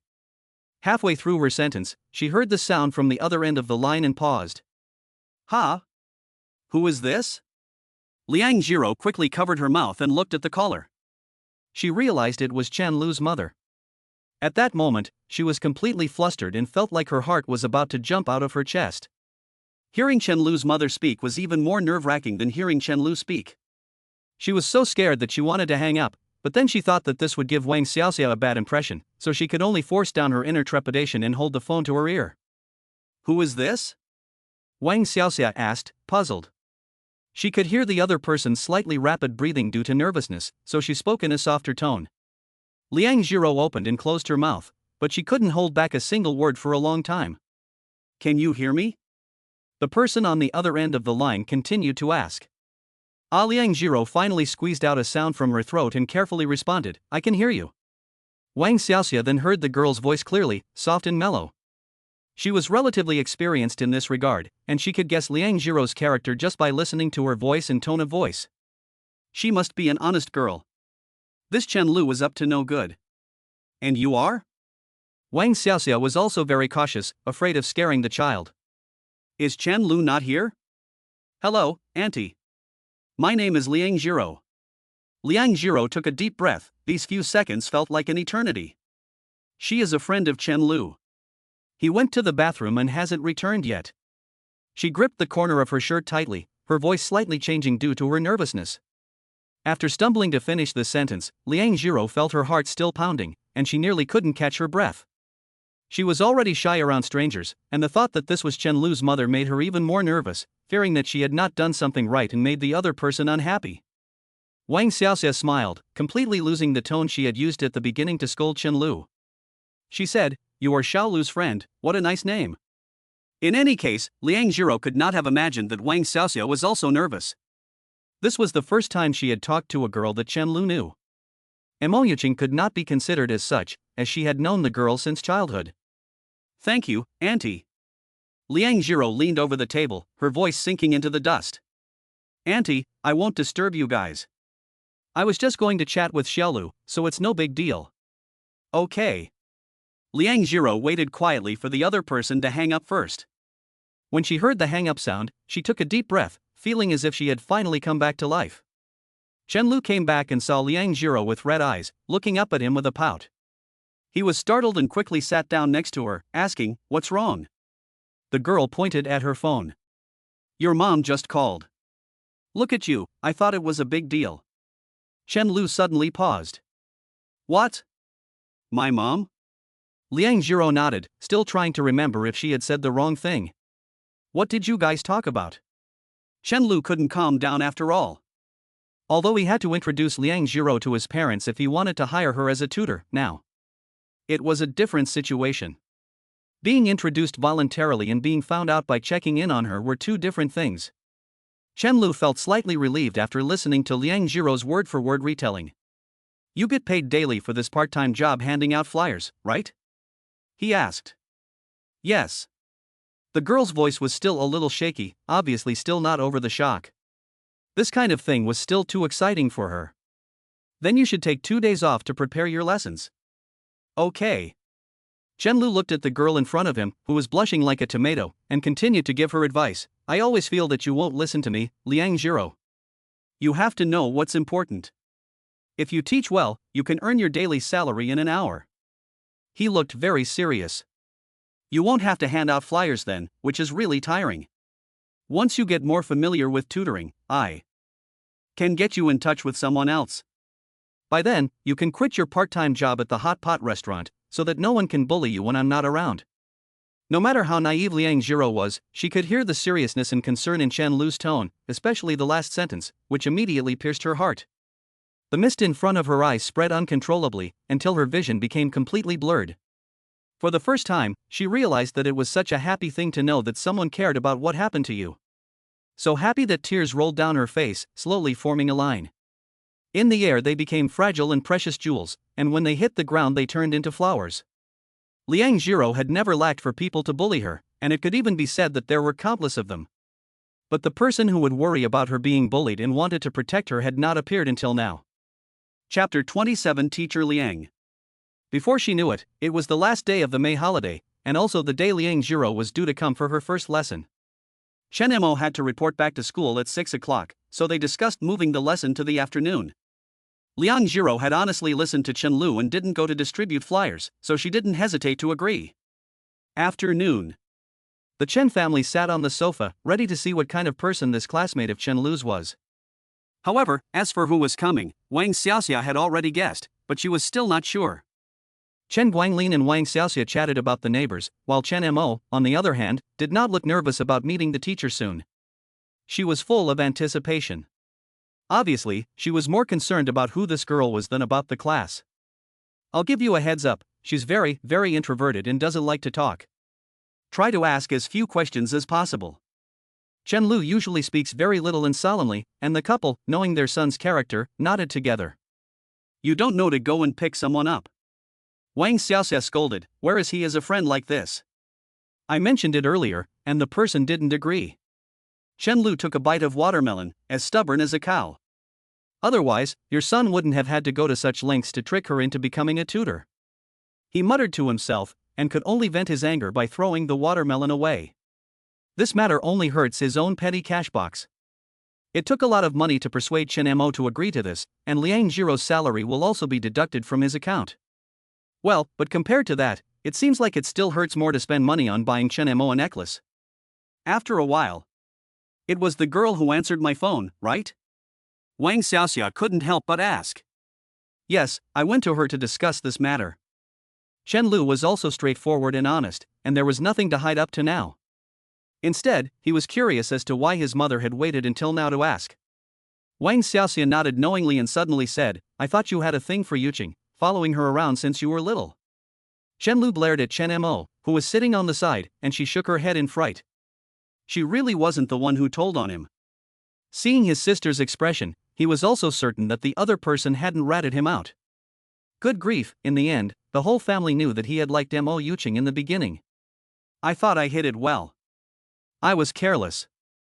Chen Mo became more and more puzzled as she thought about it, wondering if she should send a message to Mo Yuqing to ask what was going on between the two of them.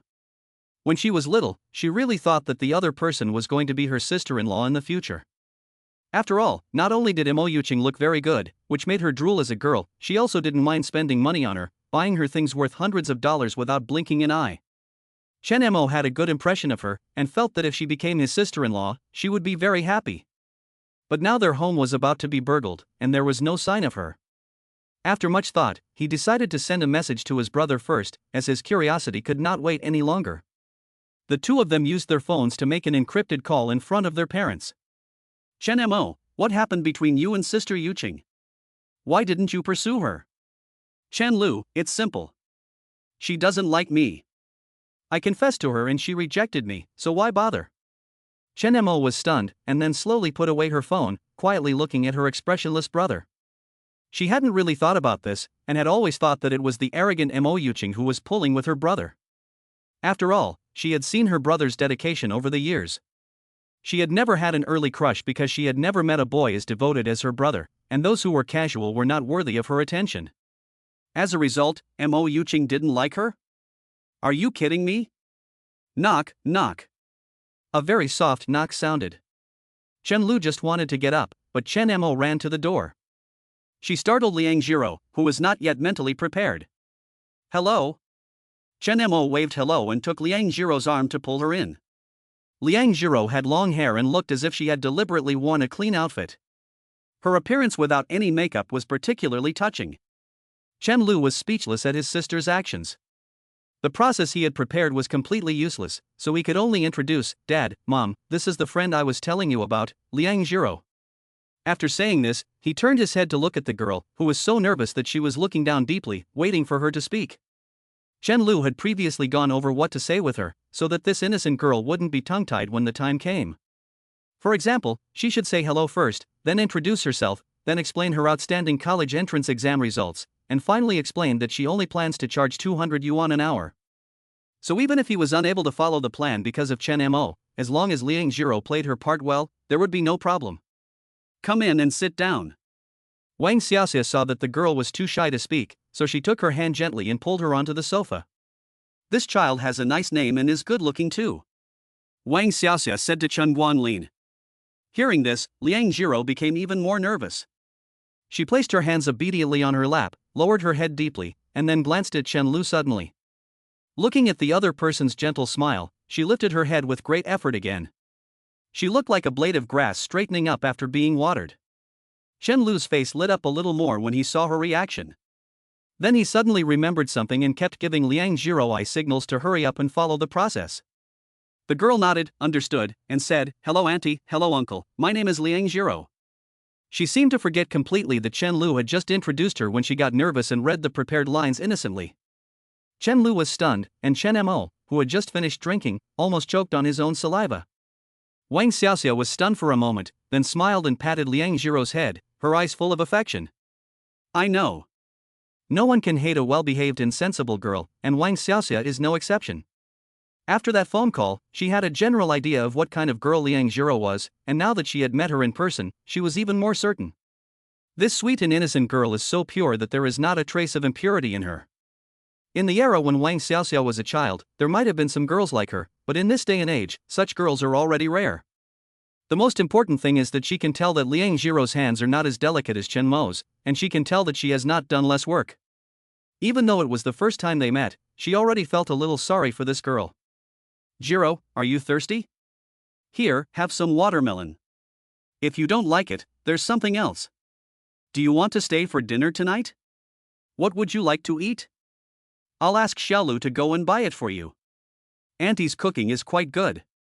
Wang Xiaoxia was very enthusiastic, and Chen Mo and Chen Guanglin found it interesting to watch. Only Chen Lu looked on in disbelief. Liang Jiro seemed to have infiltrated the enemy's camp in a way she had never done before. But wasn't this scene a bit weird, like meeting the parents? Soon Liang Jiro couldn't stand it anymore and looked pitifully at Chen Lu. This idiot has even learned to ask for help. Chen Lu quickly changed the subject and said, Mom, the person is here to be a tutor, and you're here chatting, which is also time. You have to pay. No, it doesn't have to be counted. Liang Jiro quickly waved her hands to refuse. You're just talkative. Chen Guanlin, look at your son. Wang Xiaoxia scolded softly, and her opinion of Liang Jiro improved a lot. Your son. Chen Guanlin pushed away. Your son. Seeing Chen Lu being pushed around like a hot potato, Chen Mo kept grinning. Although he usually gets this kind of treatment, at least it's not his turn yet, so he should still be happy. Liang Jiro listened to the laughter and her heart filled with a little sadness. She hadn't experienced that for a long time, ever since her father passed away. Chen Lu immediately sensed what was going on in her heart, and took a toothpick and stuck a piece of watermelon on it and handed it to her to distract her. Liang Jiro sniffed and reached out to take it. He added, Mom, if you keep nagging, Chen Mo will have to go to school. Wang Xiaoxia pointed at Chen Mo and said, Mo, take Jiro to your room. Okay. Chen Lu lazily lay down on the sofa, looking at the closed door of his sister's room. The most difficult part was over. Chen Mo was usually so unkempt that he would never be able to make things difficult for Liang Jiro. Liang Jiro's job as a tutor was already in the bag. Is this child from a poor family? Wang Xiaoxia asked in a low voice, feeling a little distressed. There were really very few girls her age with calluses on their hands. At least in Hangzhou, there were too few. Chen Lu didn't hide anything, and then slowly explained Liang Jiro's family situation. Hearing that Liang Jiro had to work part-time every day and only dared to order the cheapest lunch, Wang Xiaoxia couldn't help but feel her eyes well up. It was also under the education of such parents that Chen Lu had come forward that night. There was silence in the living room for a while, and Chen Guanglin still hadn't expressed any opinion. Wang Xiaoxia wiped away her tears and said, Chen Lu. Chen Lu turned his head, curious about what his mother was going to say with that serious look on her face. If you dare bully her, I'll treat you as if you were not my son. During the entire course, the several people sat in the living room chatting, and no one bothered them. The 2 hours passed quickly, and the room door was opened on time. Chen Lu looked up and saw Chen Mo shamelessly holding Liang Jiro's arm. Sister! How come your English is so good? If I had met you earlier, I would have learned English a long time ago. She spoke loudly, and it was clearly audible in the living room. Seeing Chen Guanglin and Wang Xiaoxia's satisfied smiles, Chen Lu also smiled to himself. Although he didn't know how Liang Jiro had actually taught, just by looking at Chen Mo's performance. The necklace had not been bought in vain. Seeing Liang Jiro repeatedly declining, Wang Xiaoxia did not continue to ask her to stay for dinner, and waved her hand, telling Chen Lu to take her home. I was going to do that anyway. Chen Lu got up and walked slowly towards the entrance. Take your father's car. Got it. Chen Lu picked up the car keys and saw Chen Mo still clinging to Liang Jiro, so he couldn't help but ask. What's going on? When did your relationship become so good? Chen Mo gave him a glare and said, none of your business. After that, she reluctantly gave Liang Jiro a hug and said, Sister, if you're being threatened by my brother, just blink your eyes and I'll save you. Chapter 28, This is my mother-in-law. Ha! He treats me very well, Liang Jiro said seriously. Seeing Liang Jiro's somewhat coy appearance, Chen Mo wished he was a boy at the moment. Chen Lu impatiently tapped Chen Mo's forehead and walked with Liang Jiro to the door. The door slowly closed, and the two waited quietly for the elevator. Liang Jiro hugged her canvas bag, her expression a little complicated. What's wrong? Chen Lu was still very sensitive to the girl's mood changes, so he asked. I couldn't figure out what to give you yesterday after thinking for a long time, and I didn't bring anything the first time I came either. Chen Lu couldn't help but laugh. It doesn't matter, you're here to be a tutor anyway. If you bring something, it'll really make you seem like a daughter-in-law visiting your future husband's family. He leaned in close to the girl and looked her in the eye. I see. So you really want to marry into my family? Liang Jiro quickly turned her face away, her breathing becoming a little rapid. Has my sister been acting badly? He asked again. No, she's quite serious. Liang Jiro whispered as she picked up her bag. She only agreed to study after we had a long chat. What did you talk about? She wouldn't let me tell you. Chen Lu was unhappy, looking at her with a stern face. Are we still best friends? The girl nodded slightly. So are you going to tell me or not? He still asked with a serious expression. Don't be angry. I said. Liang Jiro's tone became very anxious, and she quickly confessed everything. She asked us. Before she could finish speaking, Chen Lu placed his index finger in front of her moist lips. Okay, I'm very happy to know that you are willing to tell me. As for what you two talked about, that is a secret between the two of you. Chen Lu laughed softly, his tone very gentle. You don't have to say things you don't want to say. Liang Jiro blinked, a little confused. But I'm willing to tell you everything. When they arrived at the parking space, Chen Lu slowly started the car, and the girl obediently sat in the passenger seat. Of course, this was Chen Lu's strong request. Like taking care of a child, Chen Lu pulled the seatbelt over to one side, went around her chest, and helped her fasten it in her seat. Liang Jiro didn't move, for fear that she would inadvertently make physical contact that would not pass the scrutiny, and she only glanced at the boy secretly from time to time. For some reason, she had a strange feeling. Why do you look so nervous? Do you think I can't drive? Chen Lu smiled as he looked at Liang Jiro next to him while backing up. Then he froze. Even though the girl was wearing a loose t-shirt, her slender figure was still clearly visible under the seatbelt. She adjusted her sitting position a little shamefully to make it look less obvious. Chen Lu cleared his throat and said, "Tell me where you want to go, I'll navigate. Let's go to the supermarket near my house, I'll buy some groceries." Half an hour later, the car stopped in front of a supermarket. Chen Lu felt a little mixed up as he watched Liang Jiro unbuckle her seatbelt. It had taken so long to drive here, and he wondered how long it had taken the clumsy girl to take the bus. This was a mistake. He should have tricked her into agreeing to go pick it up herself. The two of them walked into the supermarket together. Liang Jiro carried the shopping basket, looking this way and that, while Chen Lu silently followed her. This felt a little novel to him. It felt like they were living their lives together. What do you want to buy? Chen Lu asked. The girl thought for a moment, and said, let's buy some bitter melon first. I don't like bitter melon. He shamelessly continued the roleplay. The innocent girl didn't realize that she was being taken advantage of, and blinked at him, asking, what do you want to eat? Chen Lu laughed, I'm just teasing you, I'm not going to your house to eat. Liang Jiro then reacted, turned her face away, and continued shopping. Chen Lu just knew how to bully her. Even though she quite liked it. Liang Jiro bought some random vegetables and picked out a fish, as a way to improve the food. Every time she picked a vegetable, Chen Lu would ask her what she planned to cook with it. The girl didn't find it annoying at all, and answered very patiently every time. The two of them spent half a day asking questions and answering them. But the boy really wasn't interested in supermarkets and shopping malls, and Chen Lu's interest quickly shifted elsewhere. For example, the rocking horse at the entrance to the supermarket. It might be a bit childish for primary school students, but it's just right for college students. He stood on the side watching the child sitting on it, waiting for Liang Jiro to come out after buying the groceries. Soon the girl came to him, and without saying a word, he took the plastic bag in her hand and said, let's go, I'll walk you to the door. After they had walked a few steps, Chen Lu felt his shoulder being gently pushed. He turned back a little curiously and found that the girl was holding a bottle of Pepsi and reaching out to give it to him. Chen Lu was taken aback. He didn't think Liang Jiro would remember this, let alone that she remembered that he liked Coke and even what brand he liked. Thanks. I got you room temperature, so make do with it. Liang Jiro kept her head down, her tone still timid. You have a weak stomach, so drink less cold stuff, okay? As you wish. The two of them chatted as they walked into a dark alley, the surrounding steel jungle blocking out most of the sunlight. After walking for a while, they arrived in front of an old building. Liang Jiro's rented room was on the first floor. Unlike Chen Lu's home, where there were only 2 households on the same floor, there were at least 5 or 6 doors in this row. Just as Chen Lu curiously surveyed the surroundings, he suddenly heard someone shouting. Don't you have a daughter? Tell her to come back and pack her things. After you're done, you can leave. The lease doesn't expire for another 6 months, does it?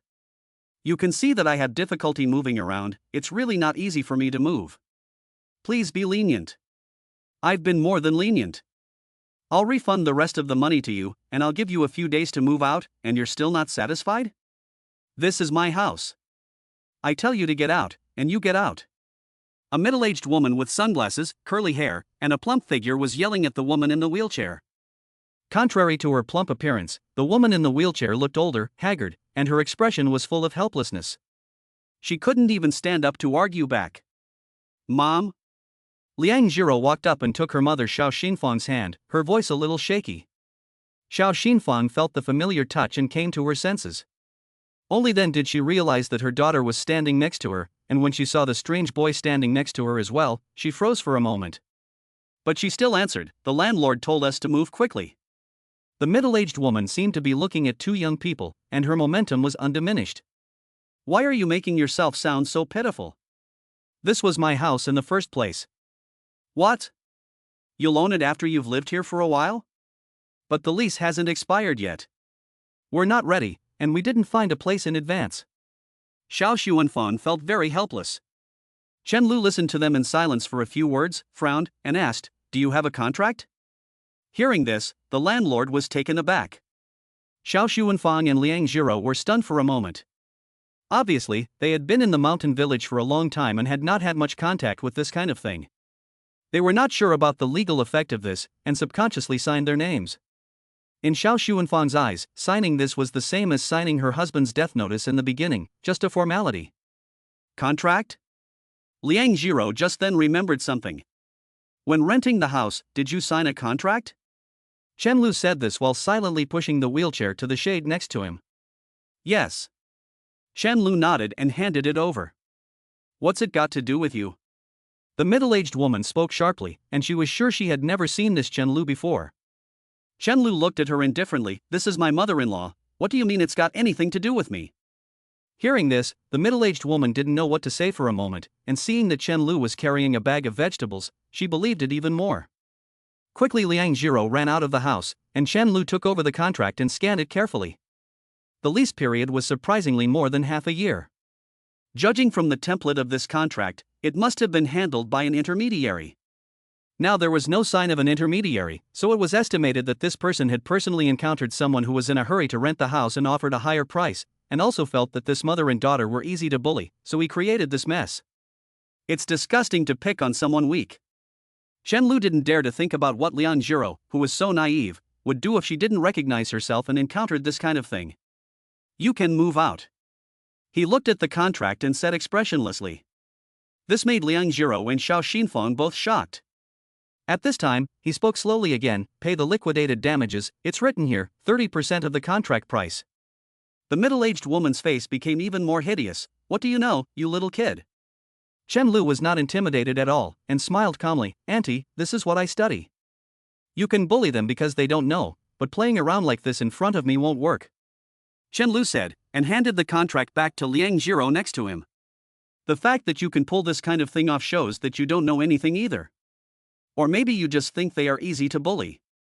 I still suggest you think about it carefully. If you really want to make things so ugly, we will go along with it. But I really don't recommend it. My teacher is very famous in the legal community in China, and the lawyer you hire may turn out to be a senior student of mine.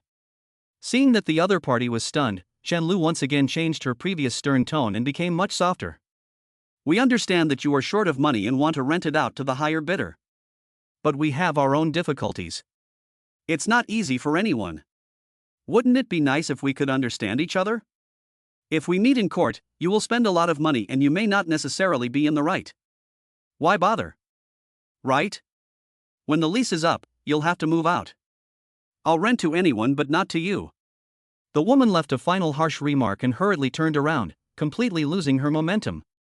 She had originally been sure that Xiao Xuanfang and her daughter didn't know anything about this, so she came to evict them, but she never expected to encounter someone who knew more than she did. Or is it the daughter-in-law? The noise suddenly stopped, and the surrounding area returned to silence, with only the occasional chirping of birds.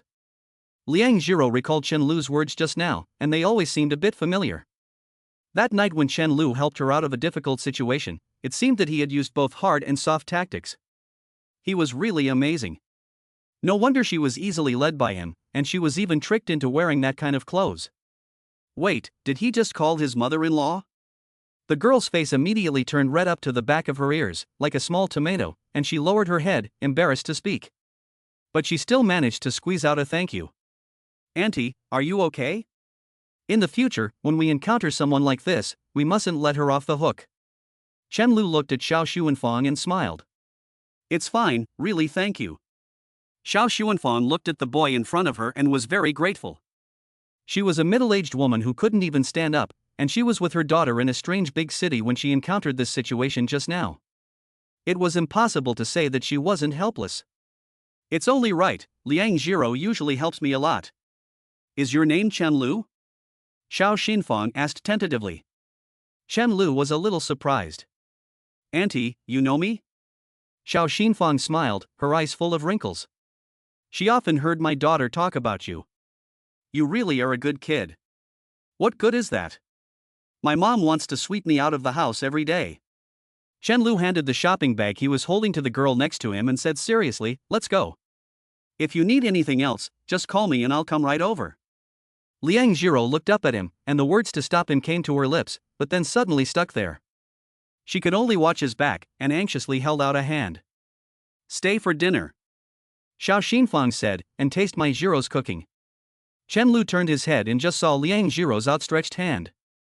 He was a little dazed at first, then smiled slightly and said, okay. Chapter 29, Willing. To see Chen Lu agree, both the mother and daughter were quite happy, but also a little nervous. After all, Chen Lu was still the first boy Liang Jiro brought home. The house was so simple.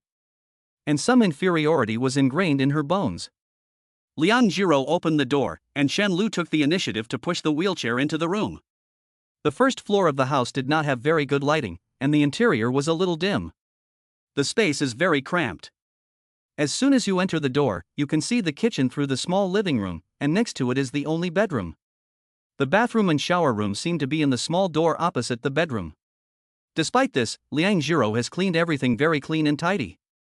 Xiao Xinfang hurriedly greeted him, feeling a little at a loss for words.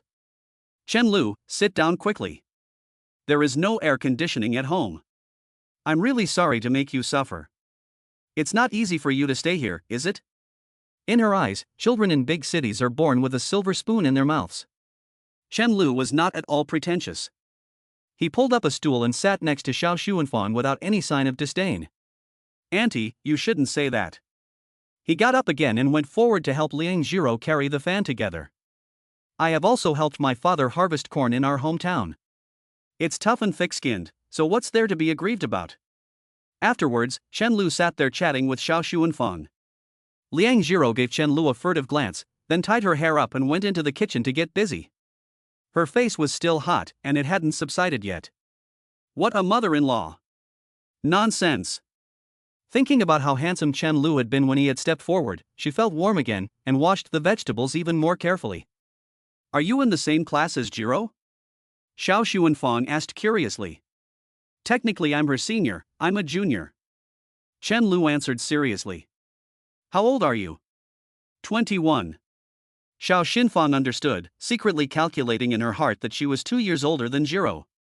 As they talked, she felt thirsty and wanted to push the wheelchair a little to get the glass on the table, but before she could do anything, Chen Lu brought the glass over. Then he continued chatting as if nothing had happened. He wasn't being flattering or artificial at all. She felt warm inside, and gave a wry smile. She looked into the kitchen, and thought to herself, you really have a hard time taking care of Jiro. Xiao Xinfang let out a long sigh, took out a photo from a drawer, and looked at it with Chen Lu. It was a photo of Liang Jiro when she was a child. In the yellowed photo, the little girl was smiling brightly, full of joy and curiosity as she prepared to face the world. In fact, the child was very lively when she was young. Later, when her father left and I became paralyzed, she changed overnight. Chen Lu was silent for a while, and then slowly said, she will get over it. Xiao Xuanfang turned her head and saw only Chen Lu's determined eyes. Suddenly, Chen Lu noticed a string of bracelets in the drawer and curiously took them out to look at them. They were very similar to the one lying in the drawer of his house. She made them when she was a child, Xiao Xuanfang said proudly. Really? What dexterous hands! So this was popular back then, and Liang Jiro actually has one too. Chen Lu thought about it and felt that it was not strange. When you were young, the popular things changed after a period of time, so it was normal for him to have missed it. At that time, when the animation Spinning Top was broadcast, the school was full of people gathering together to play with spinning tops.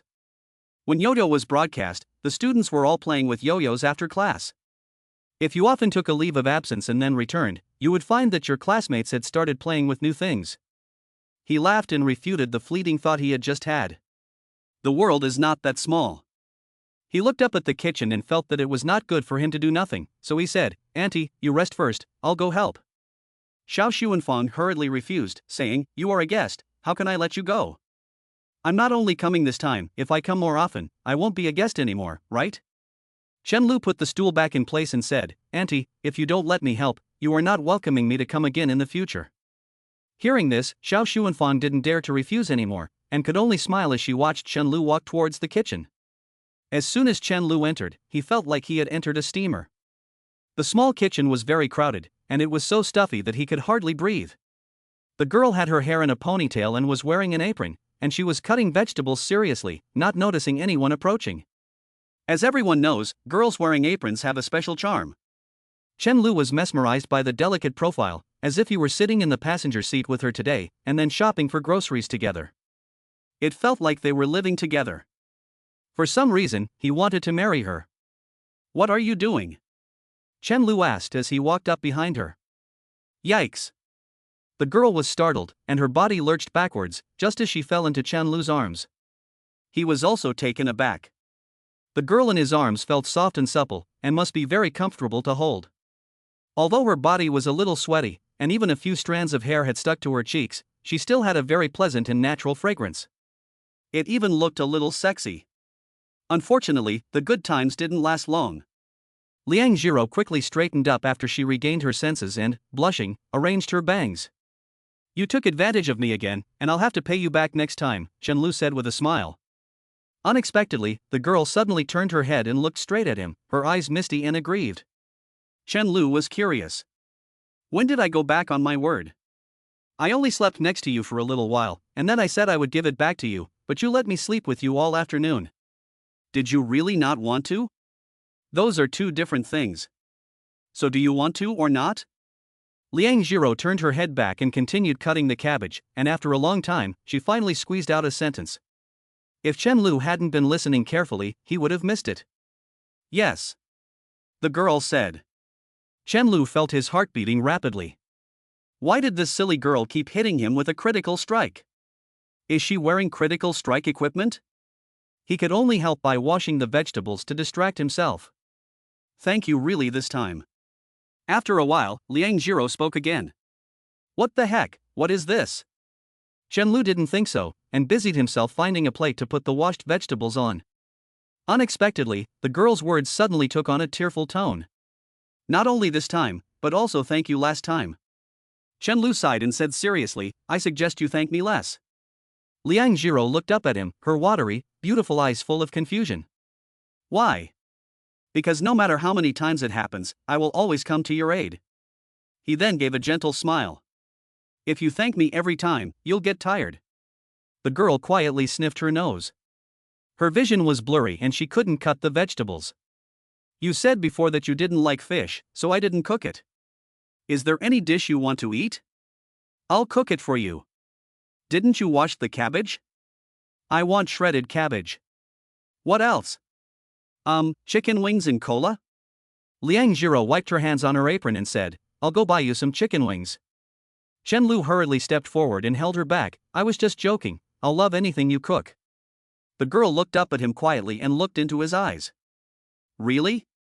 Chen Lu nodded. She then obediently returned to the cutting board and asked curiously, "Why can you talk people out of things every time?" "Because people are cheap. If they think you're easy to bully, they'll keep on bullying you. But if you first act like a tough guy and then give them a little bit of a way out, as long as they don't intend to carry it through, they'll easily take the bait." After Chen Lu finished talking, he thought back to when he was a child. "When I was in primary school, I was short, and there were a few kids who were always picking on me because they didn't want to study. Later, whenever they came at me, I fought back. I didn't care if I could win or not, I just picked on one of them and beat the living daylights out of them. After a while, they stopped picking on me because I didn't fight back. Liang Jiro listened very carefully, planning to learn from it, but she found that Chen Lu had stopped talking halfway through. She was curious, and realized that Chen Lu had leaned over to her ear and whispered, "You don't need to think about this. I'm here for you." Chapter 30, Not Ready to Grow Up. Feeling the cool breeze, Liang Jiro's body felt much less stuffy. She couldn't help but wonder if she was actually dreaming. She really didn't want to wake up. Not at all. At that moment, Chen Lu's phone suddenly rang, making her very nervous. Is he going to be rushed back? My mom. Chen Lu said, then answered the phone. Mom, what's wrong? How could you lose someone on your own? Wang Xiaoxia snapped. As they were close together, Liang Jiro could hear the sound of the phone. Unconsciously, she clenched the spatula. I forgot to report to the organization that I'm having dinner at her house tonight. I hope the organization approves. It's approved. I just wanted to tell you that your father and I went out for hot pot and told you to find somewhere to settle it yourself. Hearing this, Chen Lu felt like a stone had been stuck in her heart. The girl continued to stir-fry the food. Chen Lu looked at her back and reminisced about the feeling of being held just now. Before long, several dishes were served on the table. At Chen Lu's strong request, Liang Jiro still made the fish soup. There was a bowl of fish soup, a plate of hand-shredded cabbage, and braised eggplant. Chen Lu made the braised eggplant. This dinner was already considered very sumptuous for Liang Jiro. The three of them gathered around the small dining table to eat together. Liang Jiro's heart grew more and more nervous. She had never thought that she would be eating with another boy and her mother before. She kept her head down and didn't dare to speak, for fear that Xiao Xuanfang would ask her something. The intimate contact she had just had in the kitchen without her mother noticing still made her cheeks flush. She looked at Chen Lu, entranced. Here, Auntie, try what I made. Chen Lu didn't help her serve the food, but instead pushed the dish he had made towards Xiao Xuanfang. It was warm, but also very measured. You're a good boy, Xiao Xuanfang said, still beaming with delight, and took a bite to try it. She nodded repeatedly. You can cook? Liang Jiro also secretly took a bite, and then quickly took another bite. Chen Lu suppressed a laugh and didn't say anything, suddenly feeling a little ridiculous about himself when he had first learned to cook her favorite dishes to cheer Mo Yuqing up. Isn't it true that no matter what you make, no matter what it looks like, someone will still like it? If you don't count the porridge, this was Chen Lu's first time trying Liang Jiro's cooking. It was really delicious, and it seemed like she had deliberately adapted it to his tastes. It was obvious that Chen Lu had remembered all the things he had said about his tastes and preferences during their usual chats. Have some more, Chen Lu told Liang Jiro. The girl nodded, noticing that Chen Lu had only poured 2 spoons of fish stock over the rice, and asked, Do you really dislike fish? No. Why? It has bones. So you like fish without bones? No. Liang Jiro was confused and couldn't help but ask again, why? Fish without bones is not delicious. Liang Jiro had never been so speechless. Xiao Xinfang watched the two of them with a smile in the corner of her eye as they chatted back and forth. She secretly sighed to herself, this is the kind of life her daughter should be having at this age. Liang Jiro had been suppressed for too long. Girls at this age should have just started to fall in love and play around with boys. Moreover, the more she saw of Chen Lu, the more she liked him. Especially when they first met, Chen Lu had pushed himself into the shade when he confronted the middle-aged woman. She knew that it couldn't have been an act, and it was only instinctive kindness. Chen Lu felt that he had already eaten quickly, but there was still food in his bowl. When he looked up, he happened to see Liang Jiro, who was just serving him food. The girl noticed his gaze and froze for a moment, but then continued to serve him as if nothing had happened. Eat by yourself. Chen Lu felt helpless. This girl had been watching him eat for so long that her bowl of rice had not been touched for a long time. At this time, Liang Jiro was stubborn as a young calf, and kept on serving him food and soup. Every time Chen Lu wanted to refuse, she would see the girl's blinking eyes and her hand reaching out in the air, and her heart would soften immediately. Something's wrong, is this idiot starting to find my weak points? After a while, Chen Lu really couldn't eat anymore, and quickly stopped Liang Jiro's pig-feeding-like behavior. You can bully her all you like in the canteen, but in front of her mother, this is her territory. Don't you like the food I cook? Liang Jiro asked. Yes, I can't wait to eat it every day. Chen Lu blurted out without thinking. You can ask her to cook for you every day in the future. Xiao Xinfang teased. Liang Jiro was flustered. Mom! Is Xiaolu going to prepare for an internship soon? Or are you going to prepare for the postgraduate entrance exam? Xiao Xinfang suddenly remembered this and couldn't help asking. Chen Lu thought about it for a moment, but he still hadn't made up his mind, and he felt a little lost. He looked at Liang Jiro and then smiled bitterly. He had previously wasted too much time and had never considered his future. Xiao Xuanfang's face was very haggard, but when she smiled, her smile was very soft. It's okay, you're still young. Chen Lu's mouth slightly lifted, not knowing whether to say yes or no. His classmates were either preparing for postgraduate exams, looking for jobs, or starting their own businesses. He couldn't wait any longer. It is true that he is young, but if he wants to continue to play carefree, he is already past that age. Thinking about this, a strange feeling of sadness rose in his heart. The waves of life have already swept towards him, but it seems that he is not yet ready. After finishing dinner, washing the dishes, and chatting for a while, it was almost 9 o'clock in the evening. Chen Lu didn't know why he had been so slow, and hurriedly got up to say goodbye before his mother called. Liang Jiro followed him out to see him off, and he couldn't get rid of her. The alley, which had been dark in the evening, was now lit by street lamps. The white light shone on the uneven road, casting long shadows on the two of them. The two walked side by side, walking slowly. They were both at a loss for words. Aren't you happy? Liang Jiro pursed her lips and spoke with determination. At the same time, she recalled whether she had done anything to make Chen Lu angry. Chen Lu looked at the girl next to him with pretended surprise. You noticed that? Do you want some candy? The girl continued. Yes. Chen Lu unwrapped the fruit candy and put it in his mouth, feeling the sweetness. He pressed the candy under his tongue and, in a childish voice, said, I'm not unhappy, I'm just not ready to grow up yet. Liang Jiro understood this time. Don't worry, you're so amazing. And what? Chen Lu turned his head and looked at her. And I will be there for you. There was another moment of silence. Liang Jiro felt a little strange. Chen Lu was taller than herself, so why did she never have to catch up to him?